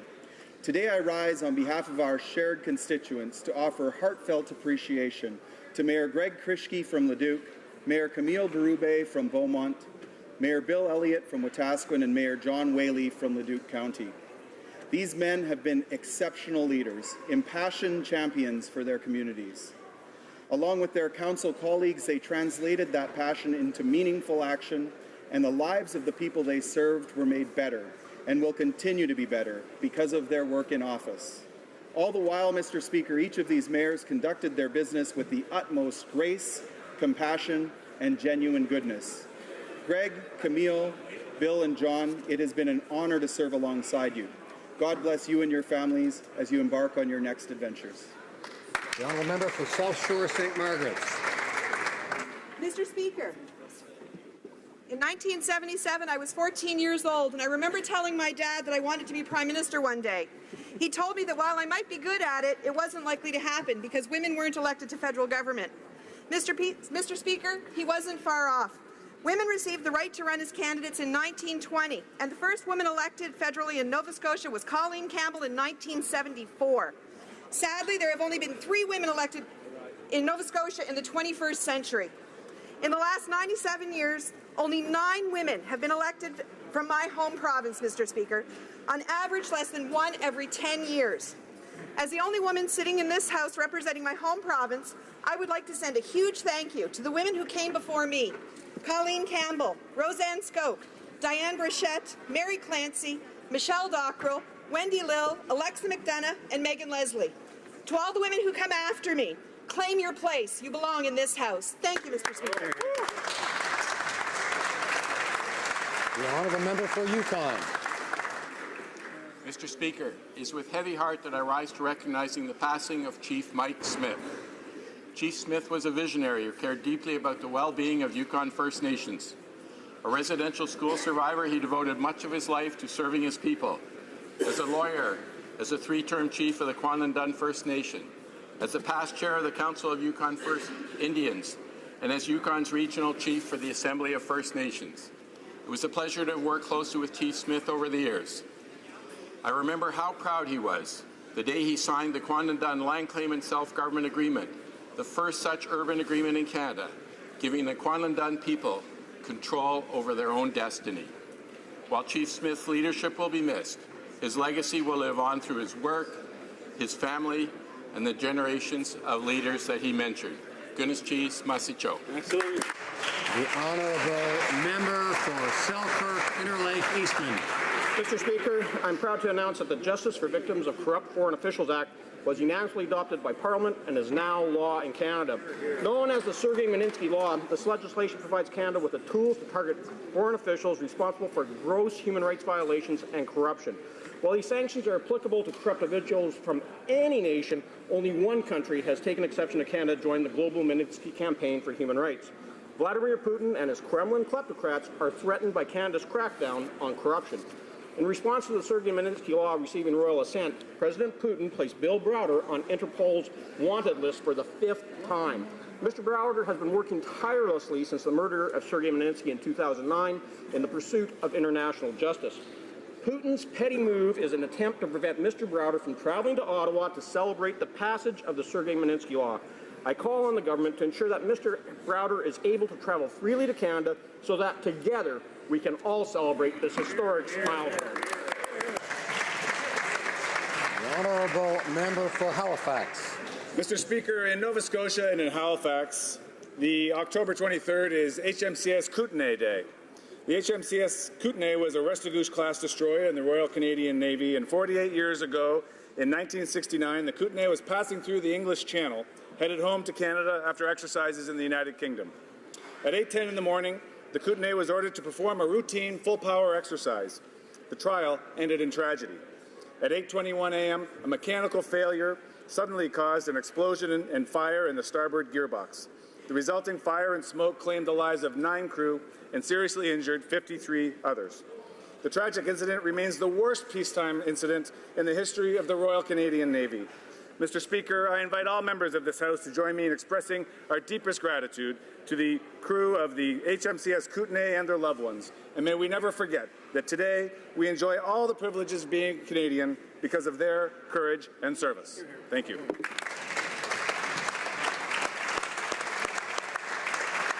The honourable member for Scarborough Centre. Mr. Speaker, I rise as a proud Muslim Canadian to recognize October as Islamic Heritage Month. Over 1 million Muslims are proud to call Canada home. Islam is Canada's second largest religion after Christianity.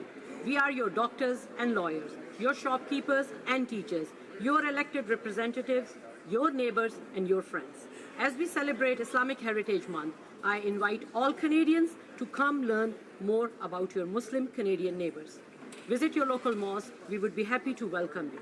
You will see that we all want the same things: to build a better life and a better community for our children and for the next generations. As we are proud of our Charter of Rights and Freedom, which says every Canadian is free to live how they want, to worship how they want, and that in Canada, no one can tell a woman what they can wear or what they can't wear. Thank you, Mr. Speaker. The honourable member for Haliburton, Fort Lakes Brock. Mr. Speaker, every year 14 students, 2 from each of the 7 secondary schools in my riding, are selected to participate in the Capital Experience Program, an opportunity to learn about careers. During their 3-day stay in Ottawa, they met with Summa Strategies, journalists, diplomats, and many more.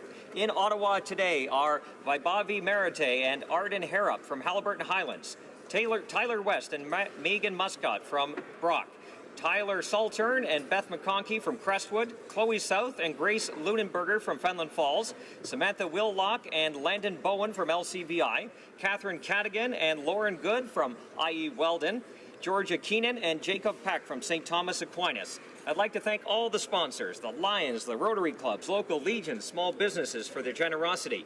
It is my hope that these students will be inspired to consider one of the many careers they were exposed to during their visit. I therefore invite my colleagues to join me in welcoming these students to Ottawa.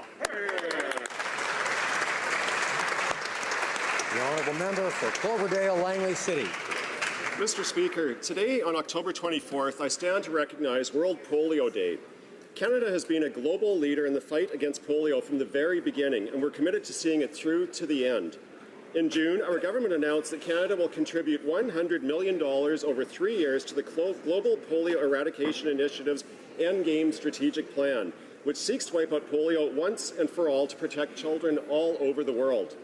Further, I want to recognize the work of Rotary, an organization whose members have committed countless hours and have been at the forefront of polio eradication efforts since 1979.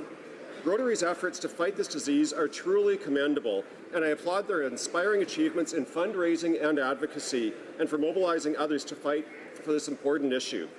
Moving forward, our government must ensure it remains steadfast in its commitment to working with organizations like Rotary, as well as our Canadian and international partners, to eradicate polio by 2020.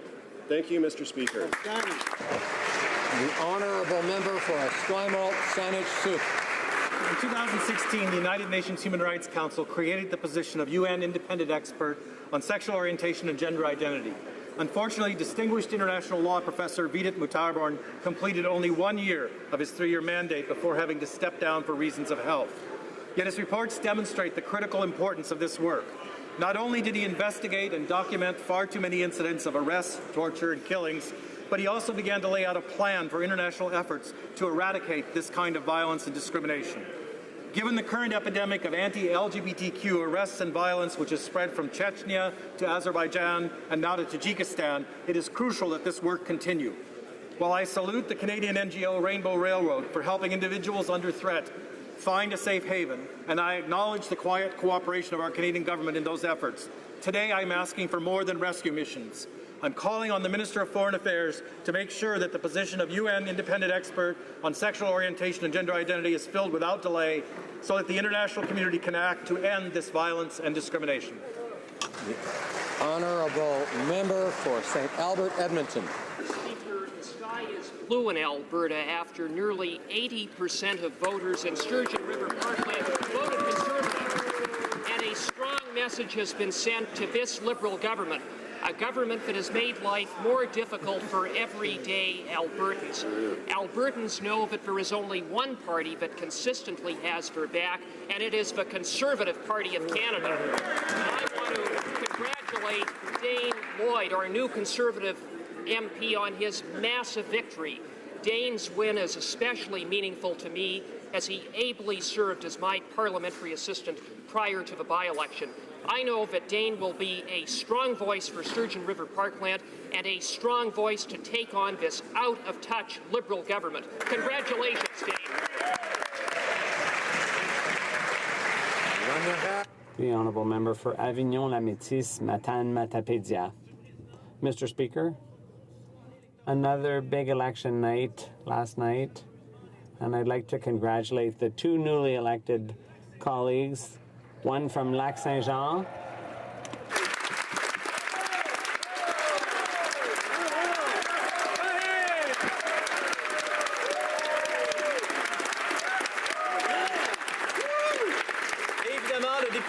and of course the member for Sturgeon River Parkland. Mr. Speaker, being a member of Parliament is an honour and a responsibility that we all feel very strongly about. And despite our differences of opinion, I know that all members on both sides of the House work very hard to represent their constituents. I'd like to thank all the volunteers, supporters, election workers and voters who expressed their wishes by exercising their right to vote, the very basis of our democracy.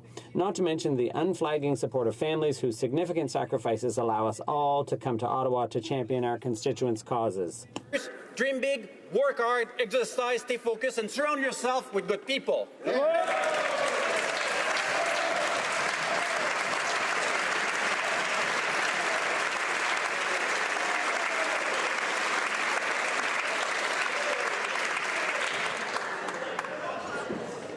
Alors, order. Questions orales, oral questions. The Honourable Leader of the Opposition.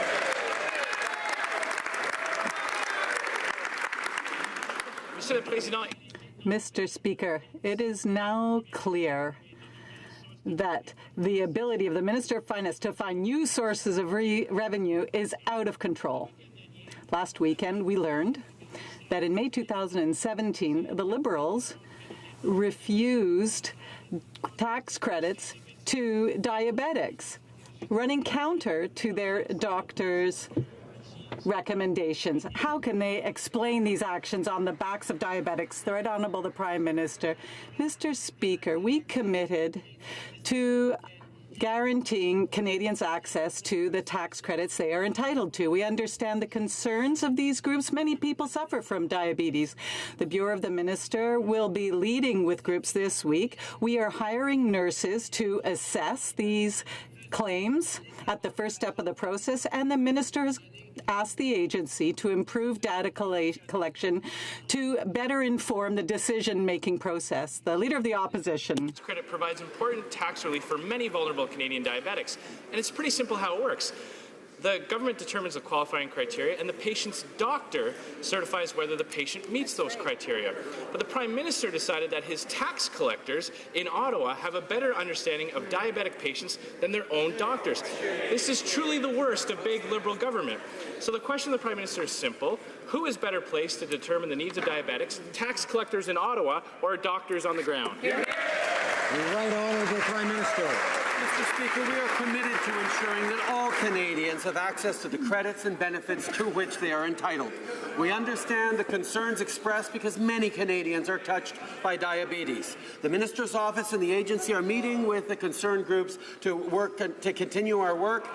We are rehiring some of the nurses that were fired by the previous government to assess the disability tax credit applications in the first step of the process. The Minister has asked the agency to improve its data collection to better understand the decision-making process of the agency. Order. The Honourable Leader of the Opposition. Mr. Speaker, you don't need to hire more people at the Canada Revenue Agency. You just need to listen to doctors who are helping their patients. The Prime Minister claims he wants to have a fairer tax system, but it's now clear that his definition of that word can't be found in any pages of any English dictionary that I'm aware of, so I'm hoping he can help Canadians better understand his new Liberal definition. Can the Prime Minister tell us, does he believe that raising taxes on vulnerable diabetic Canadians is fair? Right Honourable Prime Minister. Mr. Speaker, in the last election, Canadians had a choice.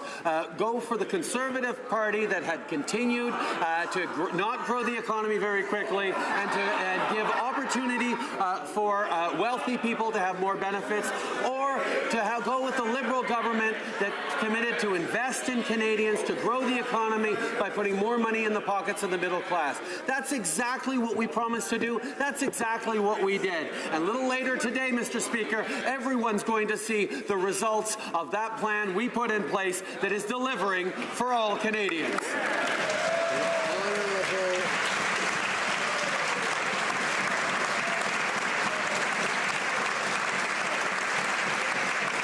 Honourable Leader of the Opposition. Monsieur le Premier ministre. Mr. Speaker, the Prime Minister continues to increase taxes on middle-class workers.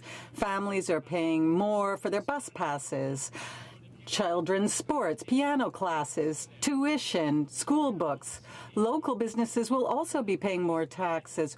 Why is the Prime Minister working so hard to make the life easier for its millionaire friends, but making the lives of those middle-class workers harder by making them pay more? The Right Honourable the Prime Minister. As we saw yesterday evening in Lac-Saint-Jean, Canadians don't believe what the Conservatives are saying.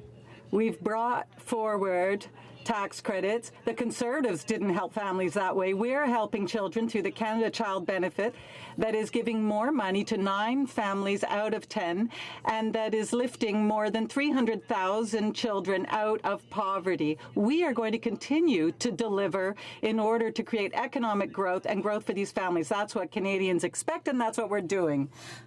The Honourable Leader of the Opposition. Because most recently, the most popular Liberal announcements are when they're announcing that they're cancelling their previous announcements.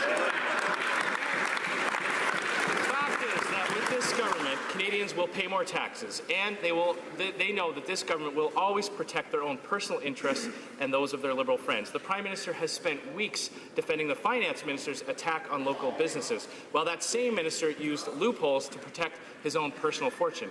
So a very simple question. Was the Prime Minister aware that his Finance Minister still controlled millions of dollars of stock in Morneau Shepell, while his government... The Right Honourable Prime Minister. Mr. Speaker, we made a promise to Canadians 2 years ago to lower taxes on the middle class, to raise them on the wealthiest 1%, to deliver a Canada Child Benefit that would grow the economy and help Canadian families right across this country, to strengthen the CPP, to create a guaranteed income supplement increase that would help our most vulnerable seniors. These are things we promised to do because they would grow the economy. Mr. Speaker, that's exactly what we're seeing. We have the fastest growth in the G7, have created hundreds of thousands of jobs because putting money in the pockets of Canadians...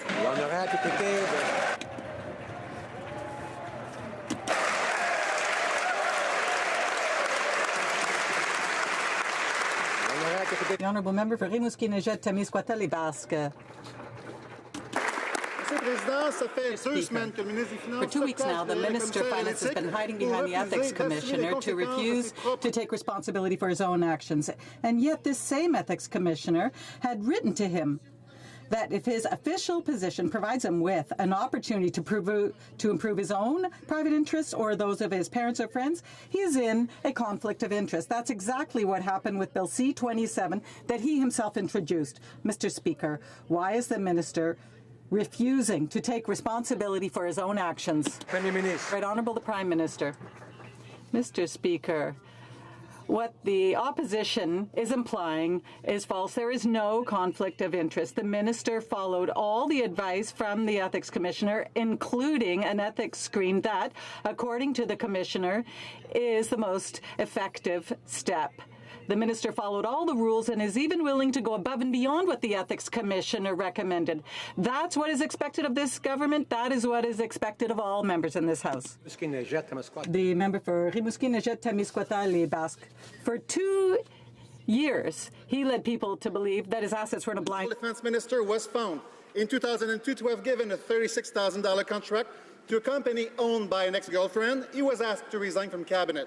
When the same year, the Liberal Solicitor General was found to have given a $6 million contract to a college presided by his brother, he was asked to resign. But when the finance minister tables a bill that allows him to gain $2 million through shares he never placed in the blind trust, he gets a free pass. Why is the finance minister held to lower ethical standards? The Right Honourable Prime Minister.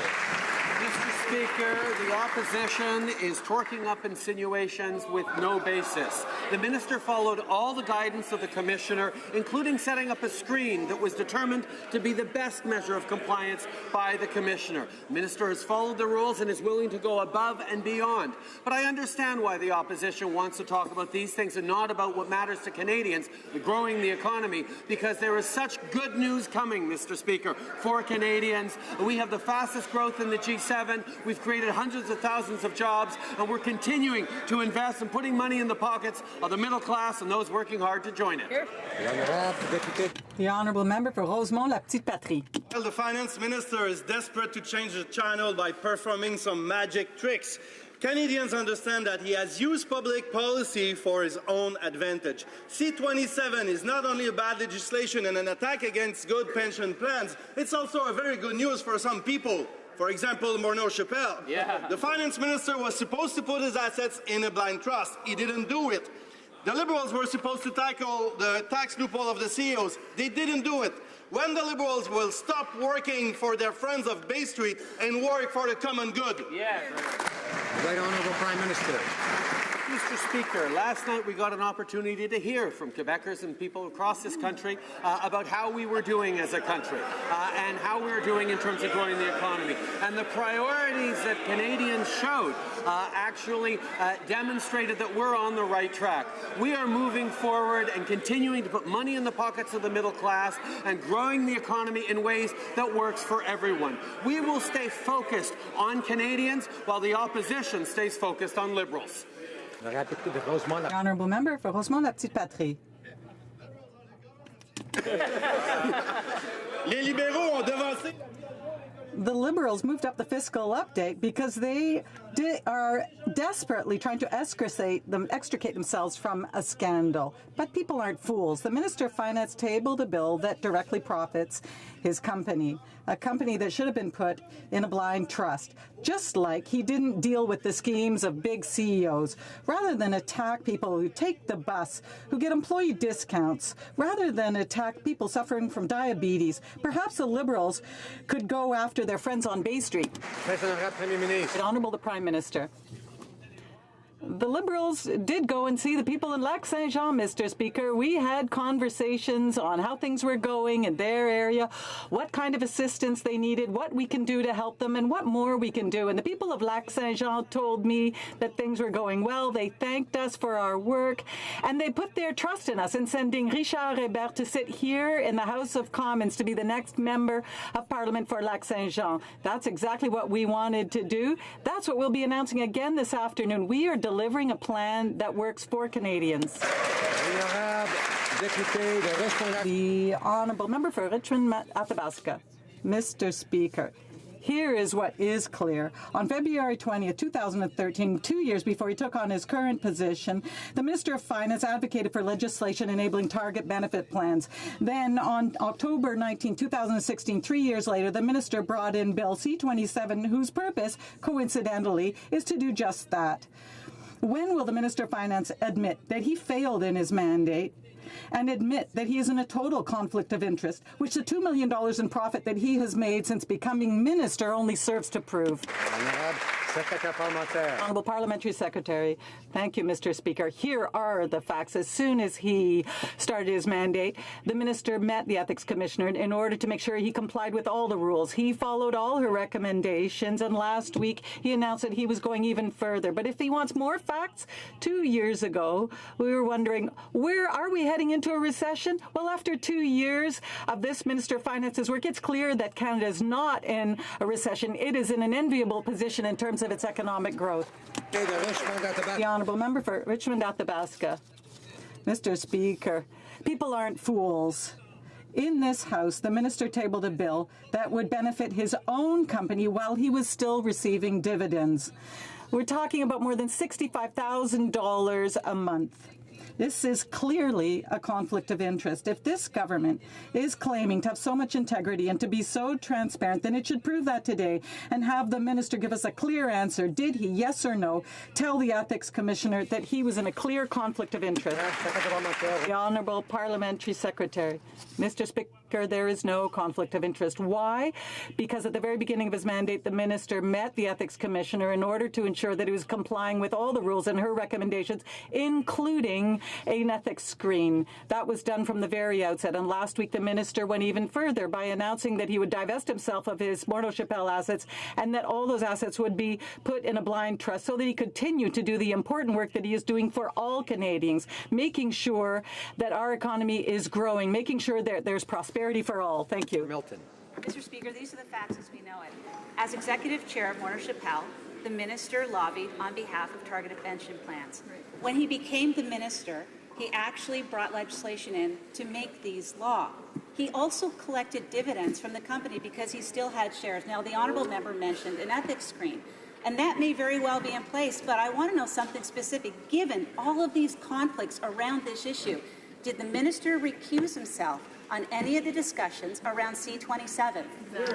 Honourable Parliament, the Minister of Finance. Yes, Mr. Speaker, the Minister of Finance did put in place an ethics screen, which was recommended by the Ethics Commissioner, and she described it as the best measure of compliance possible. He's always followed her recommendations, will continue to do so, to work in a forthcoming and transparent manner with the Ethics Commissioner, going above and beyond her recommendations. Thank you, Mr. For Milton. Mr. Speaker, did the ethics screen enable the minister to have discussions on a company that he controlled, that he received $65,000 a month from, that he himself lobbied for in the past? Now, the minister would say to us, oh, you're so concerned about my personal finances. Actually, we're not. We're caring far much more about exactly what ethical screen he had in place and if he did the right thing. Mr. Speaker, this isn't about Bay Street. This is about Main Street. And Canadians want to know, did the minister recuse himself when he had these discussions on C-27? The Honourable Parliamentary Secretary. Thank you, Mr. Speaker. I can assure the member that the Finance Minister from the get-go has always worked with the Ethics Commissioner to make sure that he's in full compliance with the rules that govern us all as parliamentarians and respecting her recommendation, and that he's gone even further, going above and beyond her recommendations. Now, working for Main Street is exactly what the Finance Minister has done for the last 2 years, lowering taxes for 9 million Canadians, steering the Canadian economy back into the direction of growth and prosperity for all. I think we can be very proud of our Finance Minister. Thank you. Honourable Member for Barrie Innisfil. Well, Mr. Speaker, share prices for Morneau Shepell went up by 5% the day after the Finance Minister tabled Bill C-27. The bill directly affects pensions, which Morneau Shepell is in the business of selling. This is a clear conflict of interest. The minister promised this House, the Ethics Commissioner, the media, and anyone who would listen that he would recuse himself from decisions involving Morneau Shepell, but he hasn't done that.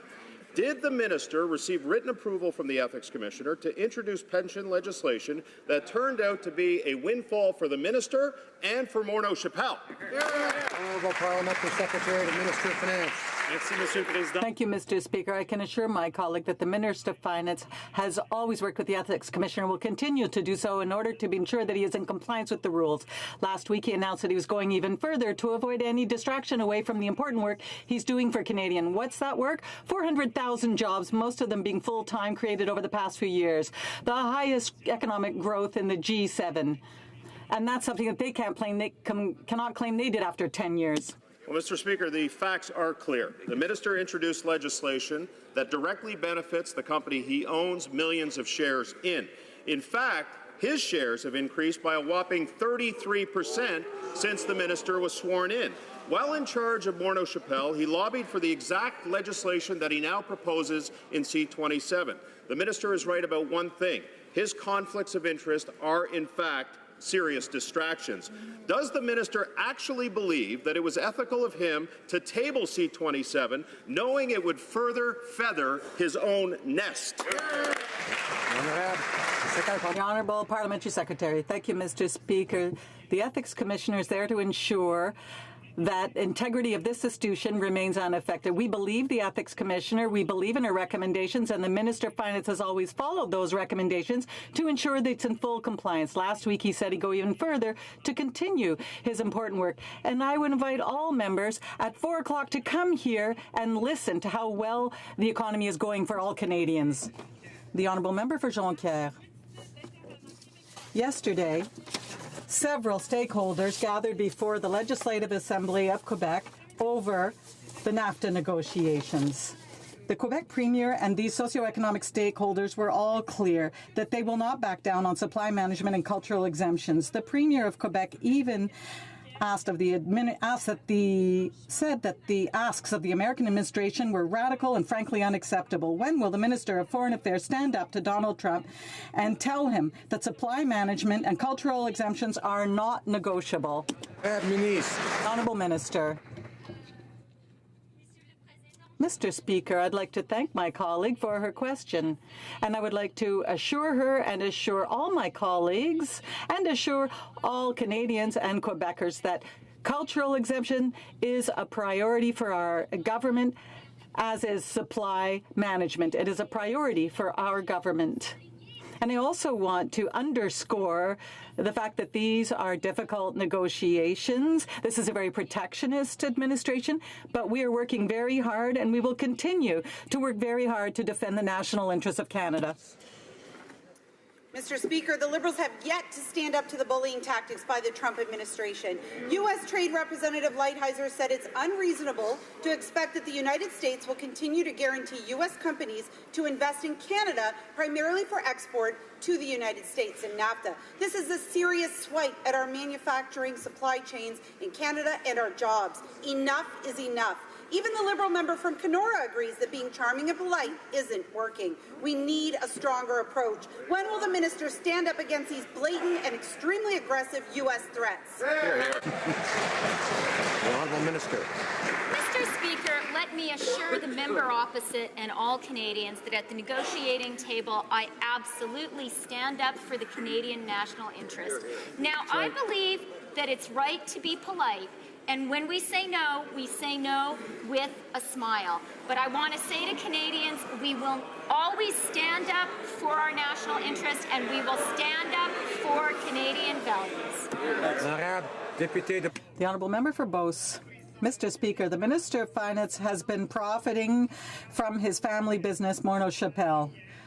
We learned yesterday that Morneau Shepell benefited from dealings with Bombardier. And as you know, Bombardier has received hundreds of thousands of dollars in subsidies from the government. There's a clear conflict of interest when subsidies are granted to a company and indirectly benefit Morneau Shepell's business and the Minister of Finance.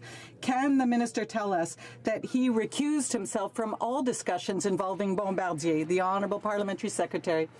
Thank you, Mr. Speaker. As I mentioned earlier, the Minister of Finance has always worked with the ex-Commissioner, will continue to do so proactively and transparently in order to ensure that he is fully compliant. Now, Mr. Speaker, I can understand that after 10 years when they had the worst performance ever since the Second World War and they neglected the middle class for those 10 years, I can understand why they wouldn't want us to be in too much of a contrast with them, because we have created 400,000 jobs, lifted children out of poverty, increase the GIS. That's the record of this Minister of Finance. The Honourable Member for Beauce.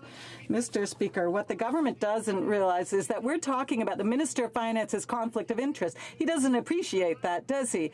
The Minister of Finance is working for his personal interests, and he isn't stopping this conflict of interest situation. There are many examples. There's Bill C-27, for example.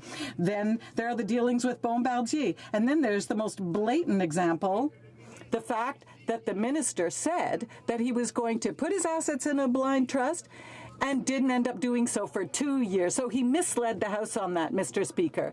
Mr. Speaker, how can the Minister of Finance fulfill his role as the finance minister when he is in such a clear conflict of interest. The Honourable Parliamentary Secretary. Thank you, Mr. Speaker. The Minister of Finance can fulfill his role by following the recommendations of the Ethics Commissioner, working with her as he has from the very outset in order to make sure that he is compliant with all the rules governing this House. That's what he did since his election, and he's even going further than what she recommended. The Minister of Finance is focusing on working for all Canadians, for the Canadian economy, and that's what he's been doing for 2 years, Mr. Speaker. Mr. Speaker, today we learned that Morneau Chappelle is managing Bombardier's insurance and pension plans. As former chairman, the finance minister would have known about this contract. Clearly, the finance minister's family company has a huge interest in Bombardier's survival. Last year, the Liberals gave a bailout of over $300 million to this company. Did the finance minister recuse himself from all discussions around the Bombardier bailout? The Honourable Parliamentary Secretary to the Minister of Finance. Mr. Speaker, I can reassure the member that the Minister of Finance has always worked with the Ethics Commissioner, followed her recommendations from the very beginning, and established a screen to avoid any conflict of interest. That screen has been in place since the very beginning of his mandate, and last week the Minister announced that he would go further to avoid any distraction away from the work he's doing from Canadians, that is, prosperity and growth for all. Mr. Speaker, as much as the Liberals are hoping to just move along, the fact is these are very serious conflicts of interest. Canadians have questions. The Minister of Finance, whether he likes it or not, answers to Canadians. Mr. Speaker, regarding the connection with Bombardier that the Finance Minister has, did the Finance Minister inform the Ethics Commissioner that Morneau Chappelle did business with Bombardier, or did he forget about that, just like he forgot about his villa in France? The Honourable Parliamentary Secretary. Can reassure the member that the Finance Minister has, from the get-go, worked with the Ethics Commissioner in a transparent and forthcoming manner, in a proactive manner, to make sure that he respects all the rules and he followed all our recommendations, namely to put up a conflict of interest screen, which he has done. Now, Mr. Speaker, the Finance Minister will keep working for Canadians, as he's done, with remarkable results, growing our economy at the fastest pace in the G7. We are the envy of the world under the stewardship of this Finance Minister. Thank you. The Honourable Member for Abitibi Bay James AU. Last year, the Human Rights Tribunal determined that the federal government was guilty of discrimination against First Nations children. Internal correspondence confirms that Health Canada was aware of these serious failings but had no intention whatsoever of making changes. After 2 years and 3 compliance orders, the Liberals have still done nothing. When will the minister deal with the enormous gap in services for First Nations children, or does the most important relationship exclude Indigenous children? The Honourable Minister of Indigenous Services. Documents that the member opposite is referring to are based on Jordan's Principle, which was passed in this House in 2007. Tragically, there were 0 cases approved under the previous government. As soon as our government came into power, we got the resources, hundreds of millions of dollars, to fully implement Jordan's Principle. I'm pleased to report to this House that now 20,000 cases have been approved. Children are getting access to the care that they need, and will continue to do this work. Woo. Honourable Member for Timmins, James Bay. So speaks the woman who's fighting Cindy Blackstock in federal court.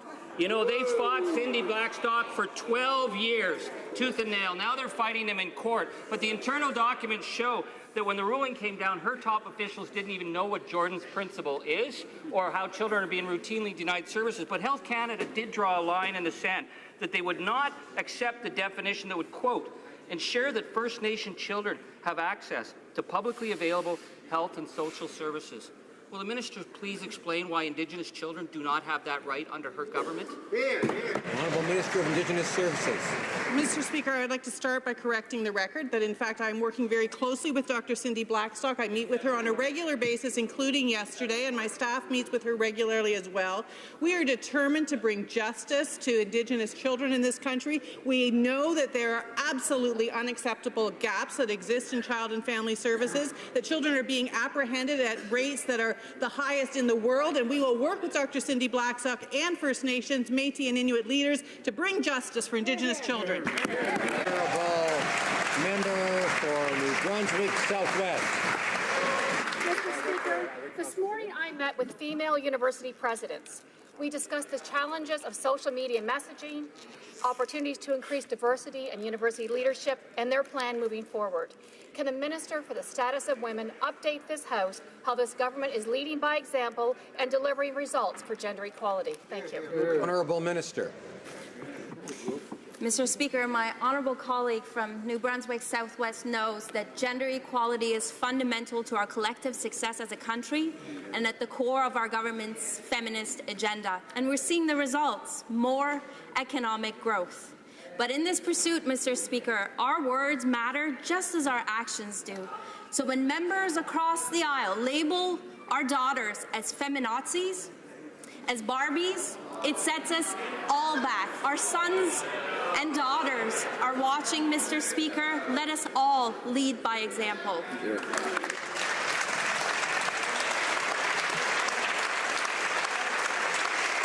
The honourable member for Sarnia-Lambton.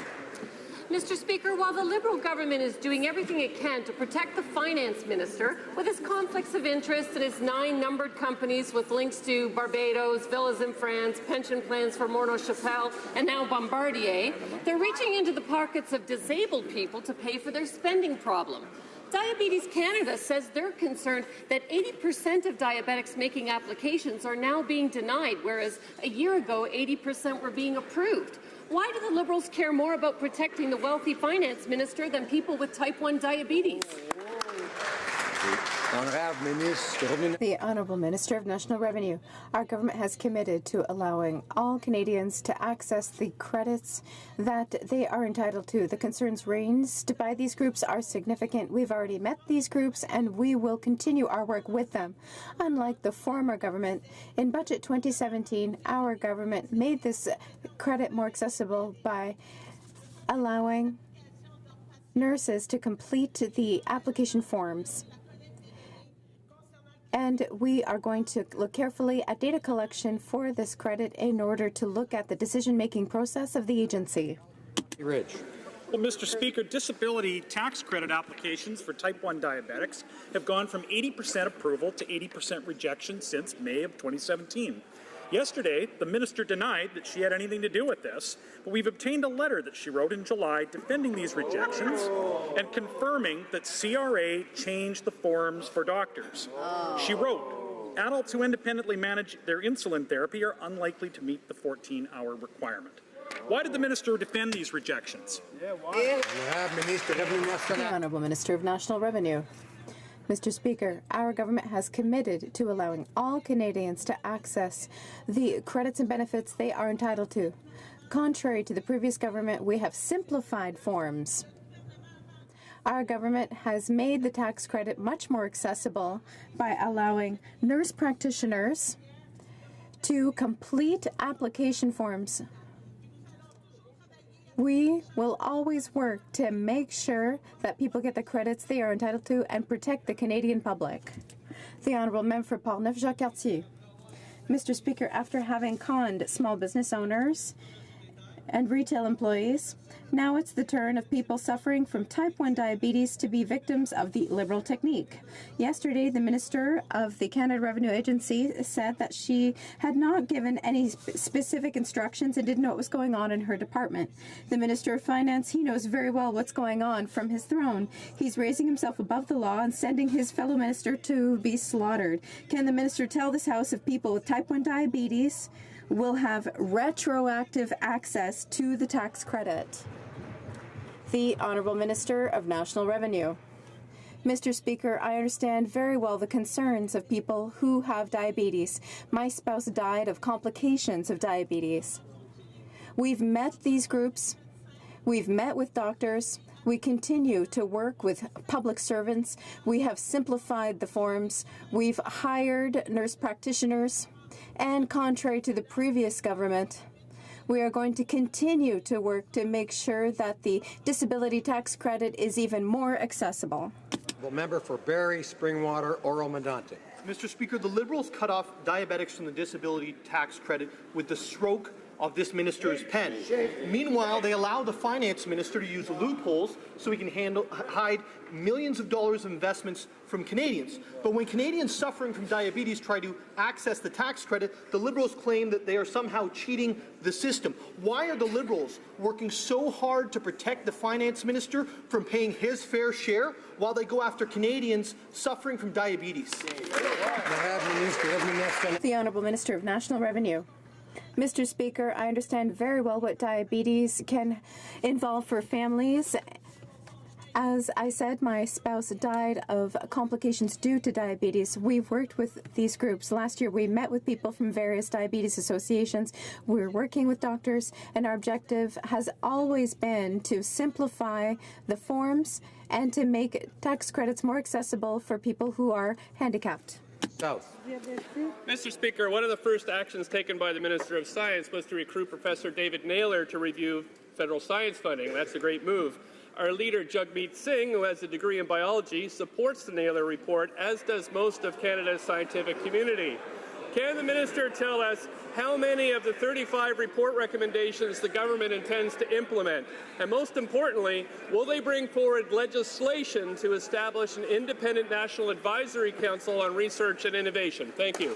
Honourable Minister of Science. Mr. Speaker, our government was elected on a promise to put science at the heart of decision-making. After a decade of neglect, I'm working to put people, our researchers, at the heart of how we think about science and how we fund science, whether that is by ensuring our young researchers have the supports they need to succeed, or addressing the chronic underrepresentation of women and visible minorities. Our government will ensure that people are at the forefront of Canadian science. The Honourable Member for Nanaimo, Ladysmith. Sunday night, the 90-foot vessel Anapaea sank in Ladysmith Harbour, leaking oil into the ocean. In 2014, Transport Canada identified this 100-year-old boat as a vessel of concern. So the government knew that it posed a threat, but it took no action until it sank. We're grateful for the Coast Guard's swift action, but this is yet another example of the Liberal government's failed boat-by-boat approach on abandoned vessels. Why did the government do nothing to prevent this vessel sinking? And will the government support my legislation to solve abandoned vessels once and for all? Minister of Transport. Mr. Speaker, as you know, we're very proud of having announced the Oceans Protection Plan. And in relation to vessels of concern, we announced the Abandoned Boats Program, a $6.8 million program. Last May, we announced also a small craft harbor, federal fisheries harbor boat cleanup program. We will be acceding to the Nairobi Protocol, and later this year we will be introducing legislation dealing with vessels of concern. I think we're covering the waterfront, Mr. Speaker. Honourable Member for Lévis-Lobinière. Mr. Speaker, the Minister of Finance does not seem to like talking about his personal finances. However, he can do so with the Ethics Commissioner as outlined in the Conflict of Interest Act. Mr. Speaker, regarding the tax treaty between Canada and Barbados, Canadians want the Minister of Finance to avoid putting himself in another conflict of interest. Did he recuse himself from any discussion of this tax treaty, yes or no? The Honourable Parliamentary Secretary. Thank you, Mr. Speaker. The Minister of Finance has always worked with the Ethics Commissioner and will continue to do so, working transparently, openly and proactively to make sure that all the laws are respected and upheld. He's done so from the very beginning and is now putting a wall up to prevent conflicts of interest.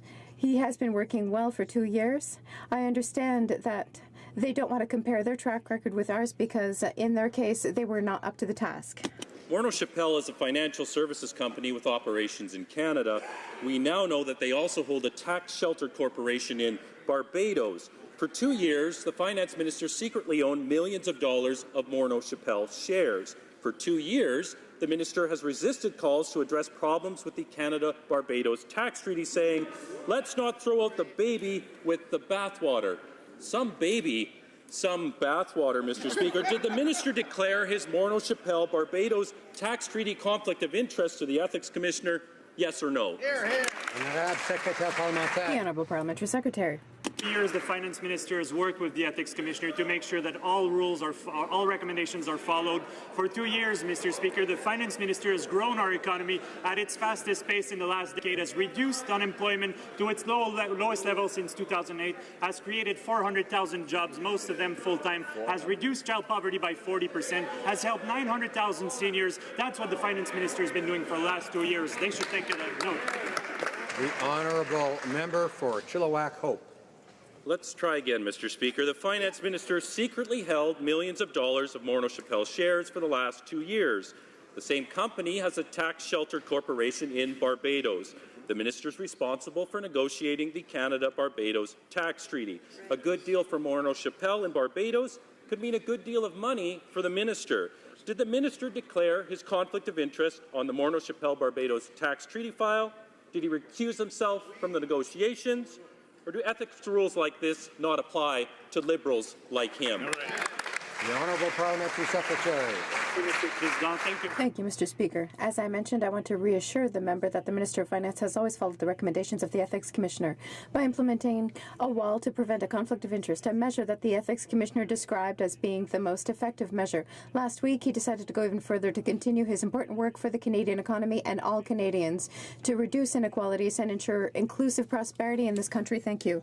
The Honourable Member for Alfred Pellan. Mr. Speaker, all Canadians cherish our democracy. Yesterday, they cast their ballots in the ridings of Lac-Saint-Jean in Quebec and Sturgeon River Parkland in Alberta.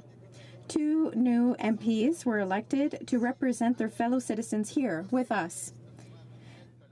Can the Minister of Democratic Institutions update this House on steps taken by our government to reinforce our democracy? The Honourable Minister of Democratic Institutions.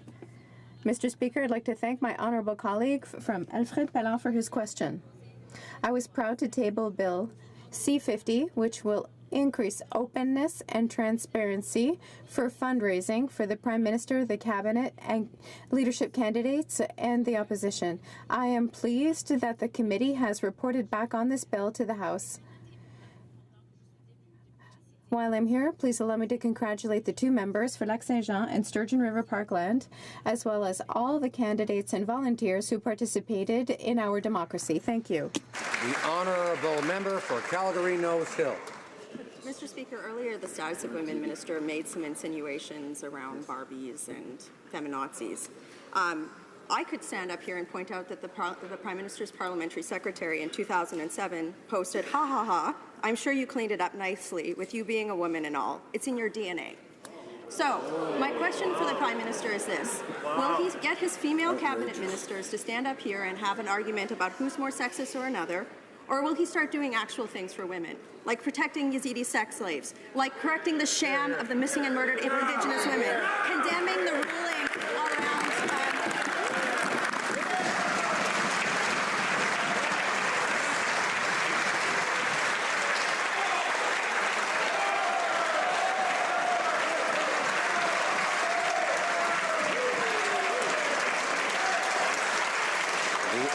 The Honourable Minister for the Status of Women. Order. Mr. Speaker, as my honourable colleagues pointed out, we have a great deal of work to do to address and prevent gender-based violence. I'm going to ask members to not be yelling, to not be commenting when someone else has the floor. Members know better than that. Order. It's not appropriate. The Honourable Minister for the Status of Women has the floor. As my honourable colleagues mentioned, we have a great deal of work to do to address and prevent gender-based violence. Our government, under the leadership of our Prime Minister, is doing just that. As I said before, our actions matter, but so do our words. And words like feminazi, words like Barbie, words like the words that my honourable colleague mentioned are not helping us advance the shared cause of gender equality. The Honourable Member for Windsor-Tecumseh. Mr. Speaker, despite having doctor certifications of eligibility, large numbers of diabetics are being denied the disability tax credit. First employee discounts and now diabetics, I wonder who's next. Canadians deserve better than the talking points that we've heard in this chamber.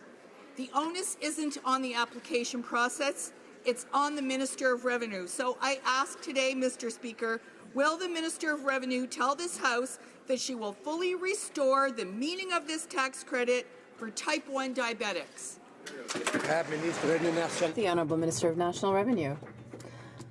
Mr. Speaker, our government has committed to making sure that everyone receives the credits and benefits they are entitled to. I want to reassure my colleague from the other side that the law has not changed. No interpretation of the law has changed. Our objective remains that we want to make sure that people get the credits that they are entitled to. Quite the contrary, we are facilitating access of disabled persons by allowing nurse practitioners to fill out forms because we know in certain regions it's hard to get access to a doctor. That is the type of work we are doing with the Canadian public. On. Mr. Speaker, improving energy efficiency is one of the most efficient and effective, cost-effective ways to address the global climate change challenge. Today we celebrate the second annual Energy Star Day in Canada. Could the Minister of Natural Resources please tell the House about this program and the benefits provided to Canadians? Honourable Parliamentary Secretary to the Minister of Natural Resources. Thank you, Mr. Speaker, and I'd like to thank the member from King Vaughan for that excellent question, her advocacy, and the excellent work she is doing as chair of the House Environment Committee. Our government is proud to collaborate on Energy Star, along with more than 1,500 organizations, to help Canadians save money on their utility bills while protecting our planet. Energy efficiency benefits everyone, reducing costs, improving competitiveness and productivity, and creating good middle-class jobs. On Energy Star Day, we encourage all Canadians to make a commitment to save energy and protect our environment. Thank you. Honourable Member for Cypress Hills Grasslands. Mr. Speaker, Liberal Bill C-51 eliminates criminal code protection for clergy and places of worship across Canada. Last week, the minister either accidentally or deliberately misled Canadians when she insisted that rabbis and imams are not defined as clergy. That's nonsense. CRA, Border Services, and Stats Canada have always included them in the government's definition of clergy. The number of attacks and incidents are increasing. These provisions are still being used in court. When will the minister stop putting faith communities at risk and leave these protections in the criminal code? The Honourable Minister of Justice. Canadians, regardless of their religions, must be able to practice their religion's faith without fear or interference. I would like to assure the member opposite that the Criminal Code contains comprehensive provisions, including or regarding disturbances that protect all Canadians, including clergy. Existing offences of general application will remain available to respond to the conduct targeted by such offences. These offences are easier to prove and broader in scope, and will provide protection to religious leaders of all faiths. The Honourable Member for Rivière du Nord. Mr. Speaker, it is up to the National Assembly, and only the National Assembly, to legislate on matters that fall under its jurisdiction. Neither Toronto, nor Calgary, nor Ottawa can decide on the rules of societal coexistence in Quebec. If the National Assembly decides that services provided by the Quebec state must be given and received with faces uncovered, that is its most absolute right. Is it too much to ask the Minister of Heritage to respect the jurisdiction of Quebec's National Assembly, or, like Netflix, does she think she is above the law? The Honourable Minister of Canadian Heritage. Mr. Speaker, the matter of diversity has always been clear for us. We have always said that we are going to defend the Charter of Rights and Freedoms, and at the same time, it's not up to the state to tell a person what to wear or not. We're going to follow the discussion in the next few days and make sure that we carefully study the application of the law. The Honourable Member for Fontigny. A recent OECD study shows that countries who chose to tax Netflix, well, they get good results, Mr. Speaker. When the Minister of Heritage tells us that no country in the world has been able to find a way to do it, she's talking nonsense. Not only are these alternative facts, but experts say that all it takes is political will. Does the minister realize that her lack of political will and vision threaten the very future of television in Quebec? The Honourable Minister of Canadian Heritage. Mr. Speaker, I hear the concerns of the cultural sector regarding funding and protection of Francophone culture and Quebecois culture. That is why we have invested in the Canada Media Fund in order to support television in Quebec. That is why we have made sure that we've massively invested in arts and culture, more than $2.2 billion, and now I presented my vision 2 weeks ago, and I also have a reform plan to make sure that we modernize our legislation, namely on broadcasting, in order to protect culture in a digital era. I would like to call attention of the members to Her Excellency Laura Baldrini, President of the Chamber of Deputies of the Swiss Confederation.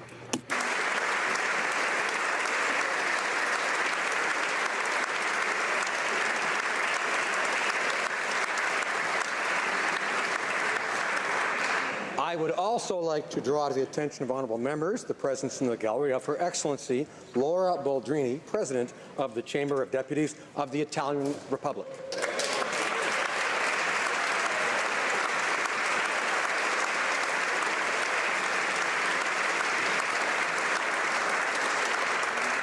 Comme il est 15h05. It being 3:05, the House will now proceed to the taking of the deferred recorded division on the motion of Mr. Cullen relating to the business of supply. Call in the members.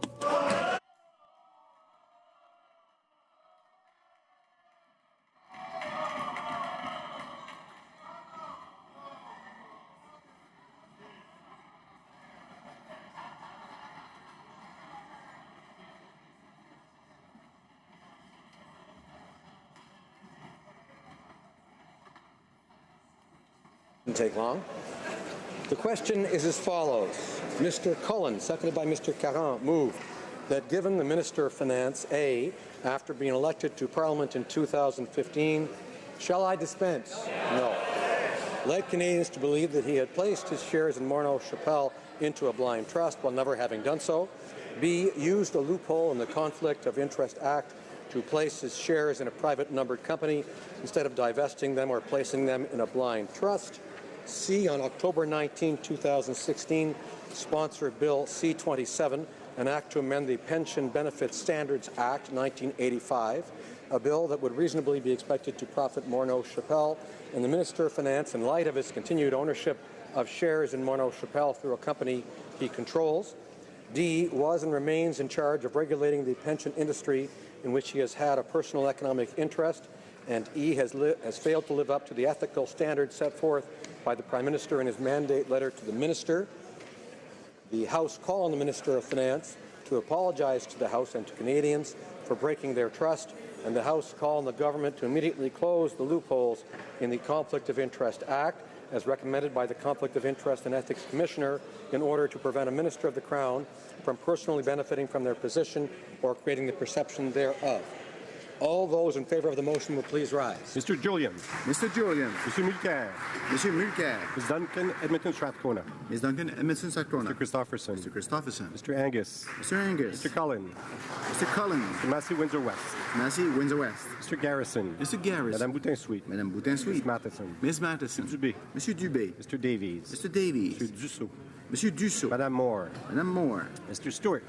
Mr. Stewart. Ms. Kwan. Ms. Kwan. Monsieur Aubin. Monsieur Aubin. Madame Quash. Madame Quash. Monsieur Saganache. Monsieur Saganache. Madame Brosseau. Madame Brosseau. Mr. Blakey. Mr. Blakey. Madame Sansouci. Madame Sansouci. Madame Trudel. Madame Trudel. Mr. Weir.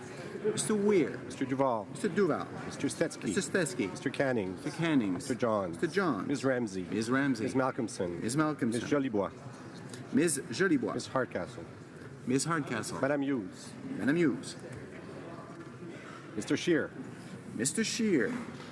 Mr. Nicholson. Mr. Nicholson. Ms. Finley. Ms. Finley. Mr. Blény Bellechasse, des Chemins-Lévis. Mr. Blény Bellechasse, des Chemins-Lévis. Mr. Allison. Mr. Allison. Mr. Bazan. Mr. Bazan. Ms. Rampel. Ms. Rampel. Mr. Kent. Mr. Kent. Mr. Reyes. Mr. Reyes. Ms. Bergen. Ms. Bergen. Ms. Ray. Ms. Ray. Mr. Fath. Mr. Fath. Mr. Bernier. Mr. Bernier. Ms. McLeod Kamloops Thompson Caribou. Ms. McLeod Kamloops Thompson Caribou. Mrs. Block. Ms. Block. Mr. Van Loan. Mr. Van Loan. Mr. Nuttall.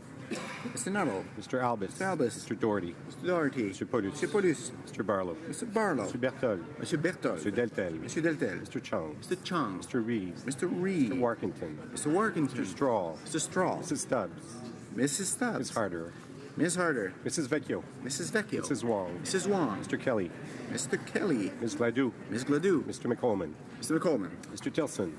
Mr. Tilson. Mr. Warwa. Mr. Warwa. Mr. Sopak. Mr. Sopak.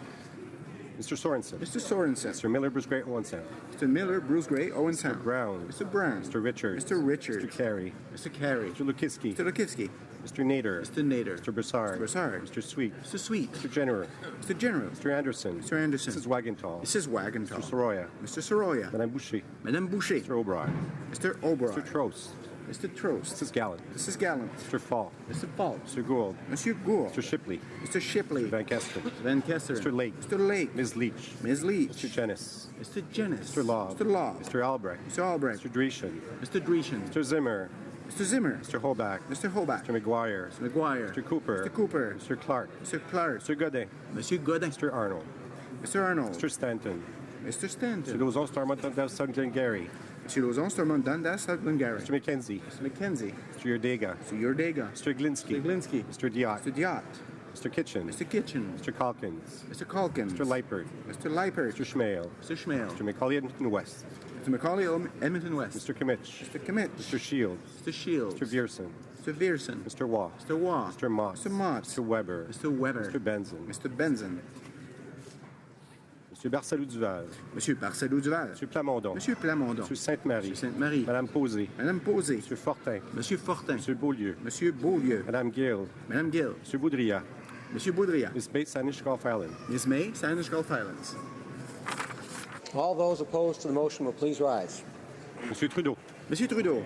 Mr. Hare. Mr. Hare. Mr. O'Regan. Mr. O'Regan. Mr. Sajan. Mr. Sajan. Miss Petitpas-Taylor. Miss Petitpas-Taylor. Mr. Goodale. Mr. Goodale. Madame Joly. Madame Joly. Mr. Champagne. Mr. Champagne. Miss Freeland. Miss Freeland. Monsieur Leblanc. Monsieur Leblanc. Miss Chager. Miss Chager. Miss Qualtrough. Miss Qualtrough. Mr. Bryson. Mr. Bryson. Ms. Wilson-Raybould. Ms. Wilson-Raybould. Mr. Macaulay-Cardigan. Mr. Macaulay-Cardigan. Madame de Boutillier. Madame de Boutillier. Madame Bibeau. Madame Bibeau. Mr. Hussein. Mr. Hussein. Ms. McKenna. Ms. McKenna. Mr. Baines. Mr. Baines. Ms. Bennett. Ms. Bennett. Mrs. Philpott. Mrs. Philpott. Ms. Mahaichuk. Ms. Mahaichuk. Mr. Casey Cumberland Colchester. Mr. Casey Cumberland Colchester. Mr. Easter. Mr. Easter. Ms. Fry. Ms. Fry. Mr. McKay. Mr. McKay. Ms. Grove. Ms. Grove. Monsieur Lauzon, Gentil, La Petite Nation. Monsieur Lauzon, Gentil, La Petite Nation. Mr. Romanado. Mrs. Romanado. Mr. Rioux. Mr. Rioux. Mr. Blair. Mr. Blair. Mr. Holland. Mr. Holland. Mr. Casey Charlottetown. Mr. Casey Charlottetown. Mr. Leslie. Mr. Leslie. Ms. Gould. Ms. Gould. Ms. Monsef. Ms. Monsef. Mr. Rodriguez. Mr. Rodriguez. Mr. Sohi. Mr. Sohi. Mr. Garneau. Mr. Garneau. Ms. Duncan et Tobico-Nord. Ms. Duncan et Tobico-Nord. Mr. Duclos. Monsieur Duclos. Ms. Murray. Ms. Murray. Ms. Cara. Ms. Cara. Mrs. Cesar Chavan. Mrs. Cesar Chavan. Mr. Cormier. Mr. Cormier. Mr. Wilkinson. Mr. Wilkinson. Mr. Cuzner. Mr. Cuzner. Mr. Rusnak. Mr. Rusnak. Mr. Eiking. Mr. Eiking. Mr. Bagnall. Mr. Bagnall. Mr. McGinty. Mr. McGinty. Mr. Scarpalegia. Mr. Scarpalegia. Mr. Sims. Mr. Sims. Mr. Tanzi. Mr. Tanzi. Mr. Shifke. Mr. Shifke. Mr. Virani. Mr. Virani. Ms. Goldsmith-Jones. Ms. Goldsmith-Jones. Mr. Fillmore. Mr. Fillmore. Mr. Algabra. Mr. Algabra. Mr. De Courcy. Mr. De Courcy. Mr. Beach. Mr. Beach. Ms. Rudd. Ms. Rudd. Mr. Duguid. Mr. Duguid. Mr. Lamour. Mr. Lamour. Mrs. McCrimmon. Mrs. McCrimmon. Mr. Lightbound. Mr. Lightbound. Mr. Vaughn. Mr. Vaughn. Mr. Mendicino. Mr. Mendicino. Mr. Poisson. Mr. Poisson. Mrs. Lockhart. Mrs. Lockhart. Miss Young. Miss Young. Mr. Dhaliwal. Mr. Dhaliwal. Mr. Pesky-Salido. Mr. Pesky-Salido. Madame Mendez. Madame Mendez. Mr. Oliphant. Mr. Oliphant. Mr. Dubourg. Monsieur Dubourg. Mr. Aldag. Mr. Aldag. Ms. Alislav. Ms. Alislav. Mr. Amos. Mr. Amos. Mr. Ananda Sangri. Mr. Ananda Sangri. Mr. Arsenault. Mr. Arsenault. Mr. Area. Mr. Area. Mr. Ayoub. Mr. Ayoub. Mr. Badaway. Mr. Badaway. Mr. Bayless. Mr. Bayless. Mr. Boissonneau. Mr. Boissonneau. Mr. Bossio. Mr. Bossio. Mr. Bertina. Mr. Bertina. Mr. Breton. Mr. Breton. Mr. Chen. Mr. Chen. Mr. Bruson. Mr. Bruson. Mr. DeMar. Mr. DeMar. Ms. Dillon. Ms. Dillon. Mr. Diorio. Mr. Diorio. Mr. Biddle. Mr. Biddle. Ms. Tassi. Ms. Tassi. Mr. Drouin. Mr. Drouin. Ms. Zerwitz. Ms. Zerwitz. Mr. Sassy. Mr. Sassy. Mr. Ellis. Mr. Ellis. Mr. Erskine Smith. Mr. Erskine Smith. Mr. Eyolfson. Mr. Eyolfson. Mr. Fergus. Mr. Fergus. Mr. Finnegan. Mr. Finnegan. Mr. Fisher. Mr. Fisher. Mr. Fonseca. Mr. Fonseca. Mr. Fragascados. Mr. Fragascados. Mr. Fraser West Nova. Mr. Fraser West Nova. Mr. Fraser Central Nova. Mr. Fraser Central. Mr. Fuhr. Mr. Fuhr. Mr. Garrettson. Mr. Garrettson. Mr. Graham. Mr. Graham. Mr. Greywall. Mr. Greywall. Mr. Hardy. Mr. Hardy. Mr. Housefather. Mr. Housefather. Mr. Yakono. Mr. Yakono. Mrs. Jordan. Mrs. Jordan. Mr. Johari. Mr. Johari. Ms. Khalid. Ms. Khalid. Madame Lapointe. Madame Lapointe. Monsieur Lemieux. Monsieur Lemieux. Mr. Levitt. Mr. Levitt. Mr. Long. Mr. Long. Mr. Longfield. Mr. Longfield. Ms. Ludwig. Ms. Ludwig. Mr. Maloney. Mr. Maloney. Mr. Massavignon-Lamétis, Matin Matapédia. Monsieur Massé-Avignon, Métis, Madame Matabedia. Mr. May Cambridge. Mr. May Cambridge. Mr. McDonald. Mr. McDonald. Mr. McKinnon, Coquitlam, Port Coquitlam. Mr. McKinnon, Coquitlam, Port Coquitlam. Mr. McLeod, Northwest Territories. Mr. McLeod, Northwest Territories. Mr. Morrissey. Mr. Morrissey. Madame Nassif. Madame Nassif. Ms. O'Connell. Ms. O'Connell. Mr. Oliver. Mr. Oliver. Mr. Ouellet. Mr. Ouellet. Mr. Peterson. Mr. Peterson. Mr. Picard. Mr. Picard. Mr. Robillard. Mr. Robillard. Mr. Rumi. Mr. Rumi. Ms. Sahota. Ms. Sahota. Mr. Sangha. Mr. Sangha. Mr. Sarai. Mr. Sarai. Mrs. Schultz. Mrs. Schultz. Mr. Seri. Monsieur Seri. Madame Shanahan. Madame Shanahan. Sheehan. Mr. Sheehan. Mr. Sidhu, Mission Mascouy, Fraser Canyon. Mr. Sidhu, Mission Mascouy, Fraser Canyon. Sidhu, Brampton South. Ms. Sidhu, Brampton South. Mr. Secan. Mr. Secan. Mr. Sorbera. Mr. Sorbara. Mr. Spengeman. Mr. Spengeman. Mr. Tabera. Mr. Tabera. Mr. Tan. Mr. Tan. Mr. Vandal. Monsieur Vandal. Mr. Whalen. Mr. Whalen. Mrs. Zaid. Mrs. Zaid. Madame Fortier. Madame Portier. Madame Lambropoulos. Madame Bopoulos. Mr. Rota. Mr. Rhoda. Ms. Ing. Ms. Ing. Mr. Tutu. Monsieur Tutu.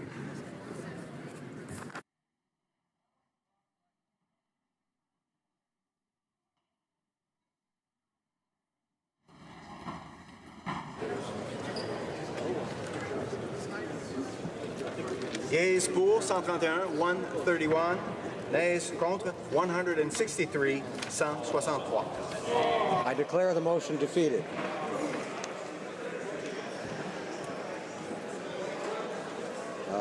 Well, I have a notice of a couple of points of order.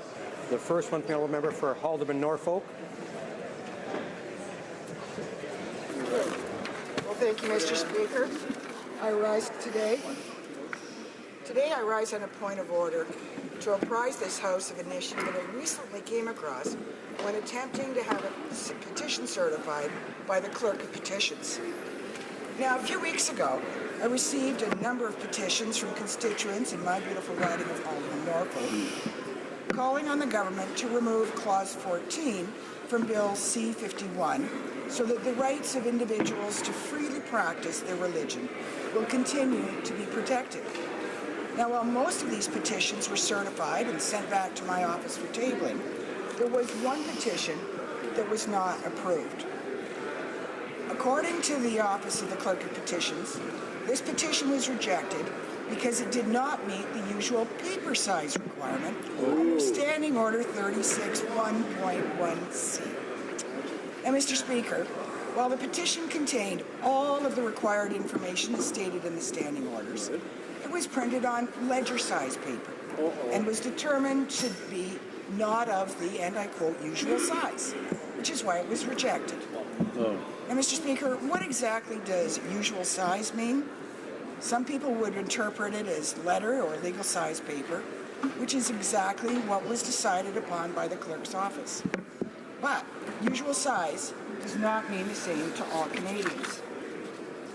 As I'm sure you're well aware, people who have vision impairments use a larger font and paper in order to read the text. To them, ledger-size paper may be the usual size. Now, as someone who was legally blind at one point, and as the former Minister for Disabilities, I regularly encourage many institutions and organizations to adopt more accessible-friendly policies. And so it's very disappointing that this House hasn't been taking the same approach. Not only does this guideline fail to provide accessibility to Canadians who are visually impaired, but we are the only jurisdiction in the Commonwealth that has this requirement. I looked into how the United Kingdom, Australia, New Zealand, and the province of Ontario handle their petitions. In each of these jurisdictions, they have no paper size requirements. The closest was the province of Ontario, where the clerk's office recommends that the paper size be 8.5 by 11 or 8.5 by 14 inches. But as long as it contains the prayer and at least one name, address, and signature, the petition can be tabled by any member of the legislature. Even our very own Senate does not have requirements on the paper size of the petition that is tabled. And Mr. Speaker, on page 1066 of O'Brien and Bosk, footnote 32 states that prior to the adoption of this rule, petitions of unusual style were presented from time to time and judged by the Clerk of Petitions to be in accordance with prevailing requirements as to form. The annotated standing orders at page 110 seem to suggest that this requirement and definition of usual style came to be in 1986. In 2004, after the election of Stephen Fletcher to the House of Commons, the first quadriplegic to be elected, a new standing order was adopted, Standing Order 1.1. Standing Order 1.1 states, and I quote, "The Speaker may alter the application of any standing or special order or practice of the House in order to permit the full participation in the proceedings of the House of any member with a disability." End of quote. And Mr. Speaker, while I appreciate this standing order addresses specifically a member with a disability, the spirit of this relatively new standing order could be applied to me, since I am prevented from representing my constituents in participating in proceedings of the House of Commons, not because of my disability, but because of the disabilities of my constituents who need larger relief. Thank you, Mr. Speaker. I thank the Honourable Member for Haldeman Norfolk for raising her point of order, which touches on some interesting subjects. As members are aware, in order for petitions to be presented, they must meet specific rules, including technical requirements about the size. And as the Honourable Member read, Standing Order 36-2C states, in order to be certified pursuant to Section 1 of the Standing Order, every paper petition shall be written, typewritten, or printed on paper of usual size, and that, as she said, has been interpreted since the time that she mentioned to mean letter or legal size, and that's an important point. In fact, I know some members on their websites will actually set out the requirements so that their constituents can see them there, and they can refer them, in fact, when they call about a petition to that site. But not every person is going to call before they prepare a petition, so that's something for people to consider. But the book you referred to, of course, House of Commons Procedure and Practice at page 1166 actually states that only petitions printed on 21.5 centimeter times 28 centimeter, or as you better know, 8.5 by 11 inches, or 21.5 centimeter by 35.5 centimeters, 8.5 by 14 inches sheets can be certified. So that's stated in the procedure manual. Having said this, I can understand the member's frustration, and thus I suggest to her that she could raise the matter with the Standing Committee on Procedure and House Affairs, who could, if they see fit, consider changing the requirements for petitions. And I thank the member for having raised this interesting point. The Honourable Member, we had two, but the other member will be raising it tomorrow. He's informed me. Orders of the day. Orders of the day, Government Orders, Government Bills, Commons, resuming debate at report stage of Bill C-46, an act to amend the Criminal Code, offences relating to conveyances, and to make consequential amendments to other acts. There is 5 minutes remaining for questions and comments following the speech of the Honourable Member for Brandon Souris, the Honourable Parliamentary Secretary to the Minister of Health. Very much, Mr. Speaker. I'd like to begin by commending the member from Brandon Souris for the effort that he put into going to his constituents, and I'm aware that he conducted several town halls and constituent consultants that I think were very helpful. I also wanted to offer my personal thanks for sharing the results of those consultations. I'm very grateful for the effort that the member made, and I wanted to commend and thank him for that. I also wanted, just with respect to the remarks he made with respect to Bill C-46, I believe that he would agree with me that we currently have a problem with road safety, and in as much as we have the highest rates of cannabis use in the world, in this country, and in as much as evidence and research has told us that many people do not understand the risk that using cannabis or other drugs can have when they operate a motor vehicle. Would the member agree with me that there is an urgency, that Parliament has a responsibility to act, and that by bringing this legislation forward, by ensuring that law enforcement has access to the training, the tools, the technologies, and the authorities that they will need to keep our roadways safe, we have an opportunity to move forward, to make our roads safer, and that the provisions that are contained within Bill C-46 have the potential to save very many Canadian lives. The Honourable Member for Brandon Souris. Well, I want to thank you, through you, Mr. Speaker, to my colleague for his thanks of the work that we did in my constituency with the 5 public meetings we held. I would certainly say that, Mr. Speaker, the consensus, whether people were in favor or deadly against the use of marijuana in those meetings that I had, the consensus was, if there was one consensus, it was that we should defer this for some time, not necessarily a year, whatever, until training could take place. I mean, I question whether the bill actually says it has to, but, Mr. Speaker, they felt, whether they were habitual users or not, that the government should take more time to make sure that they could get the enforcement in place. And that involves training, Mr. Speaker, because there's training that has to go out of the country to be done. There's been pointed out by one of my colleagues earlier today, there's only about 600 people in the police force in Canada that are licensed presently at the time to deal with cannabis out of 65,000 police that we have in this country. And so that's the, well, I commend him for his question.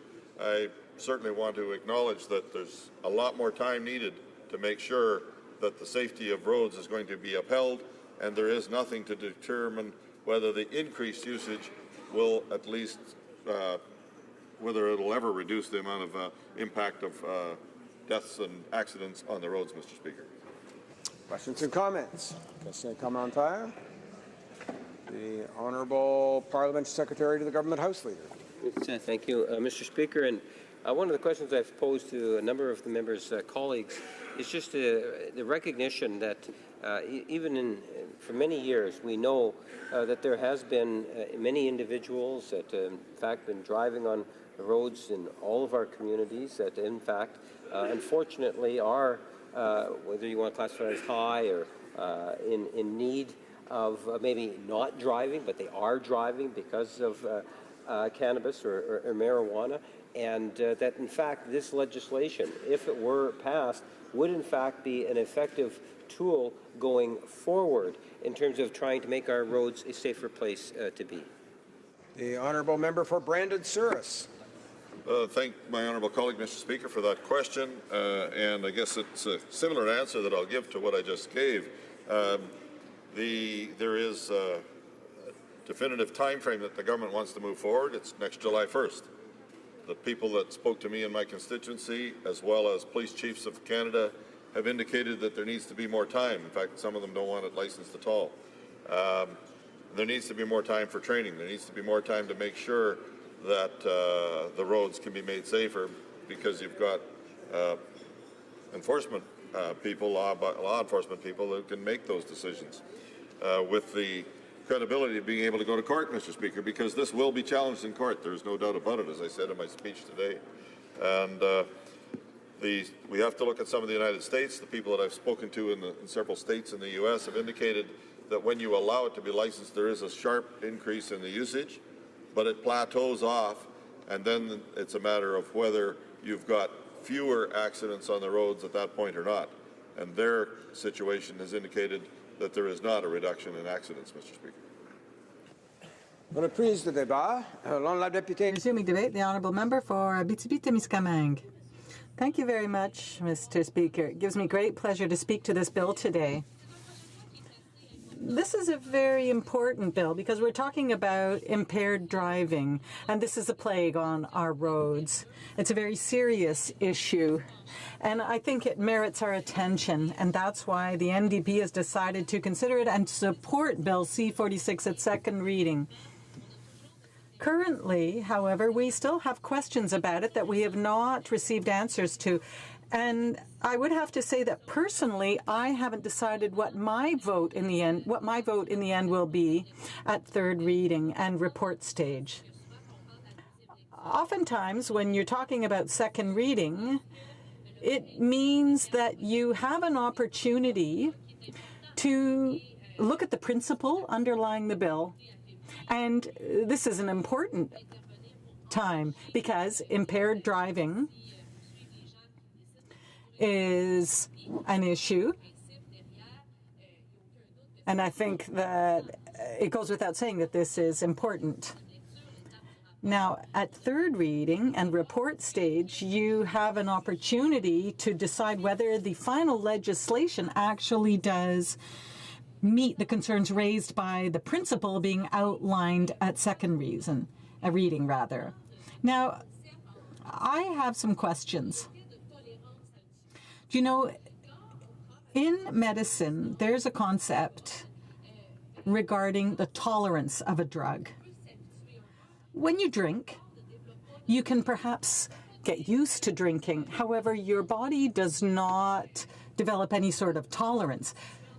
So if you take someone who doesn't drink and then that person decides to start drinking on a daily basis, that person can't expect to be able to drink unlimited amounts because his body has developed a tolerance.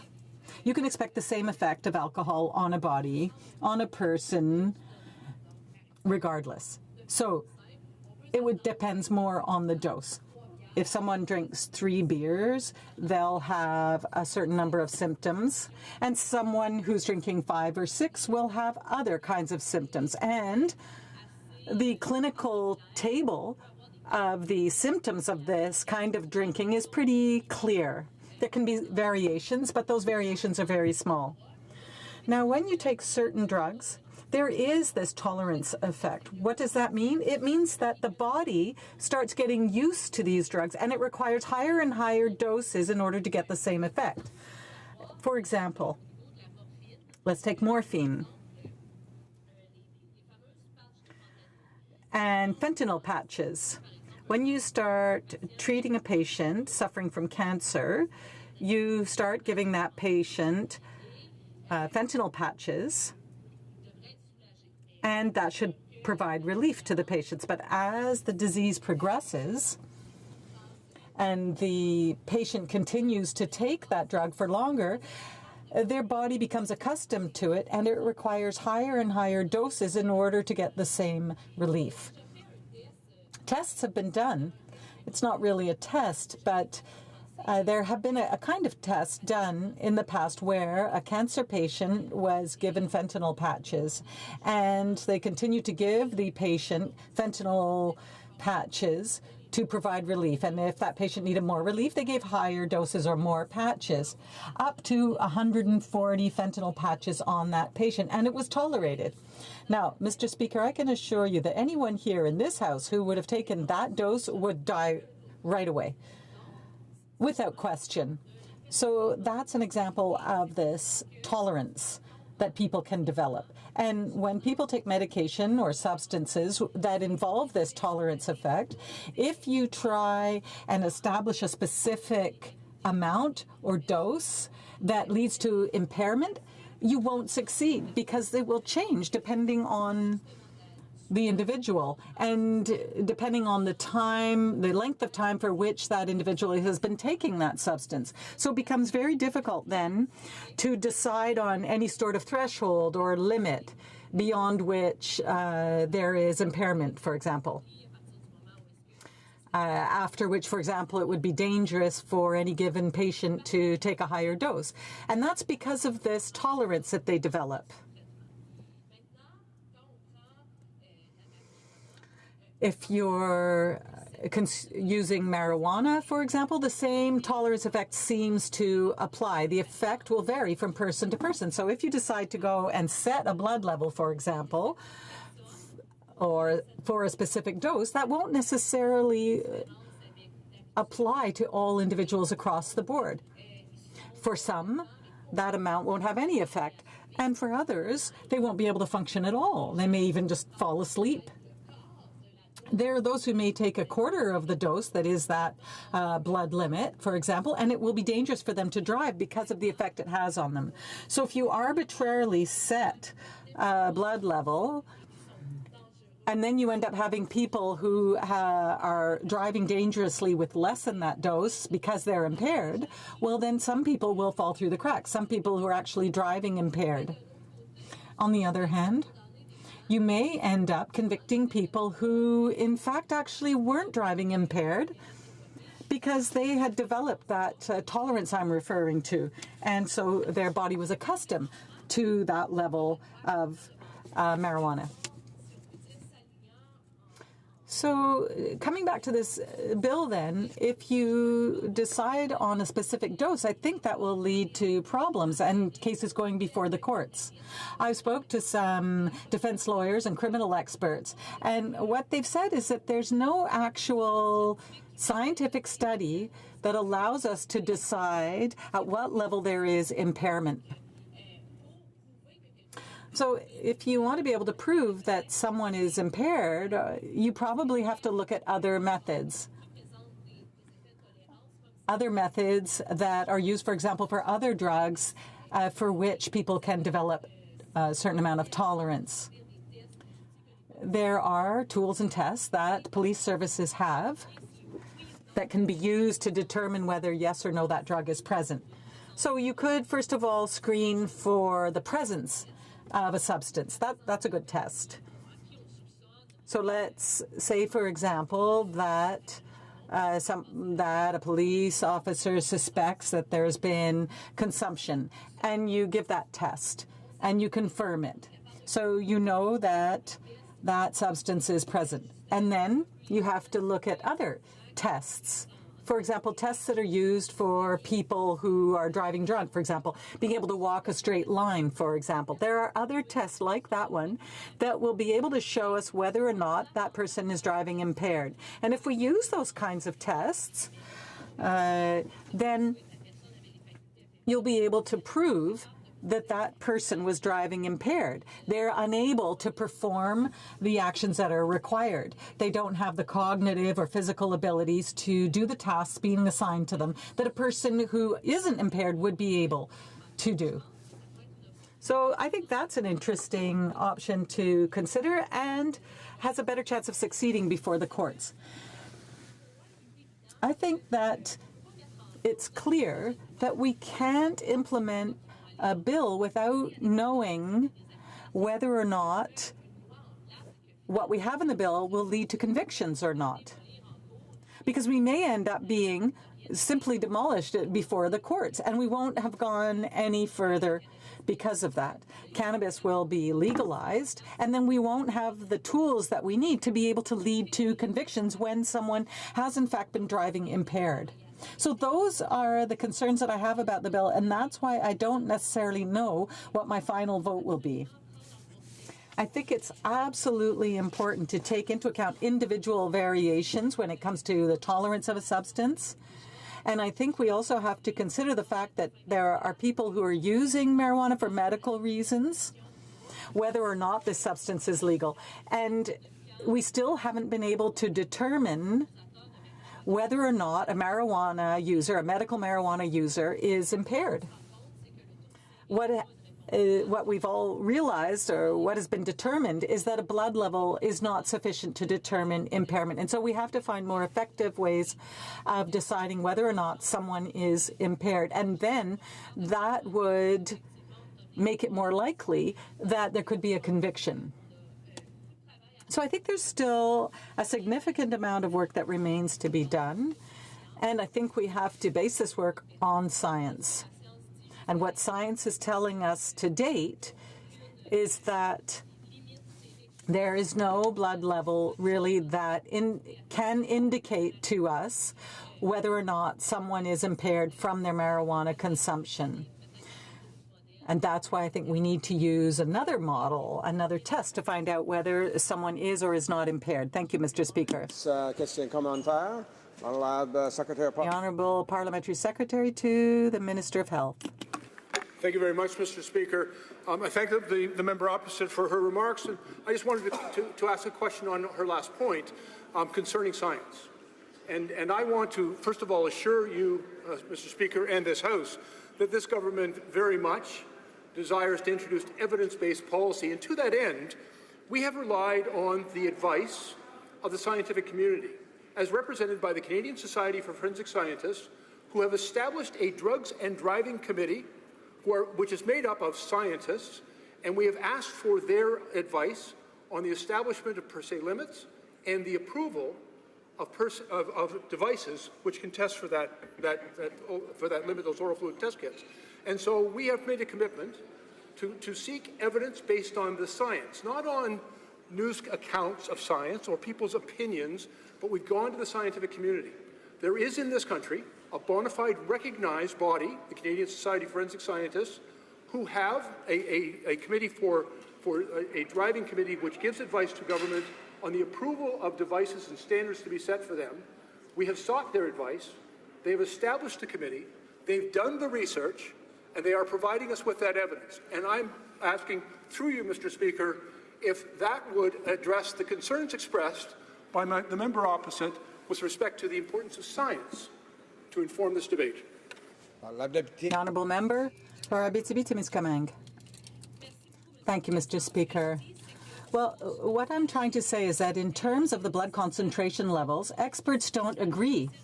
And so it becomes very difficult then to say that at a specific dose someone is impaired or not.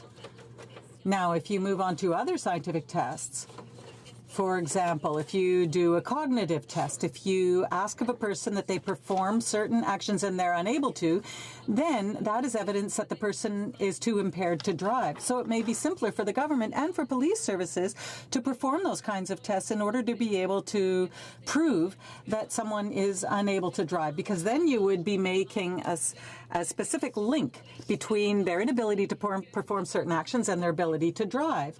If you're, for example, looking at reflexes, well, then you would look at their physical ability to react or not, and you may determine then that their reflexes are very slow, and you'd be able to make that connection between the consumption of a substance and reflexes that lead one to believe that that person is unable to perform certain tasks. That would be more difficult to prove before the courts.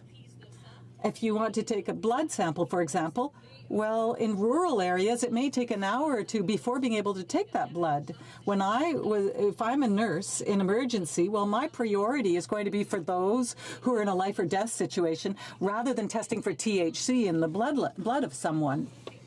So that amount of time goes by. And when you're doing these standardized tests, then it's much more difficult to be able to challenge the results of those, because you may have the video right before you there in the courts that are showing that that person is unable to drive. Comments.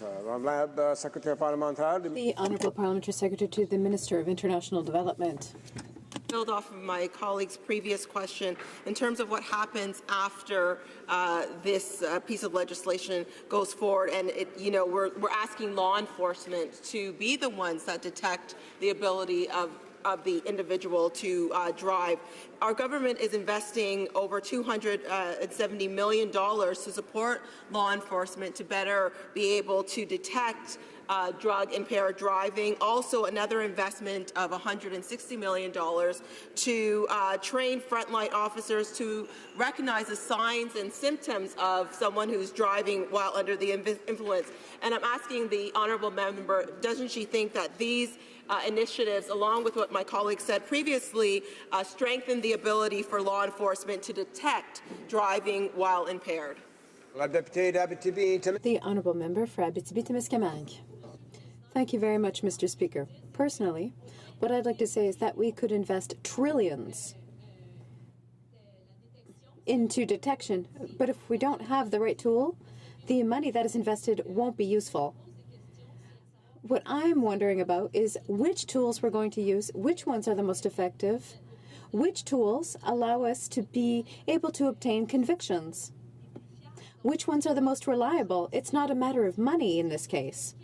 It's a matter of saying what is going to work, what is going to be able to establish beyond the shadow of a doubt that somebody is drug impaired.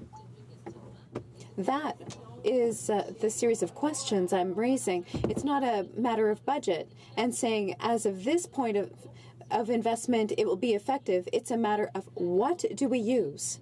And that is why I have concerns about the bill, and I am still wondering what my final vote will be. The honourable member for Bruce Grey, Owen Sound. Well, thank you very much, Mr. Speaker. It's a pleasure to rise today in the House to speak to Bill C-46, and I want to commend my colleague down the way for her great speech and responses to the questions that she received. And As everyone knows, Mr. Speaker, Bill C-46, an act to amend the criminal code, offences relating to conveyances. It is a piece of legislation that I have quite a number of concerns with, which I'll be outlining here today. Now, first and foremost, Mr. Speaker, I'd like to echo a comment that I've been hearing from a number of my constituents in Bruce Grey Owen Sound, and that is that the government's arbitrary and self-imposed deadline for marijuana legalization needs to be abandoned. I've been hearing that many find it reckless on the government's part to be moving at such a rapid speed on a very sensitive issue. There are so many unanswered questions when it comes to the legalization of marijuana, many of which deal with the topic at hand in Bill C-46, impaired driving. And I just want to point out, Mr. Speaker, that if you're impaired and you're going to drive, it doesn't matter whether it's alcohol or whatever. A lot of people relate that if you're impaired, well, you must have been drinking. But no, the use of marijuana and any other drug, it impairs you. And if you're impaired in any way like that, none of us should be driving. And these concerns, of course, are very valid. Canadians are looking south of the border to states like Colorado and are seeing an immense increase in the number of traffic deaths being attributed to the use of marijuana. I would like to present the House with some statistics from Colorado on marijuana-related traffic deaths. First one is marijuana-related traffic deaths have increased 48% in the 3-year average since Colorado legalized recreational marijuana. In the year following legalization, marijuana-related traffic deaths increased 62%, from 71 to 115 persons. In 2009, before legalization, marijuana-related traffic deaths in Colorado involving operators testing positive for marijuana represented 10% of all traffic fatalities. By 2015, after legalization, that number doubled to 21%. Finally, there's been a 67% increase of operators testing positive for marijuana involved in a fatal accident since recreational marijuana was legalized in 2013. So therefore, Mr. Speaker, you can see that Canadians have a good and legitimate reason to be concerned about how the legalization of marijuana will affect impaired driving in Canada. They understand how important it is for the government to take its time and leave no stone unturned when it comes to ensuring that we are prepared as much as possible for when legalization becomes a reality. And, Mr. Speaker, we all know that the government promised to legalize marijuana. Whether you agree with that or not, they did say that.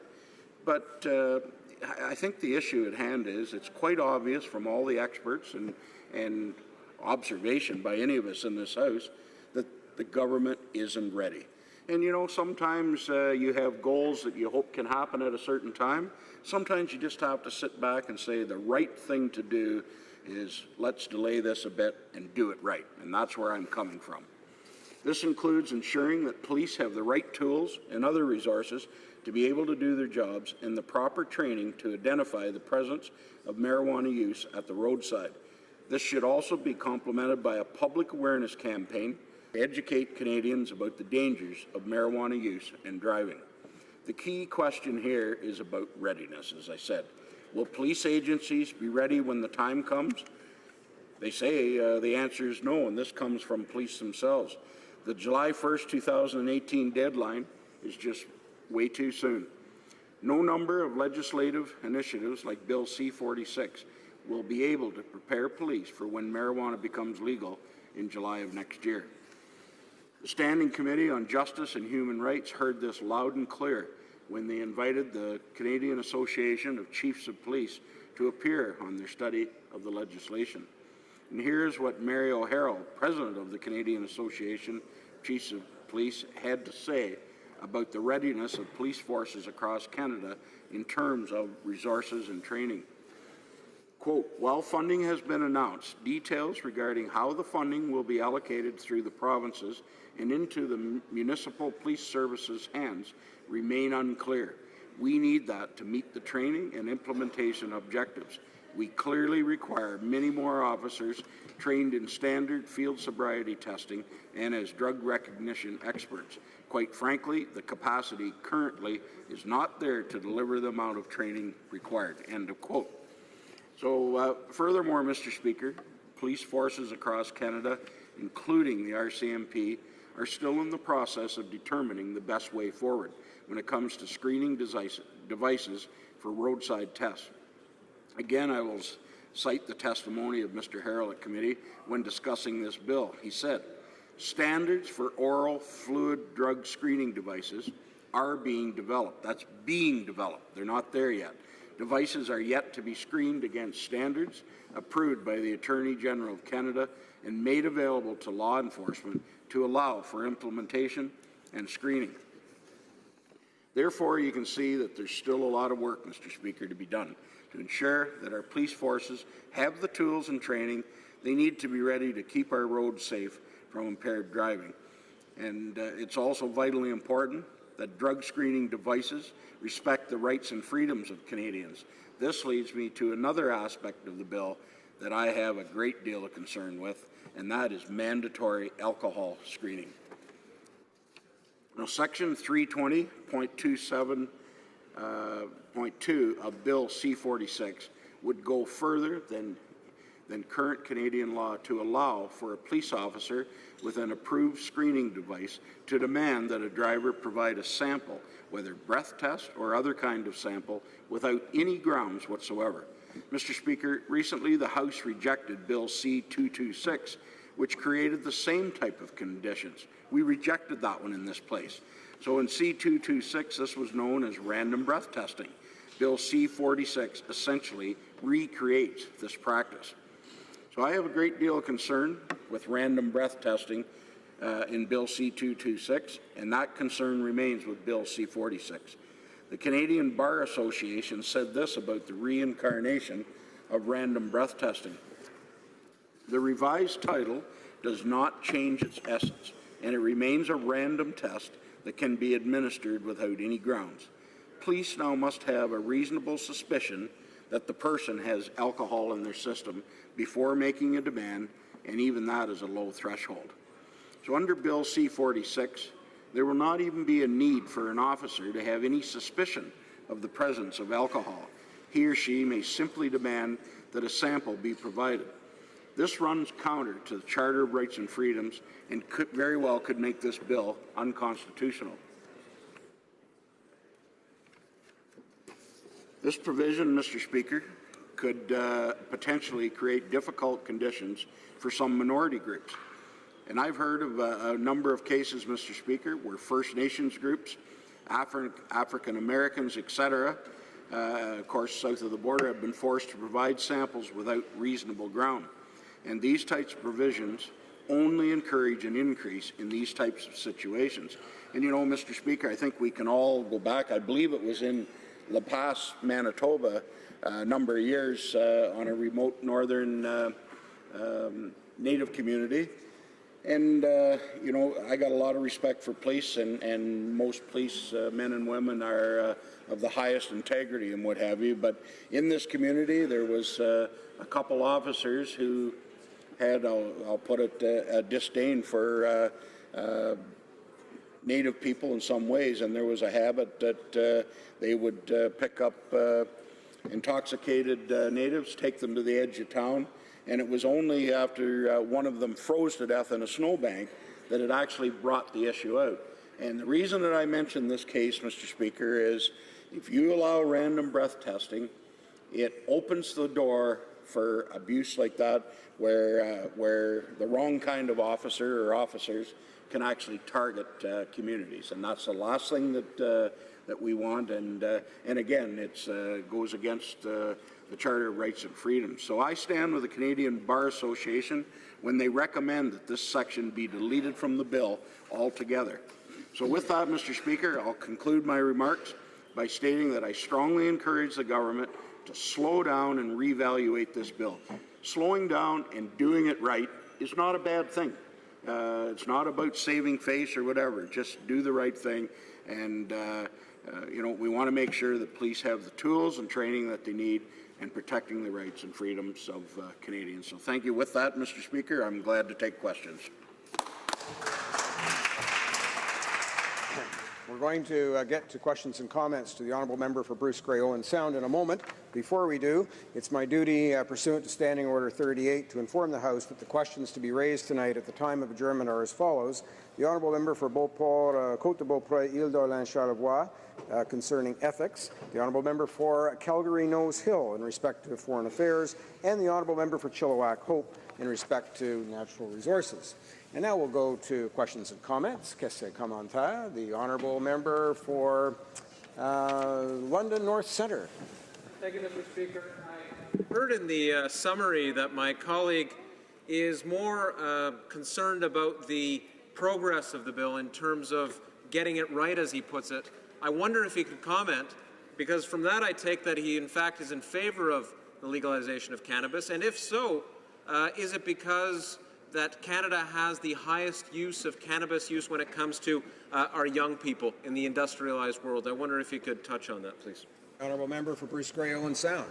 Well, through you, Mr. Speaker, I thank my honourable colleague for the question. But as you heard, and he also heard, I believe, is I am opposed to this bill for a number of reasons. There's parts of it that have to come out of it. But to the part about his claim that we have the highest use of cannabis by young people, it's obvious he doesn't really want to hear the answer. But if that use is as high as he implies, this will only encourage and make it worse, Mr. Speaker. So why on earth would you want to do that? There's just too many flaws in this where the government is not ready to enact it. I accept the fact that the government has the numbers to pass this bill, but they're not doing it right, and they're pushing it ahead just for the sake of getting it through the House, and that's not right. Questions and comments. Questions and commentaires. The honourable member for Mount Royal. I want to congratulate my colleague on his speech. I have a question. A number of Conservative members today have expressed concern about mandatory screening and cited the Canadian Bar Association brief. And we at the committee heard from multiple witnesses who said it was indeed constitutional. The Conservative Party supported Stephen Blaney's recent private member, the honourable member for Bellechasse, Lévis, whatever, private members bill, C-226 recently, which included mandatory screening, and I'm wondering why that position has changed. Thank you, Madam Speaker. No more questions. The honourable member for Bruce Grey Owen Sound. We're changing speakers. Welcome, Mr. Speaker. Thank you to my colleague for the question, but just as a point of clarification, maybe there was some Conservative members who supported the bill that he referred to. You're looking at one who did not support that at all. I have never been in favor of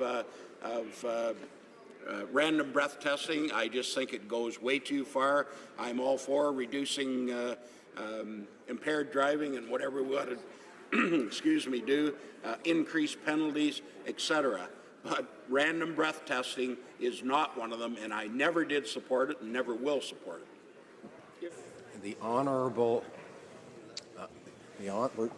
member for questions and comments. Okay, the question. Resuming debate. Okay, seeing as the House ready for the question.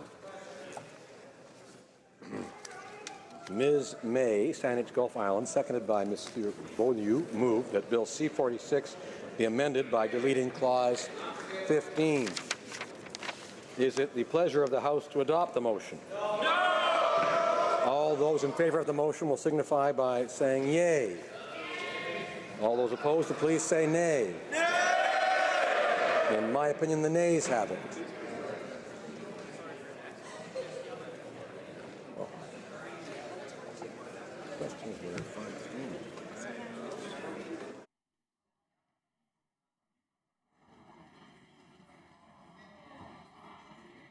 I declare the motion defeated.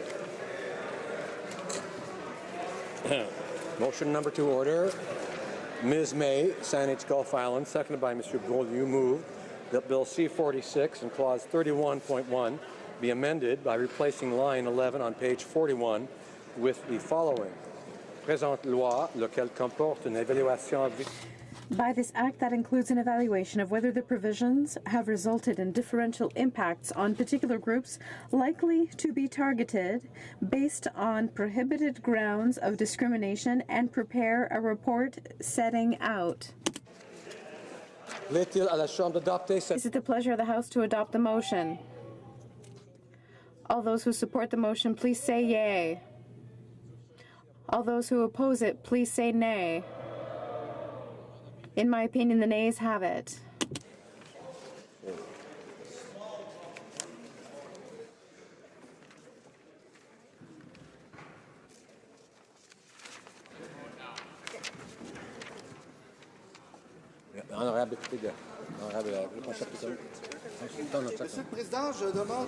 Mr. Speaker,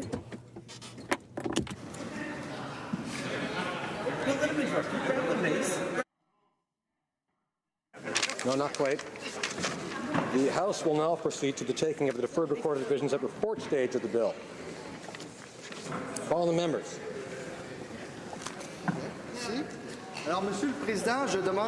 Mr. Speaker, I ask that the vote be deferred to the end of time for government business tomorrow, Wednesday, October 25th, 2017.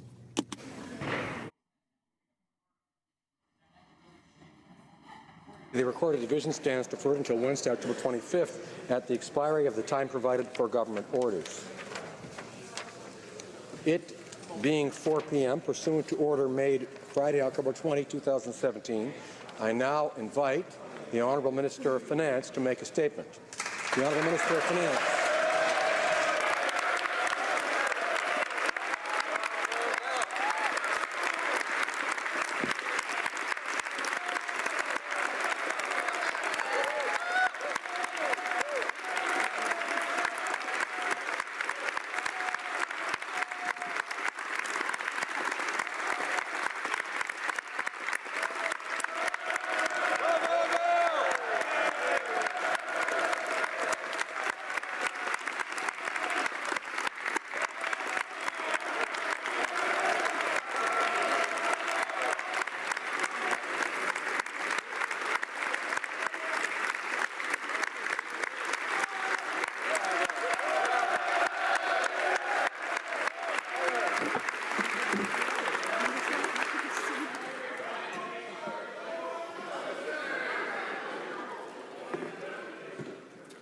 Monsieur le Président, Mr. Speaker, I have the honor to table in both official languages the fall economic statement.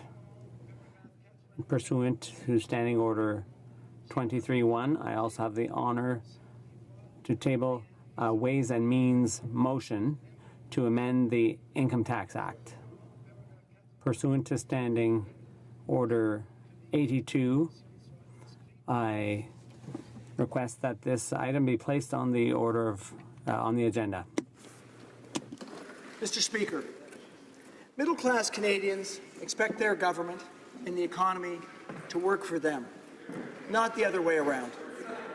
It's why 2 years ago they asked for real change. They asked us to invest in them, in their communities, and in the economy, to create jobs now and to build a better future for them, for their children, and for their grandchildren. They asked us to protect the air that they breathe and to make sure every child has access to clean drinking water.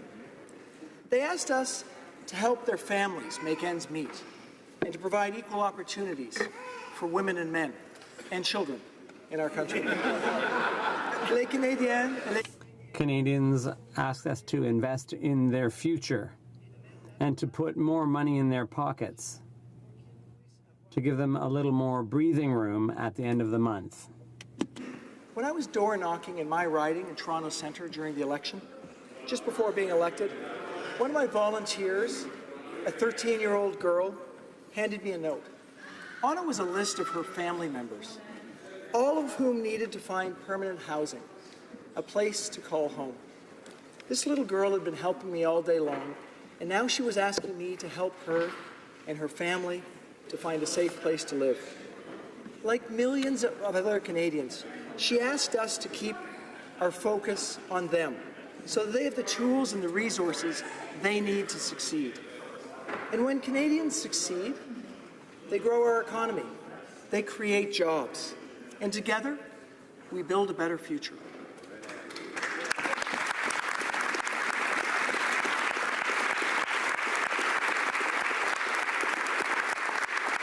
And so, Mr. Speaker, we came to office with a plan to help those that are working hard to be successful, not just those that already are. We came to office knowing that growing the middle class is how we grow the economy. Today, we're doubling down on that strategy because it's a strategy that's working.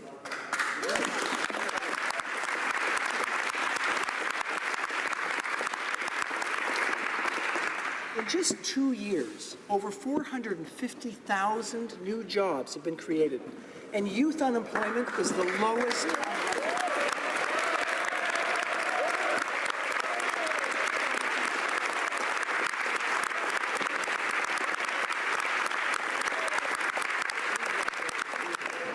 Economic growth has spiked from a meager 0.9% that we took over from the previous government to the highest we've seen in over a decade. The Canadian economy is performing well. In fact, jobs are being created at the fastest pace in over a decade. 2 years, we've lifted 26 long-term boil water advisories on reserve. Yes.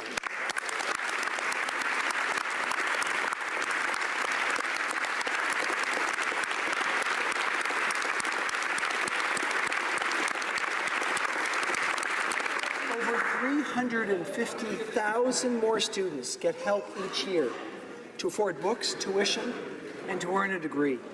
We've effectively doubled the Canada Summer Jobs Program, helping 65,000 students find work during the summer months. We've given 9 million Canadians a tax cut. With the Canada Child Benefit, we're lifting 300,000 children out of poverty.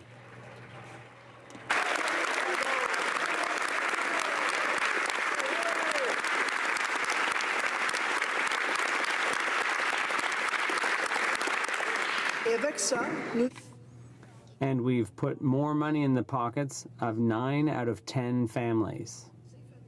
These families contribute to their community and the Canadian economy by in turn investing in their family through new skates, piano lessons, or through healthier food. In just 2 years, we've secured better retirements for Canadian workers today and in the future, for future generations, with a stronger Canada pension plan. And for that little girl and her family in Toronto, and for 1.6 million other families across the country, we've invested in the National Housing Strategy to help make sure they have a safe and affordable place to live.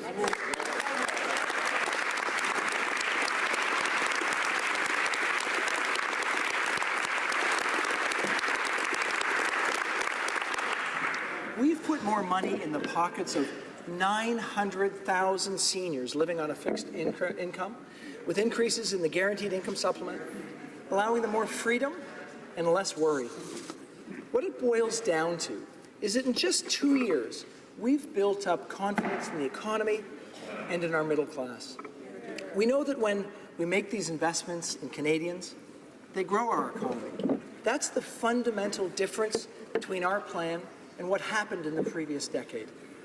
And in just 2 years, we're seeing results, very positive results.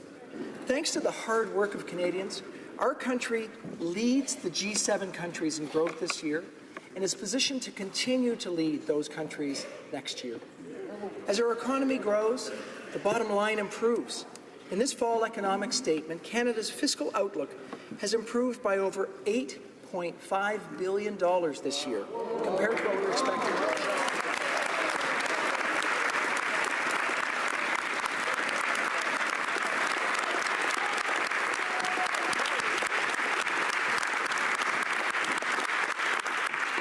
Mr. Speaker, Canada's net debt to GDP ratio, the size of our debt relative to our economy, will continue to decline. Monsieur le Président. Mr. Speaker, not only is our plan working, it's working better than expected.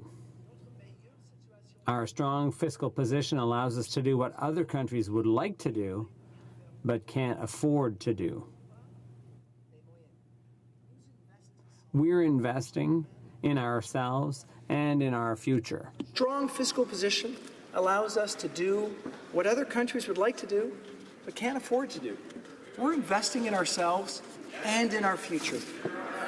It allows us to take full advantage of the kind of strong economic performance we're seeing now by reinvesting in the middle class while maintaining the flexibility needed to manage global uncertainty. But, Mr. Speaker, as members on this side of the House know, a thriving economy and a solid bottom line are only half of the answer. As the economy grows, we need to make sure that the benefits of that growth are shared with the middle class and with all those that are working hard to get into the middle class. And as we invest directly in Canadians and their families, we have an immediate impact on the economy. On July 20th, 2016, 9 out of 10 Canadian families began receiving more money, tax-free, from the Canada Child Benefit.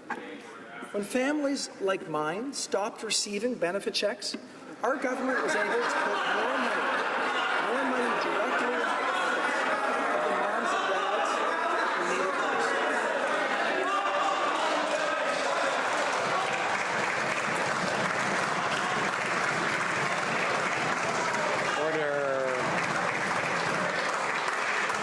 Order.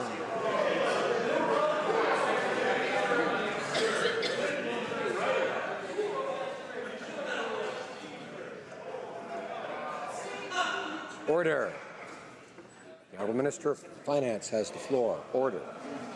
Mr. Speaker, and the important point here is that when we invested in Canadian families through the Canada Child Benefit, what we saw is that right away, in turn, they invested in their families. They paid off debts, sent the kids to summer camp, bought healthier food, maybe even a few more children's books. Yes. Right away, what did we see? We saw a spike in consumer confidence, a rise in household spending that continues to underpin our strong economic success today. It's no wonder that the International Monetary Fund's Christine Lagarde says that she hopes that Canada's economic policies will go viral.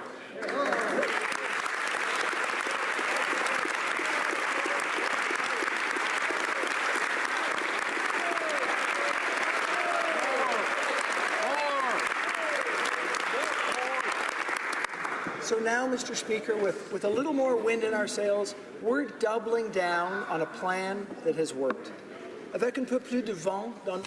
As I said, with a little more wind in our sails, we're doubling down on a plan with proven results and reinvesting in the middle class. Our government will strengthen the Canada Child Benefit by making sure it keeps pace with the cost of living. We'll strengthen the Canada Child Benefit by making sure that it keeps pace with the cost of living.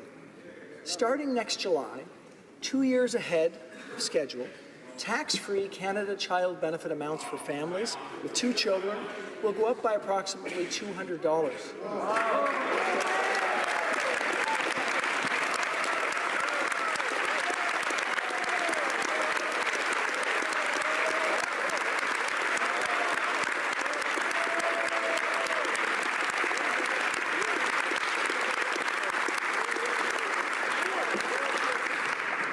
Mr. Speaker, it doesn't stop there.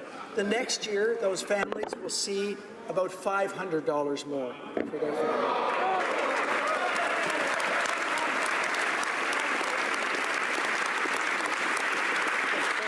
And for those Canadians that are working hard to join the middle class, many of whom are living alone, will offer even more help with an increase in the working income tax benefit. This increase will give an important boost to over 1.5 million low-income workers so they can keep more of their pay as they work long hours, sometimes in more than one job, to advance their career and to advance the situation of themselves and, in some situations, their families.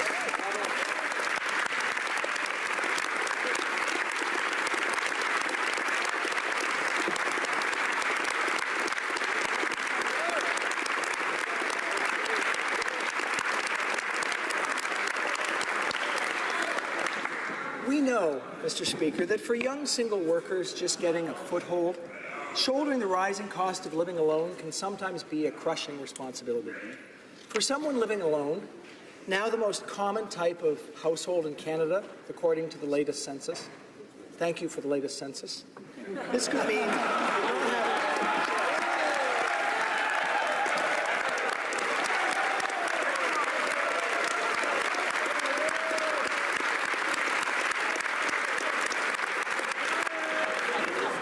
it's always good to have information from which to make decisions, Mr. Speaker.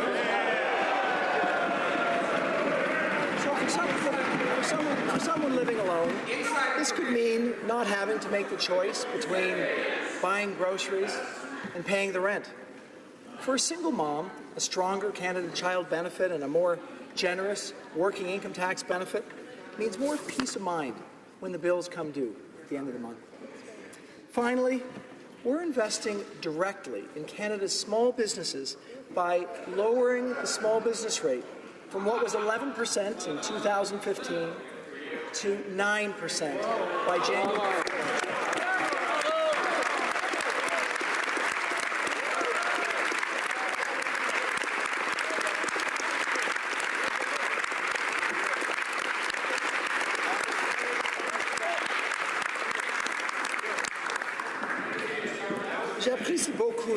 I greatly appreciate the frank discussions I've had with Canadian entrepreneurs over the past few weeks. A few months have taught me anything.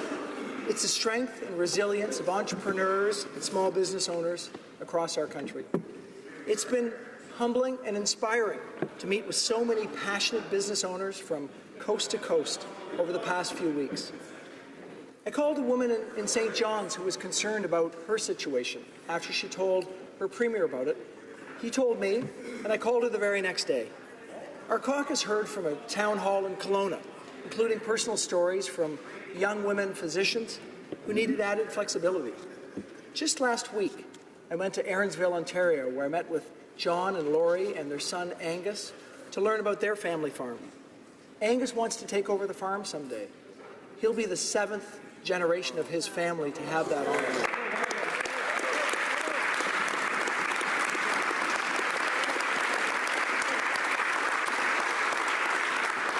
Mr. Speaker, we're committed to making sure that for Angus and other people like Angus across our country, they can take over their family farm.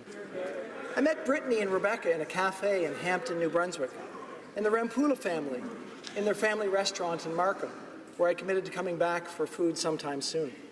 These are the people who drive me to do better, and I can say, Mr. Speaker, drive all of our caucus to do better, to try and to make sure that we get things right.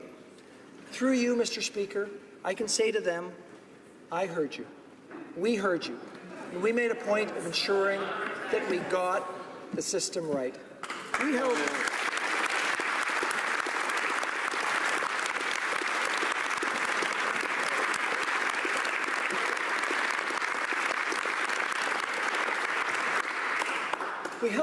We held a consultation to fix a system that's not working the way that was intended. That we know, Mr. Speaker, is critically important. Avant de pouvoir baisser Before we could lower taxes for small businesses, I had to be sure this investment was going to help the Sorelli family in Montreal to design and build their dream kitchens rather than giving tax advantages to the wealthiest. As the Prime Minister said last week, Canada is a country where we celebrate our collective contributions rather than protect the interests of a privileged few. It's in that spirit that we're moving forward to fix the system. Order. It's in that spirit, Mr. Order. that we're moving forward to fix a system that currently allows someone making hundreds of thousands of dollars a year to pay a lower tax rate than someone making far less, just because they're incorporated and have children that are over the age of 18.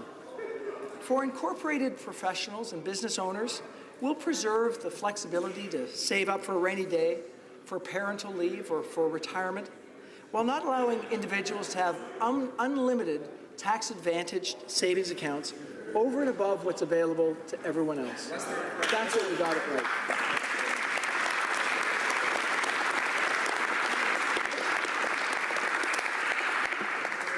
And as I said, Mr. Speaker, we'll work with farmers, fishers, and business owners to make sure that they can pass down the family business to the next generation.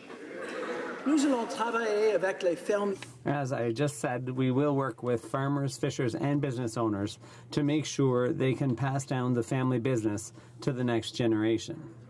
Our approach is to give all Canadians a real chance at success. Everything we do, our government knows that when Canadians are given a real and fair chance at success, they'll make the most of it. That's how you grow an economy, sustainably. And that's how you manage finances, responsibly. As we continue with our plan, we will continue to do what is hard. We will continue to do what is right. Our ultimate goal is nothing short of an economy that rewards the very people who contribute to its success. As we look to Budget 2018, we'll continue our work to build on the gains that we've made over the last 2 years, always with the middle class and those working hard to join it as our key focus. We'll make sure that Canadians have the skills, the training, and the learning opportunities they need to compete and to thrive in a rapidly changing global economy. We'll drive forward our innovation and skills plan, making big bets on the most competitive sectors of our economy, making Canada a world leader in sectors like the agri-food sector, clean tech, and digital. We'll continue investments in our transit, in our roads, and in clean water to keep our cities moving and to keep our children safe. And always, Mr. Speaker, we'll invest in Canadians, give them the tools, skills, and resources to create jobs and to grow our economy. In just 2 years, we've done a lot together. But we know, Mr. Speaker, that there's much more to do. Working together, we'll make sure that Canadians have every opportunity to succeed, to build their future in a country that we can all be proud of. Merci, Monsieur le Président. Thank you, Mr. Speaker.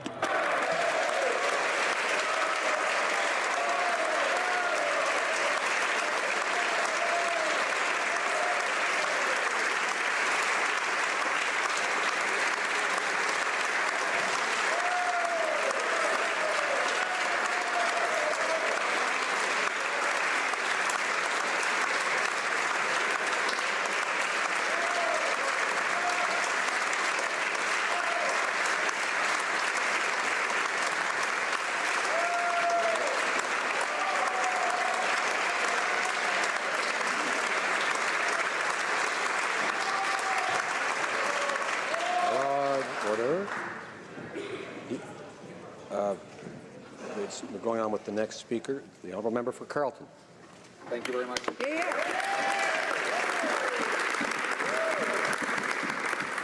Mr. Speaker, moments ago, the finance minister had the audacity to say that families like his are not getting any benefit checks in Canada.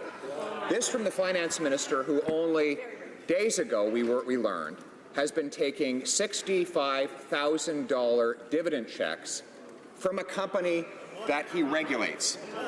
And those are on a monthly basis, Mr. Speaker, not to be confused. Now, this is from a finance minister who says that, quote, a privileged few should pay more. Yet, nothing in today's proposal would see the family fortunes of this finance minister or the Prime Minister touched by any taxes at all. Once again, they have sheltered themselves. Now on to the bigger picture. This Prime Minister promised a small $10 billion deficit. Remember that? And then better. Today we learned that the deficit is double that. He promised the budget would be balanced by 2019. Now we learn the deficit will be almost $17 billion in that year, and there are no balanced budgets projected by this government ever. There is literally not a single year into the distant future when this government projects ever eliminating the deficit, apparently believing that the government can borrow its way out of debt into prosperity.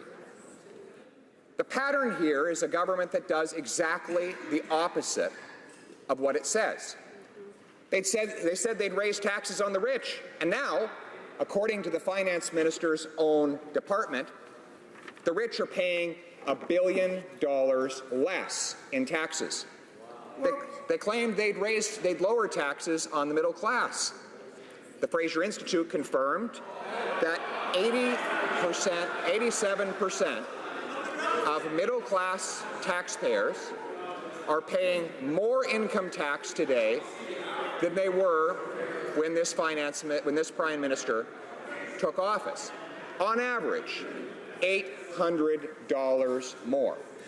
So middle-class people like farmers, plumbers, and electricians pay $800 more in tax, while millionaires like the Prime Minister and the Finance Minister are actually paying lower tax. They claim that they would close loopholes. Meanwhile, the Prime Minister puts his money away in trust funds that avoid paying any new tax under his proposals. The same Prime Minister puts funds in numbered companies so that he can avoid paying tax. And of course, the Finance Minister stuffs away his $20 million investment in Morneau Shepell in a numbered company in Alberta. So he lives on Bay Street, yet his companies are in Alberta, Barbados, and France, all of which allow him to pay lower taxes than everyone else pays. He is the very definition of the privileged few, the aristocratic old money elite that have taken generational wealth handed down from those who came before them, like the Prime Minister, who took his wealth from the petroleum empire of his grandfather, and yet now wants to protect his own benefits from additional taxation while he forces others to pay more. Such is the system of government that this party creates. They gave nearly $400 million in handouts to Bombardier, a company, by the way, that has hired the finance minister's family business.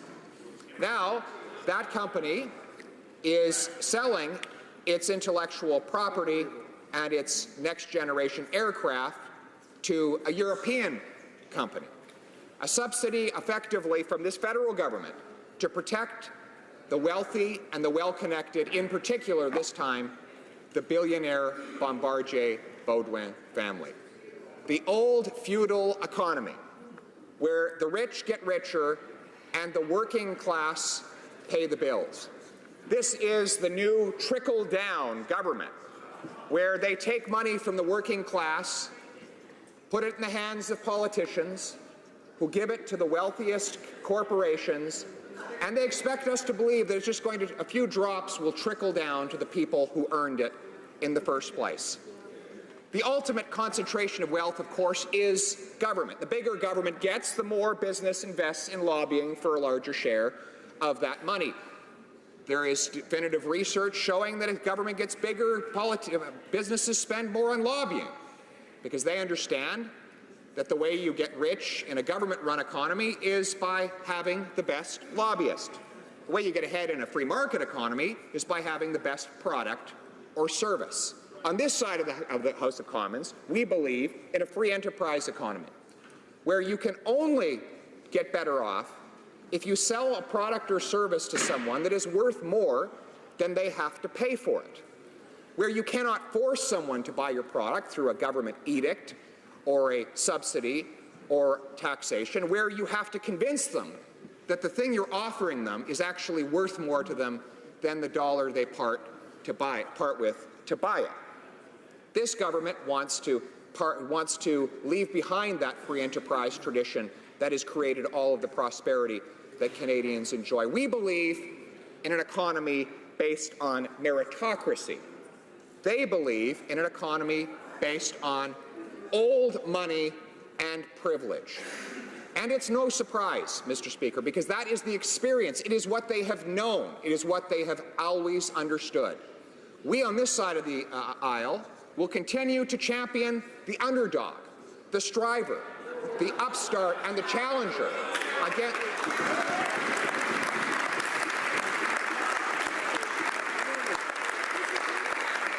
while they look for new ways to put up obstacles in the way of those who try to get ahead in order to protect the privilege of those who already have lots of money, we will knock down those barriers so people can keep building, growing, and getting ahead, where they will be judged not by their connections or their family pedigree, but by what they have to contribute, where we see the dignity of work inside of every single Canadian and the potential for them to play out that dignity with their own merit and their own contributions, Mr. Speaker. That is the free enterprise, merit-driven vision that we have for the economy. While they continue to expropriate billions of dollars from entrepreneurs and workers in order to spend on complicated schemes like superclusters and Bombardier bailouts, we'll leave that money in the hands of the people who earned it, because they are always better at spending it than those politicians who tax it.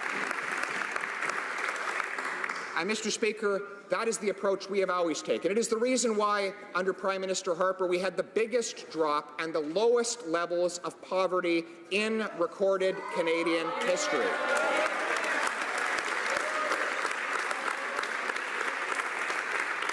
Poverty fell from highs in the mid-teens under the first Trudeau government to 8.8% in the last full year that the Prime Minister Harper served. He did it by raising the personal exemption to free 1 million low-income Canadians from taxation. He brought in the working income tax benefit to give a pay increase to low-income working people trying to escape from social assistance. We eliminated red tape so small upstart businesses who could not afford accountants and crafty consultants could start their businesses without the shackles of government holding them back. We opened up the economy so that people could strive hard, work hard, and get ahead on their own merit. That is the opportunity economy that we will create. That is the vision we will present, and that is the vision that Canadians will choose in 2019.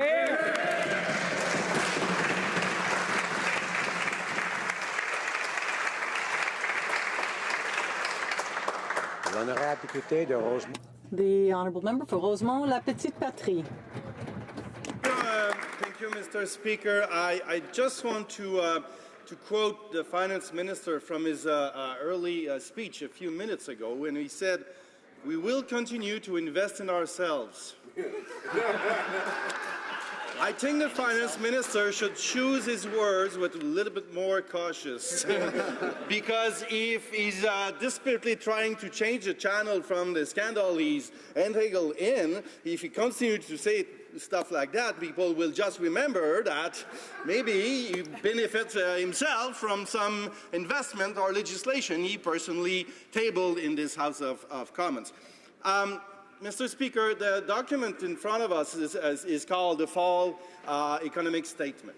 I think it should be titled the Failed Economic Statement, because some journalists are saying this is the economic update. But to be called an update, you have to bring something new on the table. You have to update it.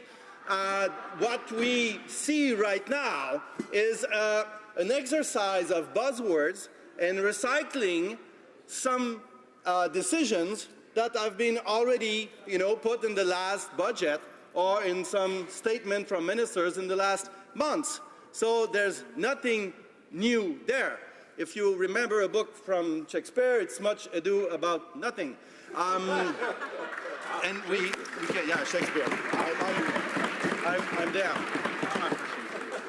And if you're looking at the big news, it was supposed to be, it was everywhere yesterday. We will boost the child benefit. We'll boost the child benefit. Something really big announcement from the Liberal government. In fact, it's the indexation. Something that they've already said they will do 6 months ago. And so they are making a big show about something they've already announced. And after that, when you look carefully, you know, this indexation will maybe more or less give $80 to $100 per family, per kid. So this is clearly 2 days in the kindergarten, 2 days per year. And that is the fall economic update.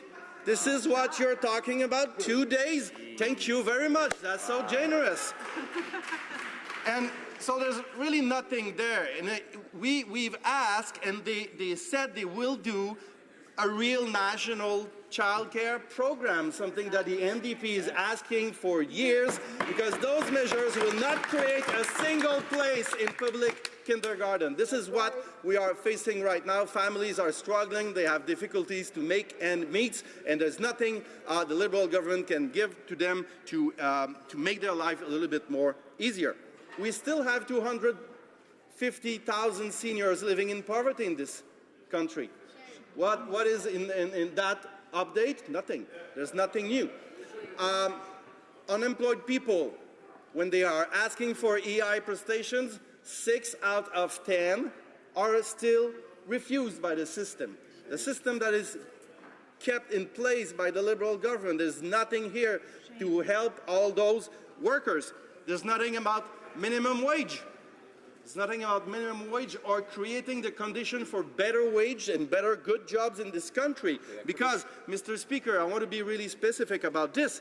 2016 and 2017 has been the lowest average increase in wages in this country in the last decade.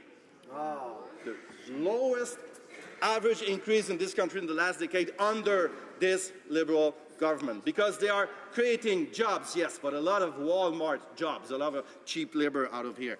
I'm sorry. Tax havens, loopholes for CEOs, nothing there, nothing new, it's the same old Liberal business. I think about tax havens, they have like 3 lines. We will continue to study that and maybe one day do something. The investment bank about infrastructure, we have like half a page saying everybody's fine, everything will be all right, we will invest and create some infrastructure. What will be the part of the private sector? What will be the guarantees that this bank will give to private investors? How much it will cost, you know, the Canadian taxpayers and the users that will now have to pay fees to use infrastructure. Monsieur le Président. Mr. Speaker, with your permission. Earlier I was quoting the title of a Shakespearean play. Now I'm going to quote from Blaise Pascal. Blaise Pascal said that spoke about the internal silence of infinite spaces, and it's my sense that this update is actually the silence of infinite spaces. That means when you hold the document up to your ear, you don't hear anything. All you hear are buzzwords. All you hear are promises that everything is going well, and all you see is a recycling of old announcements made by ministers. But there is absolutely nothing that is new or practical to help families and workers. So really, this is a PR exercise. You're just trying to distract away again from the fact that the Minister of Finance is in hot water. They're trying to distract away from the fact that the Minister of Finance introduced a bill that would benefit a company that is still owned by the Minister of Finance, Morneau Shepell, and a company whose assets were not put in a blind trust. He even forgot that he owned a French villa in France. So I don't think this is the kind of mistake your average Canadian tends to make. Now, the big announcement in this update, which isn't really one in the end, is that there's no improvement to the Canada Child Benefit as we were led to believe over the past few days. The only thing that is being said is that indexation will be implemented for the Canada Child Benefit. But that indexation was supposed to happen 2 years ago. So they made a mistake. And they were really criticized by the media and the public. And so now their big announcement is to make up for a huge mistake that they made ages ago, something they forgot to do ages ago that they're doing now. And this is versus having a national daycare program that could really help people. What will this indexation do? Well, as of 2018, it will bring in maybe $80 to $100 per year per child. I mean, it's better than nothing. But that really pays for 2 days of daycare. In Toronto, maybe that's only 1 day of daycare. So this isn't a plan that creates places for children in daycare. This isn't something that truly helps families with young children. It's just window dressing. And when you look at the other steps being taken, well, it's just a recycling of old ideas, or it's announcements that will be implemented when? In 2019. So if you want to have an idea of what the election campaign is going to be in 2019 for the Liberals, well, that's where this document becomes interesting. For example, the working income tax benefit. Well, that's something that's going to come in 2019. It's being announced today, but it's only going to happen just before the next elections. There's several things that are missing from this economic update. We have 250,000 seniors living in poverty, nothing on that. There are many unemployed who do not have access to EI. There's nothing on that. The infrastructure privatization bank, we're going to continue with that. And the private sector is going to make money on the backs of Canadian taxpayers. The fight for loopholes against CEOs, there's nothing. Fighting tax havens, there's nothing. I don't know why we tried to generate this a smokescreen for this fall economic update, but people are going to react quickly and they're going to realize that the Liberals are just doing the same old thing. They continue to work for Bay Street and the elite, and I think that citizens of this country deserve better. Thank you.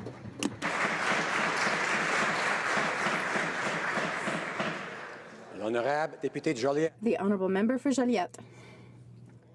Mr. Speaker, people will say what they like, but the economic update provided today is a strategy to divert our attention. It is nothing but a diversion. Farmers are worried. Come and get a selfie with our Prime Minister. We have a vacation problem with the Aga Khan. Well, a photo with Obama in a restaurant, that'll distract everyone. Ownership of property on Côte d'Azur, a little fall economic update can't fix that. Today, Mr. Speaker, we have an excellent diversion strategy. They're trying to make us forget that the deficit is not as high as expected, but that deficit is going to be paid for by EI premiums because it's $1.4 billion more than expected in the fund.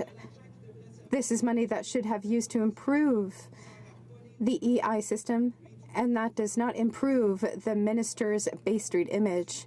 They're trying to make us forget, but we don't forget. We remember that a deficit that is not as high as expected is going to be paid for by people who are ill. Ottawa decided to cut health transfers because there was a monstrous federal level deficit.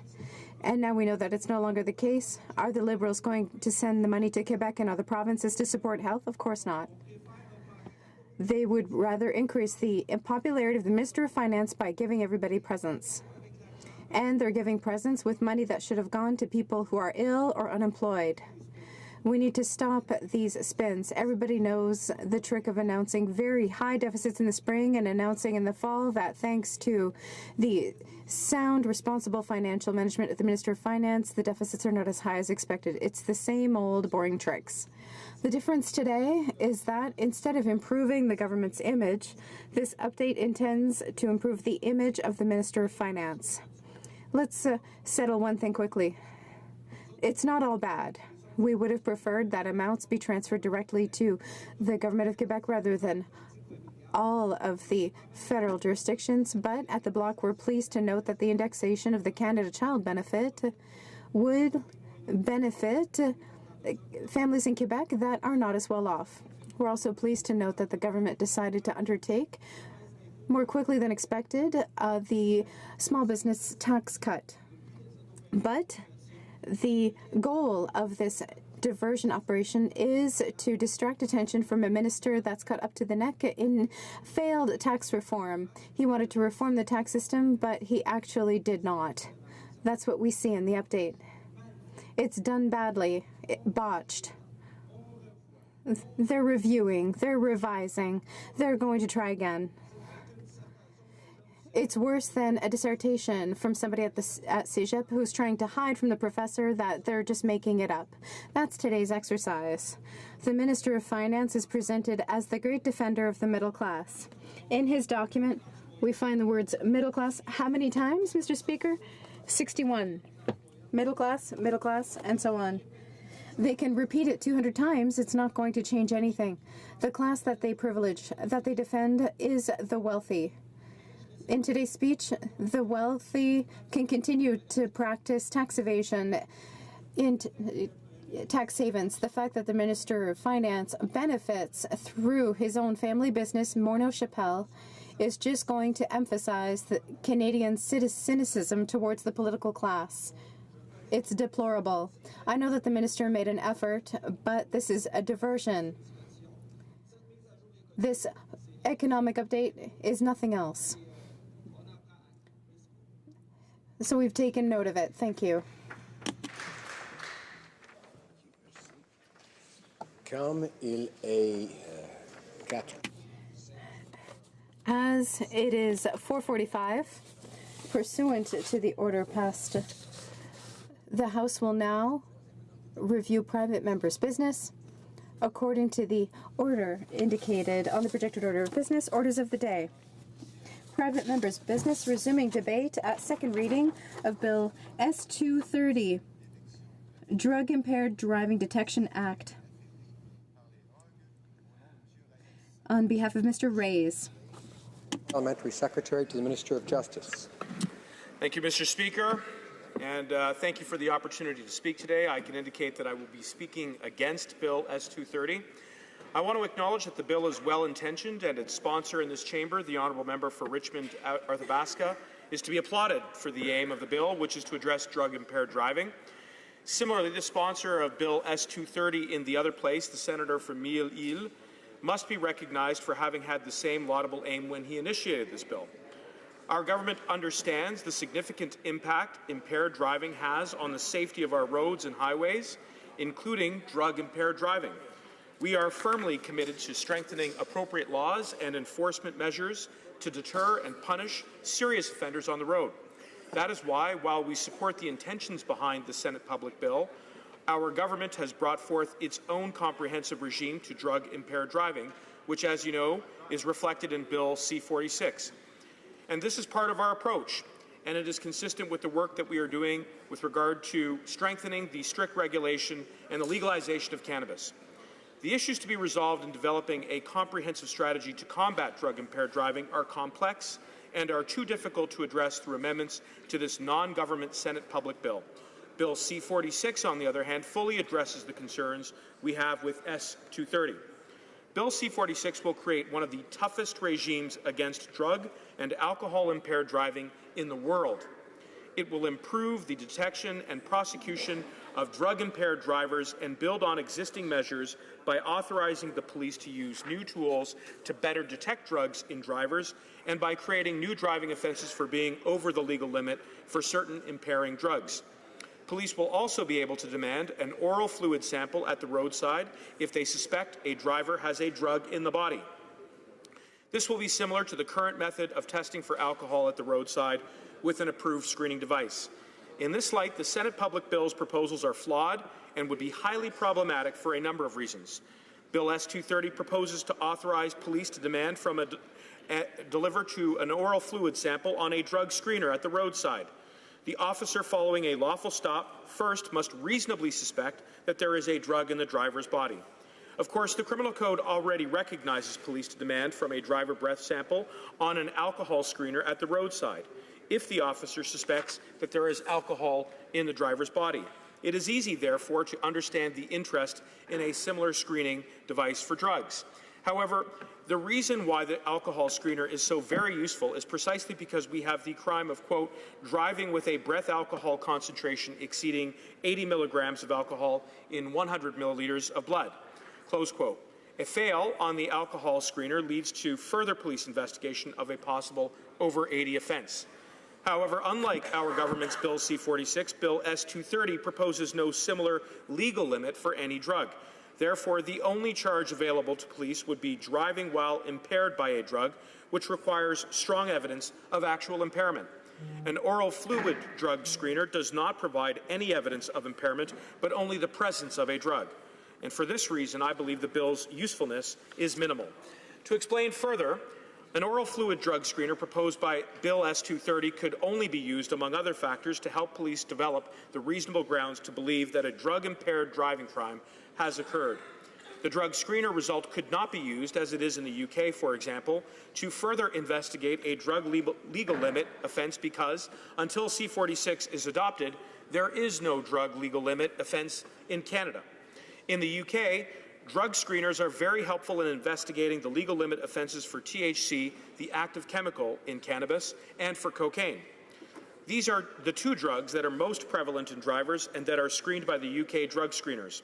In contrast, under Bill S-230, a drug screener could only be used in Canada as an investigative tool in a driving while impaired by a drug investigation. Despite the fact that Parliament had enacted a driving while intoxicated by a narcotic offence in 1925 and a driving while impaired by a drug offence in 1951, drug-impaired driving investigations remained a huge challenge for police until 2008. This challenge of investigating a drug-impaired driving offence was not unique to Canada. In the 1980s in the United States, a series of tests were developed that helped to show impairment. This knowledge was used to develop a standardized field sobriety test for screening at the roadside, plus a drug recognition evaluation, or what we commonly refer to as the DRE, which is a broader series of tests that is conducted at the police station. In the early 1990s, some officers from British Columbia were trained in SFST and DRE, and they commenced using these tests on those suspected drug drivers who were willing to participate on a voluntary basis. In time, many drug drivers simply declined to participate. In 1999, the Standing Committee on Justice and Human Rights recommended that experts consider what tools might be used by police to better investigate drug-impaired driving, and SFST and DRE were put forward. After several unsuccessful attempts, Parliament in 2008 enacted authority for police to demand that SFST tests be performed by a driver at the roadside. Before making the demand, the police officer must have reasonable grounds to suspect that there is a drug or alcohol in the driver's body.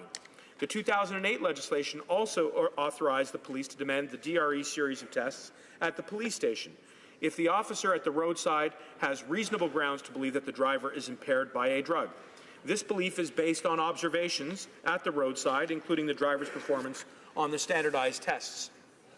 The DRE testing is conducted by a specifically trained officer who is called an evaluating officer. It includes tests of balance, the ability to perform divided attention tasks, and physical measurements of pulse, eye reaction to light, and muscle tone. If the evaluating officer at the police station identifies a drug as causing impairment, that officer may demand a bodily sample of urine, saliva, or blood to confirm or eliminate drug presence. At best, under Bill S-230, a drug screener might help police to form the necessary grounds to make a DRE demand.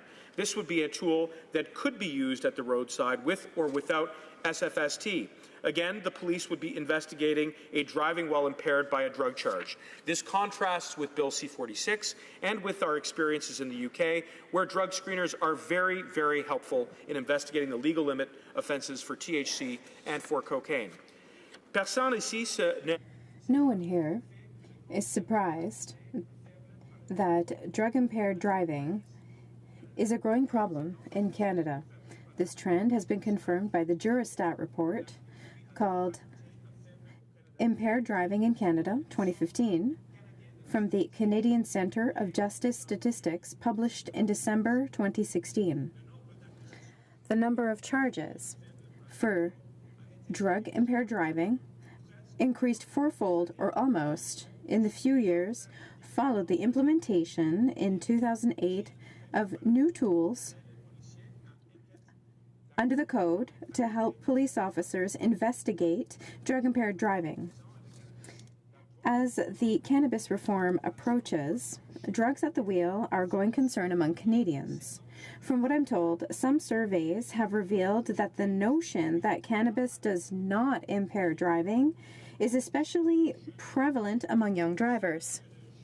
It is possible that young drivers will compare the effect of alcohol to that of cannabis when it comes to driving. However, it must be known that these two substances are absorbed, distributed, and eliminated very differently by the human body. Furthermore, their effects are not the same.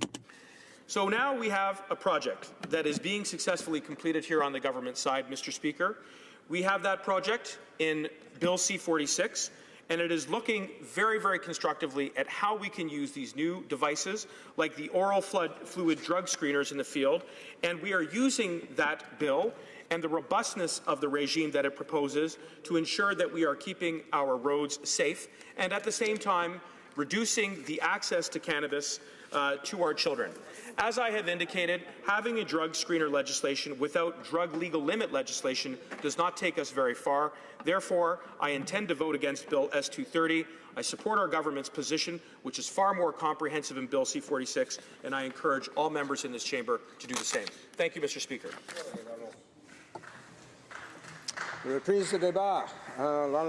Resume debate. The Honourable Member for Belleuil-Chambly. Thank you, Mr. Speaker. I would like to start my speech by thanking the member for Richmond-Arthabaska, who sponsored this bill from the Senate. I had the opportunity to work with him on the Public Safety Committee. I also know that he was the director at a school. Regardless of our ideological differences, I can say that I believe in his sincere efforts to improve public safety. Because, Mr. Speaker, let's be clear from the beginning that regardless of our opinion or the approach that we support to eliminate the problem of impaired driving, we all agree in this House that it must be done.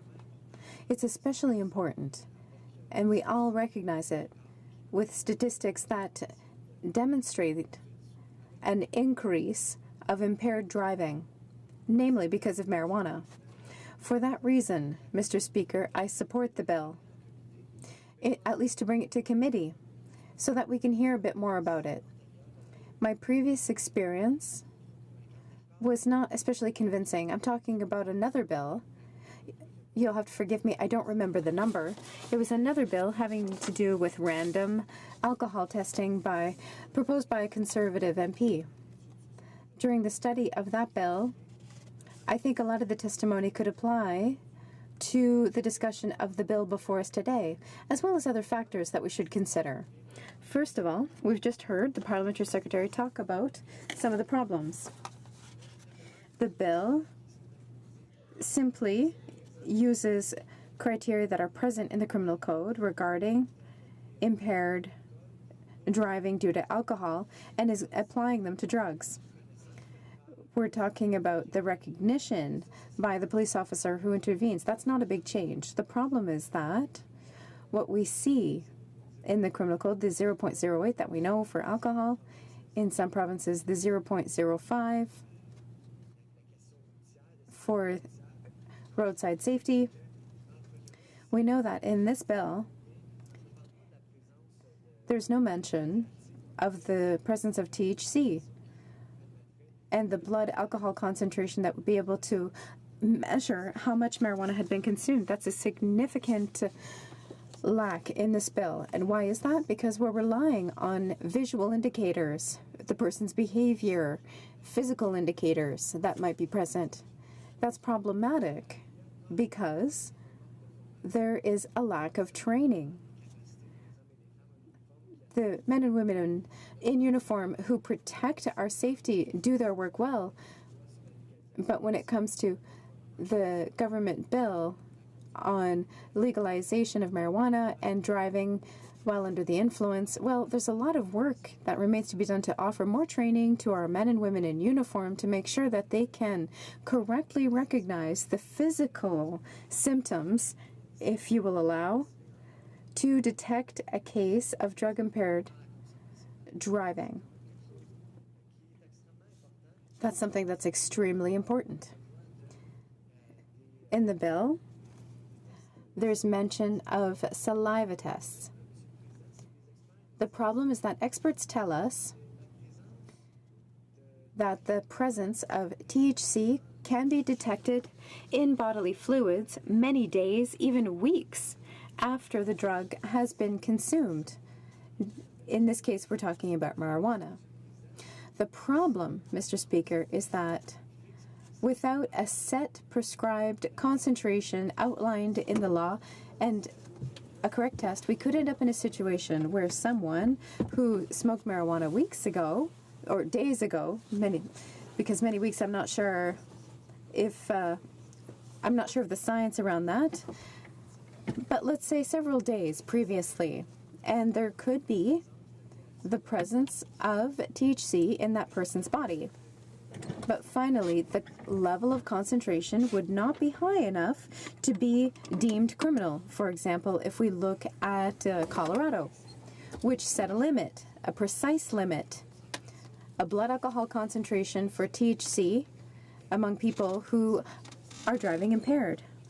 Without that, it's a problem because we could end up in a situation where we could arrest people who, in the end, were not impaired. They had simply consumed a substance previously, and that is extremely concerning. The other thing is the question of the capacity of these tools to accurately measure what it is that the police seek to measure, and that is the THC level or concentration in the blood. And when the Public Safety Committee looked at this question with breathalyzers and so on, there were some members who asked this very question about the reliability of drug detection devices. And many witnesses, including those speaking on behalf of the police, said that although there was still no best method, most reliable method to measure THC concentration in order to be 100% sure that you're arresting the right people. So when you want to fix a problem, you have to make sure that you find the right solution. And that's one of the problems with S230. And the same problem cropped up in previous situations. You need to find a comprehensive approach that deals with multiple facets of a problem. For example, there were some witnesses before our committee who pointed out the same shortcomings as there are in this bill when you talk about breathalyzers and the onus of proof that the police bear. When you look at all the problems, you realize that you can't just deal with one thing. You have to take a holistic and comprehensive approach to road safety. For example, there's education, awareness raising. We have to look at other jurisdictions that already have tougher legislation along the same lines, including U.S. states. So we need to look at what they've done in choosing the best approach for us to take. When you look at the U.S., in Washington and Colorado states, specific THC concentration levels were set in the legislation, and that's what needs to be measured in the blood before someone can be arrested. In Oregon, they took a different approach. They just use visual tests. For example, the police officer who pulls someone over can visually ascertain whether or not the person appears impaired and then proceed to other tests if necessary. And there are other jurisdictions in Great Britain, for example, they have taken somewhat more specific measures of concentration. So, by way of conclusion, Mr. Speaker, I'd like to congratulate my colleague for sponsoring this bill here in the House of Commons. As I said at the outset, of course, there's no debate around the willingness of everyone here in the House to try to eradicate this problem. Too many of us have been affected by this problem, by the deaths that have resulted from impaired driving. But we want to make sure the job is done right. We have to make sure that we bring the numbers down. Those numbers have shot up too significantly, but the approach has to be a comprehensive one, and we have to realize that we can't just have set phony levels. We have to make sure that we set the right concentration levels and that those be specific and measurable, reliably measurable. And my last point, Mr. Speaker, is that this reminds us all of the need for private members' bills coming from senators or members. Despite everything, the Liberals have a lot of problems with legalizing marijuana. The fact remains that there have been lots of consultations, lots of things have been done in a kind of bungled way. There wasn't enough consultation with the provinces, or it wasn't done well enough. There's still a lot of work to be done, and this bill points to that problem, but it's not a solution in and of itself. So we're going to vote in favor of this bill so that it gets referred to committee, but I look forward to what can come of that. Thank you. Resuming debate, the Honourable Member for Charlesbourg, Haute-Saint-Charles. Thank you, Mr. Speaker. Mr. Speaker, it's an honor for me to rise in the House today to debate Bill S-230, an act to amend the Criminal Code, drug-impaired driving. This bill is of crucial importance to protecting Canadians against a scourge that is growing, and that is the scourge of drug-impaired drivers. The scourge is something that calls out for a solution more and more urgently, given the fact that the Liberals are on the verge of legalizing marijuana. This bill would amend the Criminal Code to allow police officers to use a drug detection instrument, a bit like the breathalyzer, which the current legislation does not provide for. It is obvious today that drug-impaired driving is an issue that is just as important, if not more so, than drug driving. It will be understandable to believe that the numbers of arrests of drug-impaired drivers is similar to the number of arrests of drunk drivers. That is not the case, and that is where the real problem lies. In Canada, despite the fact that the number of drug-impaired drivers is similar to the number of drunk drivers, the number of arrests is not at all comparable. According to the Government of Canada, 97% of prosecutions in Canada in 2013 for impaired driving were related to alcohol. Only 3% involved drugs. So we know that the problems are probably similar, but the statistics show 97% of prosecutions relate to alcohol, only 3% to drugs. It's completely disproportionate. And why is that? It's simply because there is no device that can be used roadside to detect drug impairment. For example, as we all know, police officers often suspect a driver of being under the influence of alcohol, and they can simply ask that person to take a breathalyzer to determine how intoxicated they are. However, if a police officer believes that a driver is drug impaired, there is no such tool for drug detection.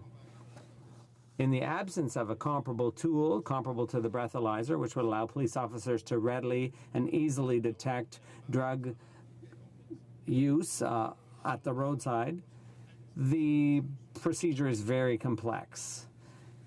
And there's a lot of administrative complexities too. And what's even more worrisome is that not all police detachments in Canada have a drug recognition expert on site. And every single police station should have at least 2 such experts. un instrument de détection qui permettra le détecter. Without a drug detection device, the problem of drug-impaired driving will continue to cause multiple deaths in Canada. That's why Bill S-230 is timely, because it deals with the problem head-on by making the necessary amendments to the criminal code. First of all, Bill S-230 will give the Attorney General of Canada the power to authorize the use of a device or many different types of device that have been approved in order to identify drug impairment roadside. Such devices would be approved by the Attorney General of Canada after consulting forensic scientists. The same process is used for approving breathalyzers. This bill will make it possible for a police officer who suspects on reasonable grounds that a driver is drug impaired. It will enable the police officer to ask the driver to take the drug impairment test. It's exactly what they do with alcohol impairment currently. It's straightforward. When it comes to drugs, time is of the essence. It's a bit different than with alcohol. If you want to know the precise level of intoxication, the test has to be done quickly because drugs are rapidly absorbed by the body. It's also worth noting that Canada would not be the first country to do this. Even countries that aren't even planning to legalize marijuana already use such a drug impairment detection device and have for decades. For example, Australia, the UK, Spain, Italy, France, Finland, and Germany. This instrument will enable police officers to do their job better and to prevent many accidents and deaths. Ultimately, it's public safety that will be improved and lives will be saved. What's even more important is that using such a device will enable police officers to deter drivers from taking drugs and then driving. Currently, many people use drugs instead of alcohol because they think there's a lesser likelihood of getting caught. The risk of getting caught is one of the best deterrents. It's highly likely that once a device is approved, that will deter drivers from driving while under the influence of drugs, just as was the case when the breathalyzer was introduced. Outreach and education are important, but the risk of getting caught and prosecuted remain the best deterrents, far more effective than simple TV ads. A document obtained through Access to Information, a Department of Justice document, shows that in Colorado, on the roads, in the year following the legalization of marijuana, there was a 32% increase in deaths related to marijuana-impaired driving. Here, on this side of the house, we don't make things up. And police officers have been clamoring for detection devices. But they don't want them July 1st, 2018. They want them this year, right now, before marijuana is legalized. That is why this bill is needed now. That's why I call on my colleagues opposite to put aside their partisanship and support this bill, which will make it possible to save lives. Thank you, Mr. Speaker. Resuming debate. Reprise de débat. En conséquence, j'invite. Accordingly, I would invite the member for Richmond Arthabaska for his right of reply. The honourable member will have up to 5 minutes for his reply. The honourable member for Richmond Arthabaska. Thank you, Mr. Speaker, and I'd like to thank my colleagues. It's an honour for me to rise to speak to Bill S-230. This is of crucial importance and it's increasingly urgent. The bill is the fruit of a cooperative, nonpartisan approach between senators who passed this bill unanimously, all parties united. I'd like to thank Senator Claude Carignan and his entire team for their support in drafting this bill and for their vision and leadership in this area. The purpose of this bill is straightforward. It would amend the criminal code to allow police officers to use an approved screening device to detect the presence of drugs, similar to a breathalyzer, and the current legislation does not allow for that. This bill would respond to an alarming problem. The current percentage of drivers injured or killed after using drugs is 40%. That's higher than the comparable statistic for alcohol impairment, which is currently 33%. A marijuana-impaired driver is 6 times more likely to have an accident than a sober driver. The danger is just as important as alcohol impairment, if not greater. But the prosecution rate is in no way comparable. According to Justice Statistics, 97% of prosecutions in Canada in 2013 were for drunk driving. Only 3% were for drug-impaired driving. So there's simply no connection with the real number of accidents. And that is because there's no way of knowing, because there's no tool to accurately measure drug impairment. For example, as we all know, police officers who suspect a driver of having had alcohol, they can ask the driver to take a breathalyzer to determine their intoxication level. But if the driver thinks that the driver has consumed marijuana or other drugs, there is no similar tool because the legislation currently doesn't provide for it. Without a tool that makes it possible to readily and rapidly determine drug impairment, the problem will continue to exist and be a major cause of fatalities on our roads in Canada. The federal government has no scientific data that's reliable about how much marijuana a person can consume without impairing their ability to drive. Marijuana is going to be legal within less than 18 months, and there's no study to show how long a person should wait after smoking marijuana before driving their car. Given the lack of data and answers, everyone should be discouraged from driving after using marijuana. And the fact that the police lack tools to ascertain how impaired a person is shows me how urgent this legislation is.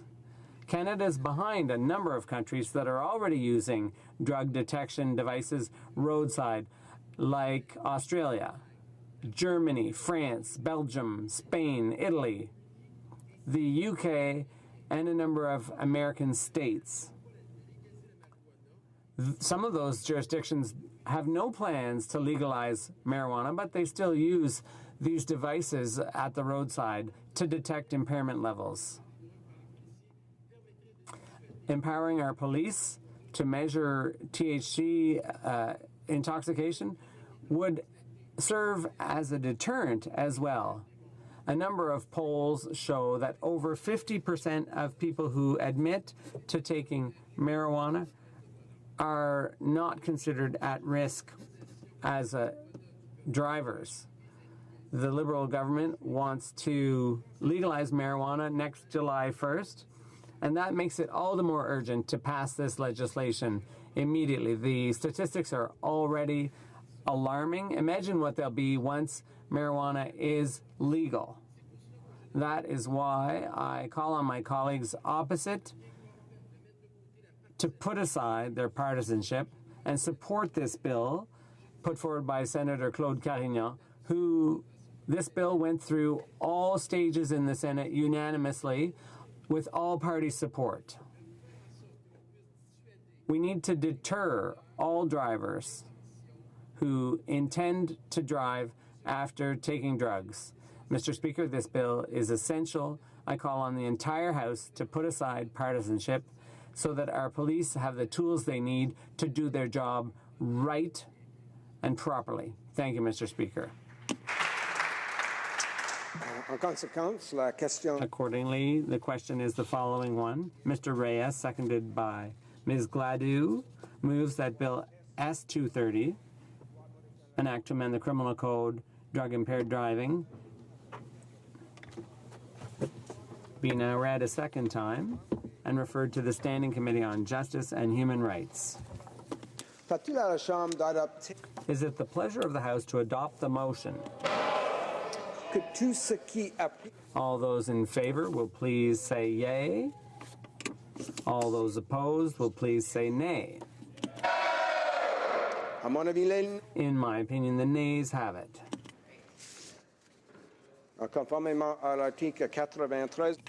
Pursuant to Standing Order 93, the recorded division stands deferred until Wednesday, October 25th, 2017, immediately before the time provided for private members' business.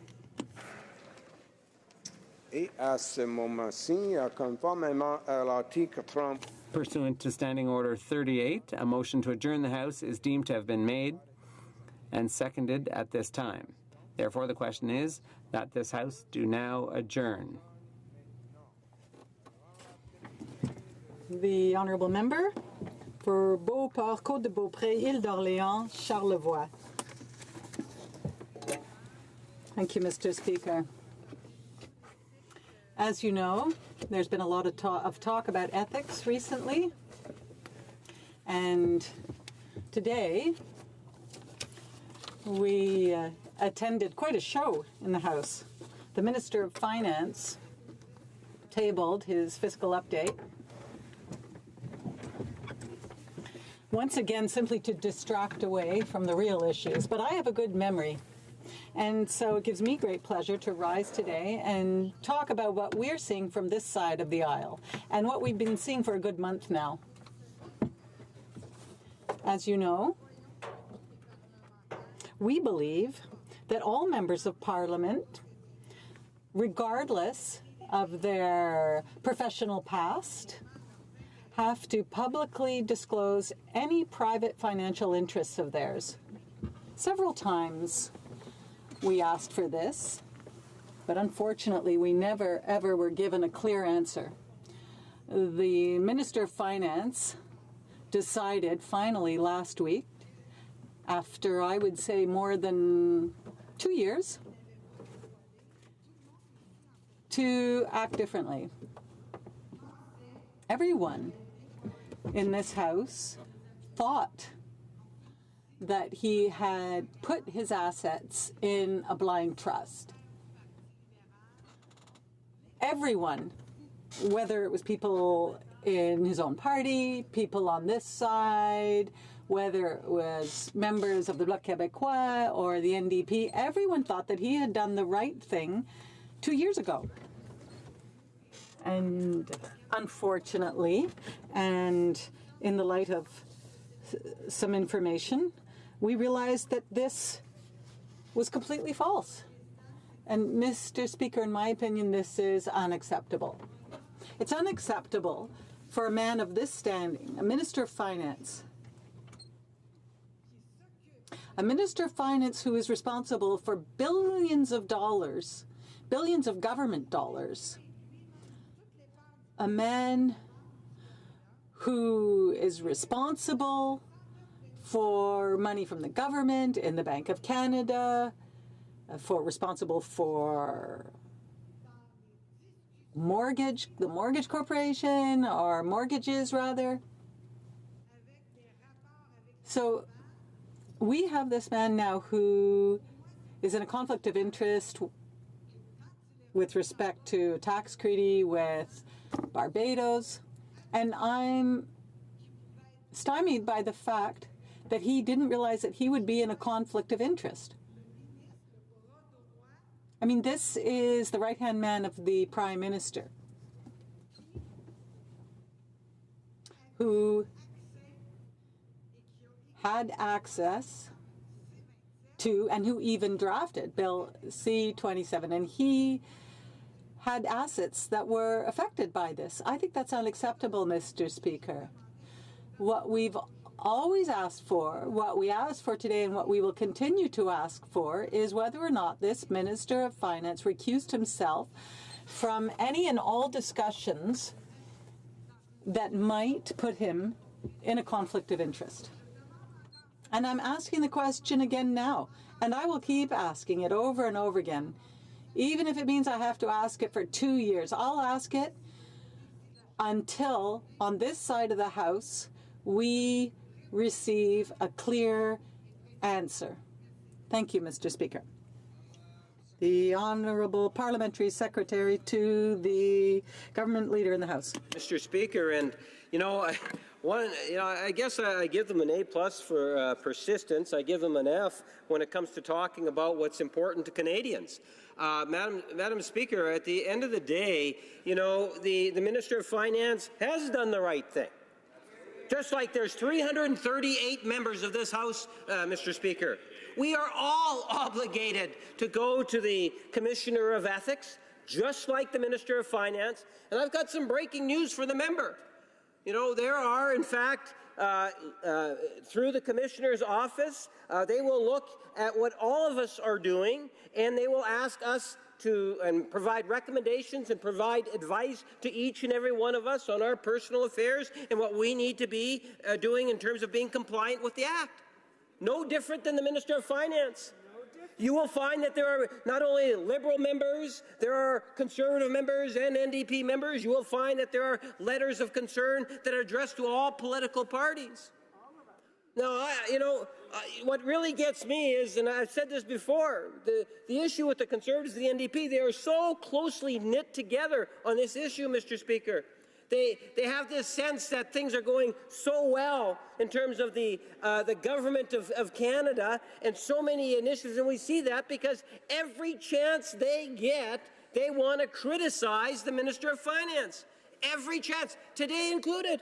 We have a Minister of Finance delivering great news for Canadians. He talked about the cut in small business tax from 11% going now down to 9.5%.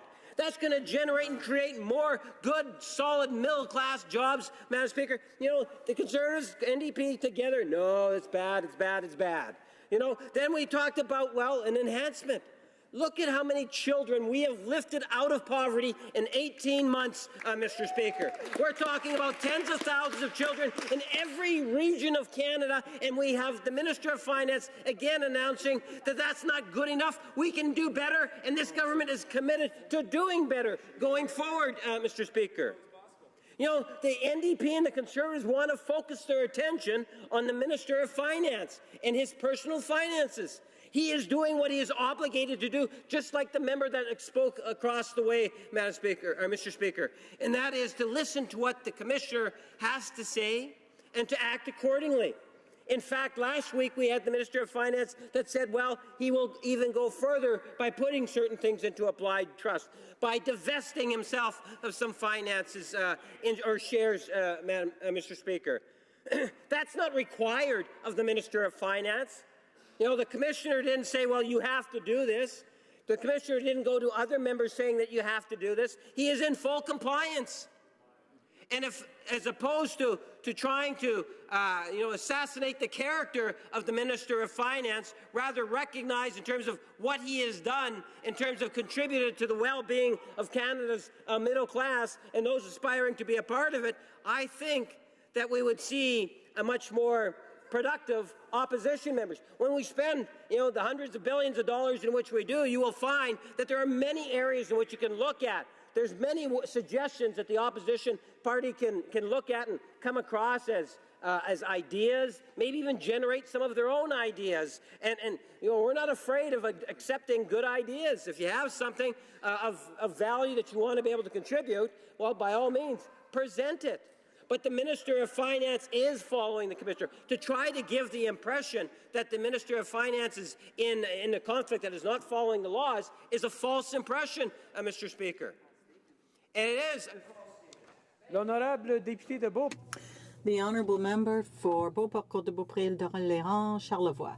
Mr. Speaker, well, this is really good timing, Mr. Speaker. I'm really in a bad mood, and when I listen to my colleague opposite speaking, it makes me even madder. We're not talking about what was or wasn't done for the middle class or children. We're talking about the Minister of Finance and what he did. When you're a Minister of Finance and you're responsible for millions of Canadians, and you yourself are not able to be responsible enough to have a good enough head on your shoulders to do what you need to do. I'm not talking about you necessarily. You have a head on your shoulders. Yes, I see that. But the least you can do is that you have no conflict of interest. And what we know on this side of the House, and what reporters know, although unfortunately the Minister of Finance no longer wants to answer them. Yes, thank you, Mr. Speaker. What we do know is that the Minister of Finance is in complete compliance with the Ethics Commissioner. And my suggestion to anyone that is following it, whether it's Canadians, media, members opposite, or anyone else, is to understand that we have the independent office of the Commissioner. Independent, quote unquote, independent. Contrast that to what the Conservatives and the NDP are saying. It's night and day. We have the independent office saying that the Minister of Finance is in compliance, and we have the opposition combined, which have nothing good to say about the Minister of Finance. They never have, saying, well, they don't like this about the Minister of Finance.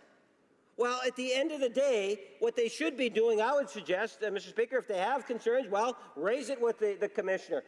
Wait until the Commissioner comes down and provides a report. The Minister himself says that he will have a meeting with the Commissioner, that he will look for any other advice or recommendations that Mary Dawson, she is. The Honourable Member for Calgary, Nose Hill. Thank you, Mr. Speaker. I come before the House tonight with a weighty issue. The question that I originally asked was some months ago, and it related to the fact that the government did buy Broadway tickets for a representative of the corrupt government of Maduro in Venezuela. And look, I think that that's wrong, but I really want to get to the heart of the matter, and that is, what is the Liberal government going to do to help the people of Venezuela? What material actions is the government going to take? Now, why is this important? I have a large Venezuelan community in my riding and in the broader community of Calgary. They're very vibrant. They just had a Venezuelan Day celebration. My friend Miguel Arturo is a proud member of that community, but I guess what gets to my heart is when I talk to him and members of his community, as much as they're proud of their heritage, they are panicked, they are beside themselves for what is happening in their country. What is happening in Venezuela right now should light the world on fire. We shouldn't really be looking at this as a partisan issue. It should be a concern of all Canadians who believe in democracy, the rights of parliamentarians, human rights in general, to see what this corrupt dictator has done to that country. Economic collapse aside, the reality is that parliamentarians are being violently harassed. The parliament now, frankly, is illegitimate. And my friend told me that there were regional elections for the governor of each of the states that took place on October 15th. These elections were held without supervisions or audits, and anybody who might have been elected from an opposition party basically had to swear fealty or be approved by the illegitimate parliament. And I was at the Interparliamentary Union meetings that took place last week, and it was astounding to watch what happened to the woman from Venezuela who brought forward a motion for emergency debate on this crisis in a multilateral situation. I think, I'm speculating, but I think she was harassed into removing that resolution off the floor. If Canada is going to have a place in the world, we have to respond to Venezuela, and I would like the government to do this. I would like the government to stand up at the United Nations and ask them to appoint a humanitarian aid coordinator, because first of all, I think it's sort of a backdoor, easy way of getting the United Nations to acknowledge that there's a humanitarian crisis, and would also acknowledge the fact that aid organizations cannot deliver aid to Venezuela right now. What's happening is that any aid shipments are either being turned away or they're being basically expropriated and then distributed to people who are loyal to the government. We have to realize that this isn't just like some, quasi-crisis. There's no food in Venezuela. There are no human rights. People are being rounded up that have any sort of political dissidence. And this is happening in a country that was, once economically viable, that was once marginally peaceful, and it's in our backyard. And there's a huge community of Venezuelans in Canada that expect us to put our money where our mouths are as legislators. When we stand up and say Canadians or Canadian legislators support human rights, this isn't about nice words. We have to take action, and my question and my plea to the parliamentary secretary, who is a reasonable human being, is to show the Venezuelan community what the government is going to do with tangible action to support them. The Secretary to the Minister of Foreign Affairs. Thank you very much, Mr. Speaker, and I thank my colleague for raising the question. She will know well that this government stands up for human rights, the rule of law, and constitutional order around the world. That informs all of our multilateral efforts, and that is the case when it comes to Venezuela as well. In fact, Canada has been a leading voice denouncing the deteriorating economic and political situation in Venezuela. In addition to bilateral actions, Canada is working with hemispheric partners who are keen to do whatever they can to help resolve the suffering of the Venezuelan people. This is the Lima Group that will meet for the third time later this week in Toronto, hosted by our Minister of Foreign Affairs. This is a body that is coordinating support for the restoration of democracy in Venezuela. Just let me reiterate, we've been strongly and repeatedly raising our concerns to the government of Venezuela and their ongoing campaign of political repression, including politically motivated imprisonment and house arrests of political opposition members. We are committed to working with those hemispheric partners, which I just referenced, to pressure the Maduro government into meaningful and effective negotiations with the opposition, and we will continue to stand in solidarity with the Venezuelan people as they struggle to restore democracy. We know that this has been an issue and that, quite frankly, Canada is leading with like-minded partners to help resolve that and put the focus on restoring constitutional order, democracy, and restoration of respect for human rights back to Venezuela. We've taken a multi-pronged approach to our engagement, as I just mentioned, and that we feel is most important in helping address what we know is a deteriorating situation. Again, we've actively participated and led in all three Lima Group meetings, the first of which August 8th, the second of which September 20th, and the third which is being prepared to take place this Thursday in Toronto.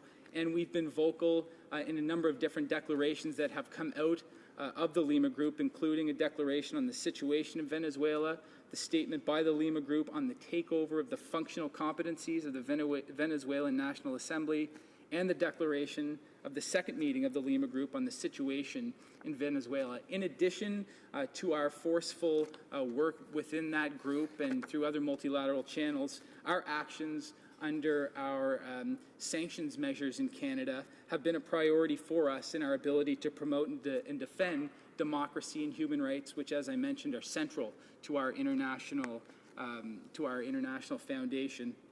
And we imposed sanctions on 40 top Venezuelan officials back in September, including President Maduro himself, again under the Special Economic Measures Act. And those sanctions impose prohibitions on dealings in property, and they freeze the assets of those listed persons.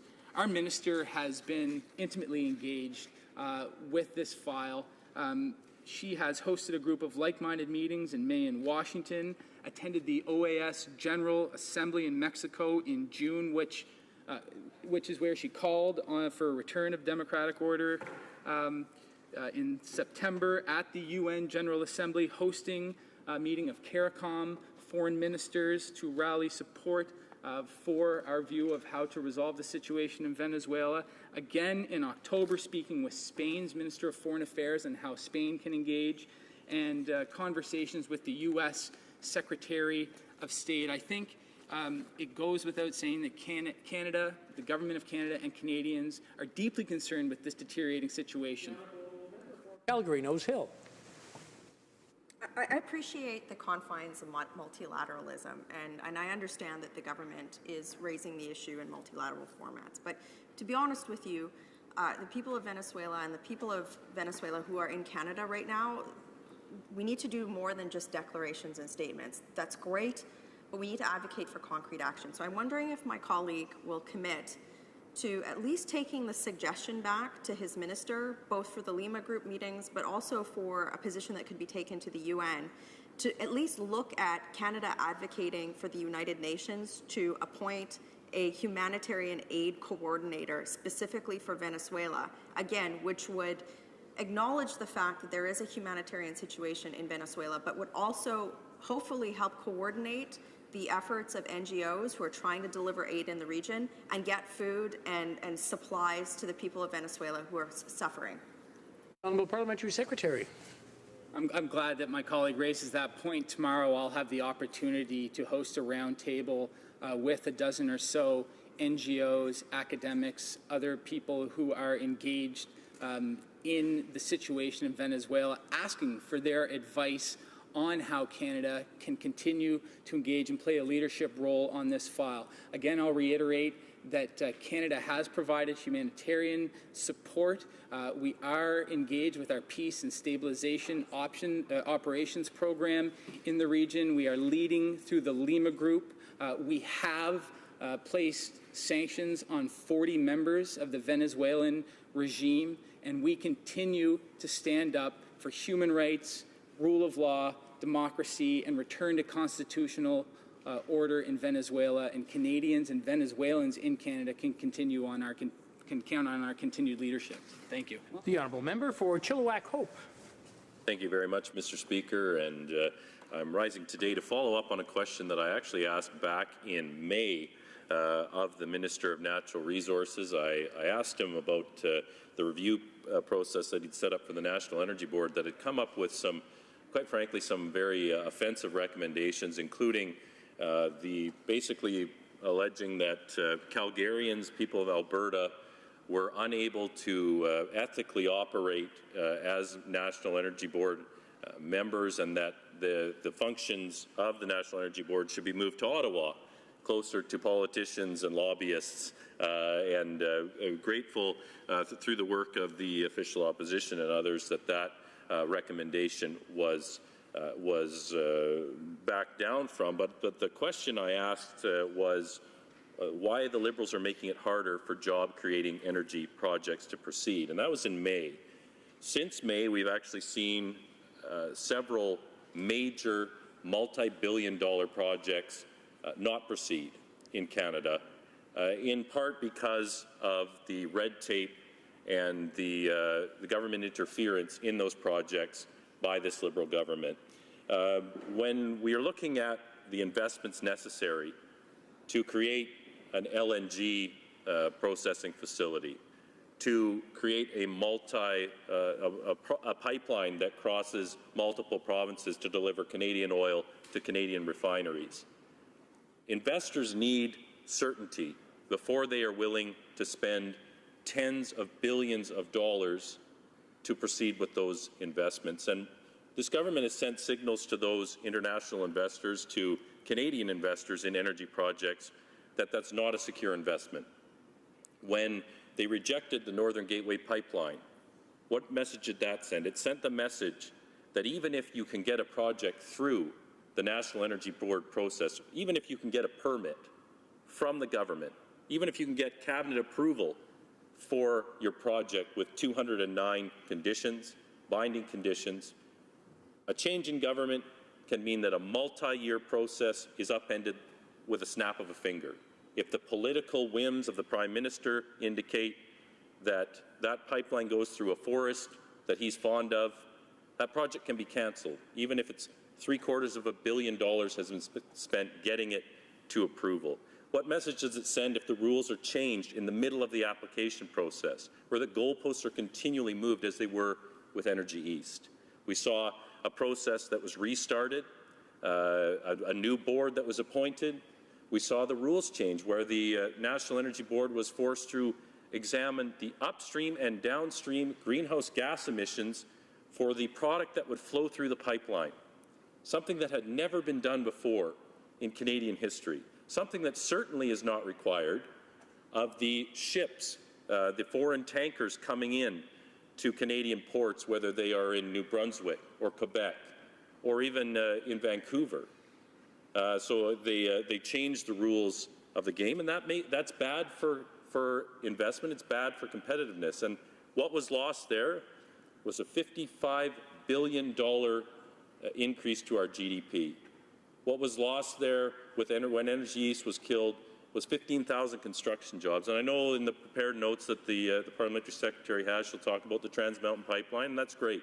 That was approved using the Harper government process with the same 157 conditions that was imposed under the Harper government process. They layered on another ministerial process on that didn't change a single recommendation, that didn't really do anything except add to the costs. And that's what this government has done. The Honourable Parliamentary Secretary to the Minister of Natural Resources. Thank you, Mr. Speaker. And I want to thank the member from Chilliwack Hope for his question. It is both timely and important. Unfortunately, it's also very uninformed. Mr. Speaker, when the member opposite first raised the issue in the House last spring, the Minister of Natural Resources hoped that all sides could at least agree that the National Energy Board we inherited was not perfect. He hoped that the member opposite could see how significant reforms could benefit Canada's energy sector with greater predictability and clearer timelines for proponents and investors of major energy projects. Finally, the minister reminded the member opposite that our new approach for reviewing major resource projects already in the queue was delivering results. But it seems the member opposite has chosen to ignore all of that, to ignore the resource projects we approved, and to ignore the thousands of good middle-class paying jobs that these projects represent. And yes, I will talk about those projects. Projects like the Trans Mountain Expansion Pipeline that will create 15,340 jobs and open new markets overseas. Projects like the Line 3 Replacement Pipeline that will create 7,000 jobs and allow more Canadian oil to reach markets in the United States. Projects like the Woodfibre LNG facility and the Tower Birch Expansion Pipeline, or the Cody Gold Mine, the Black Point Quarry, and Sisson Mine. How have we done all this, Mr. Speaker? By engaging meaningfully with Indigenous communities, listening carefully to Canadians, and restoring public confidence in our environmental and regulatory processes. Mr. Speaker, our goal is to ensure the conditions that will allow us to get Canadian resources to market sustainably, that will create good long-term jobs in the energy sector, and that will maintain Canada's energy security in tomorrow's low-carbon economy. We saw a great example of that earlier this month when the Minister of Natural Resources capped a 6-month national conversation by Canadians by hosting the Generation Energy Forum in his home city of Winnipeg.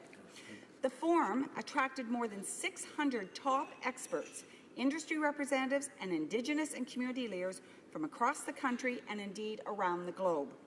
And it built on the input from more than 350,000 Canadians who have participated online in the Generation Energy virtual conversation, the single largest public engagement ever undertaken by Natural Resources Canada, and one of the largest in Canadian government history. The very sad part, Mr. Speaker, is that not one of the members of the Conservative Party came. Not one member of the Conservative Party was interested in having a conversation with Canadians about Canada's energy future. It was so very disappointing, Mr. Speaker. The message is clear. Canadians are engaged in our energy future. They value innovation, and they are optimistic about our country's ability to be a global leader in the energy transition to a clean growth century. Our government is laying the foundation for long-term sustainable jobs and a cleaner, brighter future than anyone might have possibly imagined. Thank you, Mr. Speaker. The Honourable Member for Chilliwack Hope. Well, thank you, Mr. Speaker. And obviously the member didn't have any interest in addressing the competitiveness concerns that I raised. I want to just give her a very simple question. When Energy East was killed by government regulation, Denis Coderre, former Liberal member, former Liberal minister, Liberal mayor of Montreal, celebrated. He said he took credit for it, and he said that this was a great day for Canada that he had helped bring about. Not a single Liberal stood to counter that. So I want to give her the opportunity right now to condemn the remarks of Denis Coderre, who celebrated the death of 15,000 energy jobs and tens of thousands more in the energy sector. Parliamentary Secretary. Mr. Speaker, the global energy markets are rapidly changing. The energy transition is already underway, and the energy mix will change. However, the pace and scope are uncertain, so long-term, predictable, inclusive policy direction will be critical. That was an indisputable takeaway from Generation Energy earlier this month. It's also an approach we set into motion with an open, transparent, and inclusive new way to review projects that is yielding thousands of good new jobs. Our government's efforts have launched Canada on its way to a stronger economy, and we heard that earlier today from the Minister of Finance. Healthier communities and a more sustainable future for generations to come. Thank you, Mr. Speaker. La motion portant que la Chambre s'adjourne The motion that the House do now adjourn is deemed adopted. until tomorrow at 2 p.m. pursuant to Standing Order 24-1.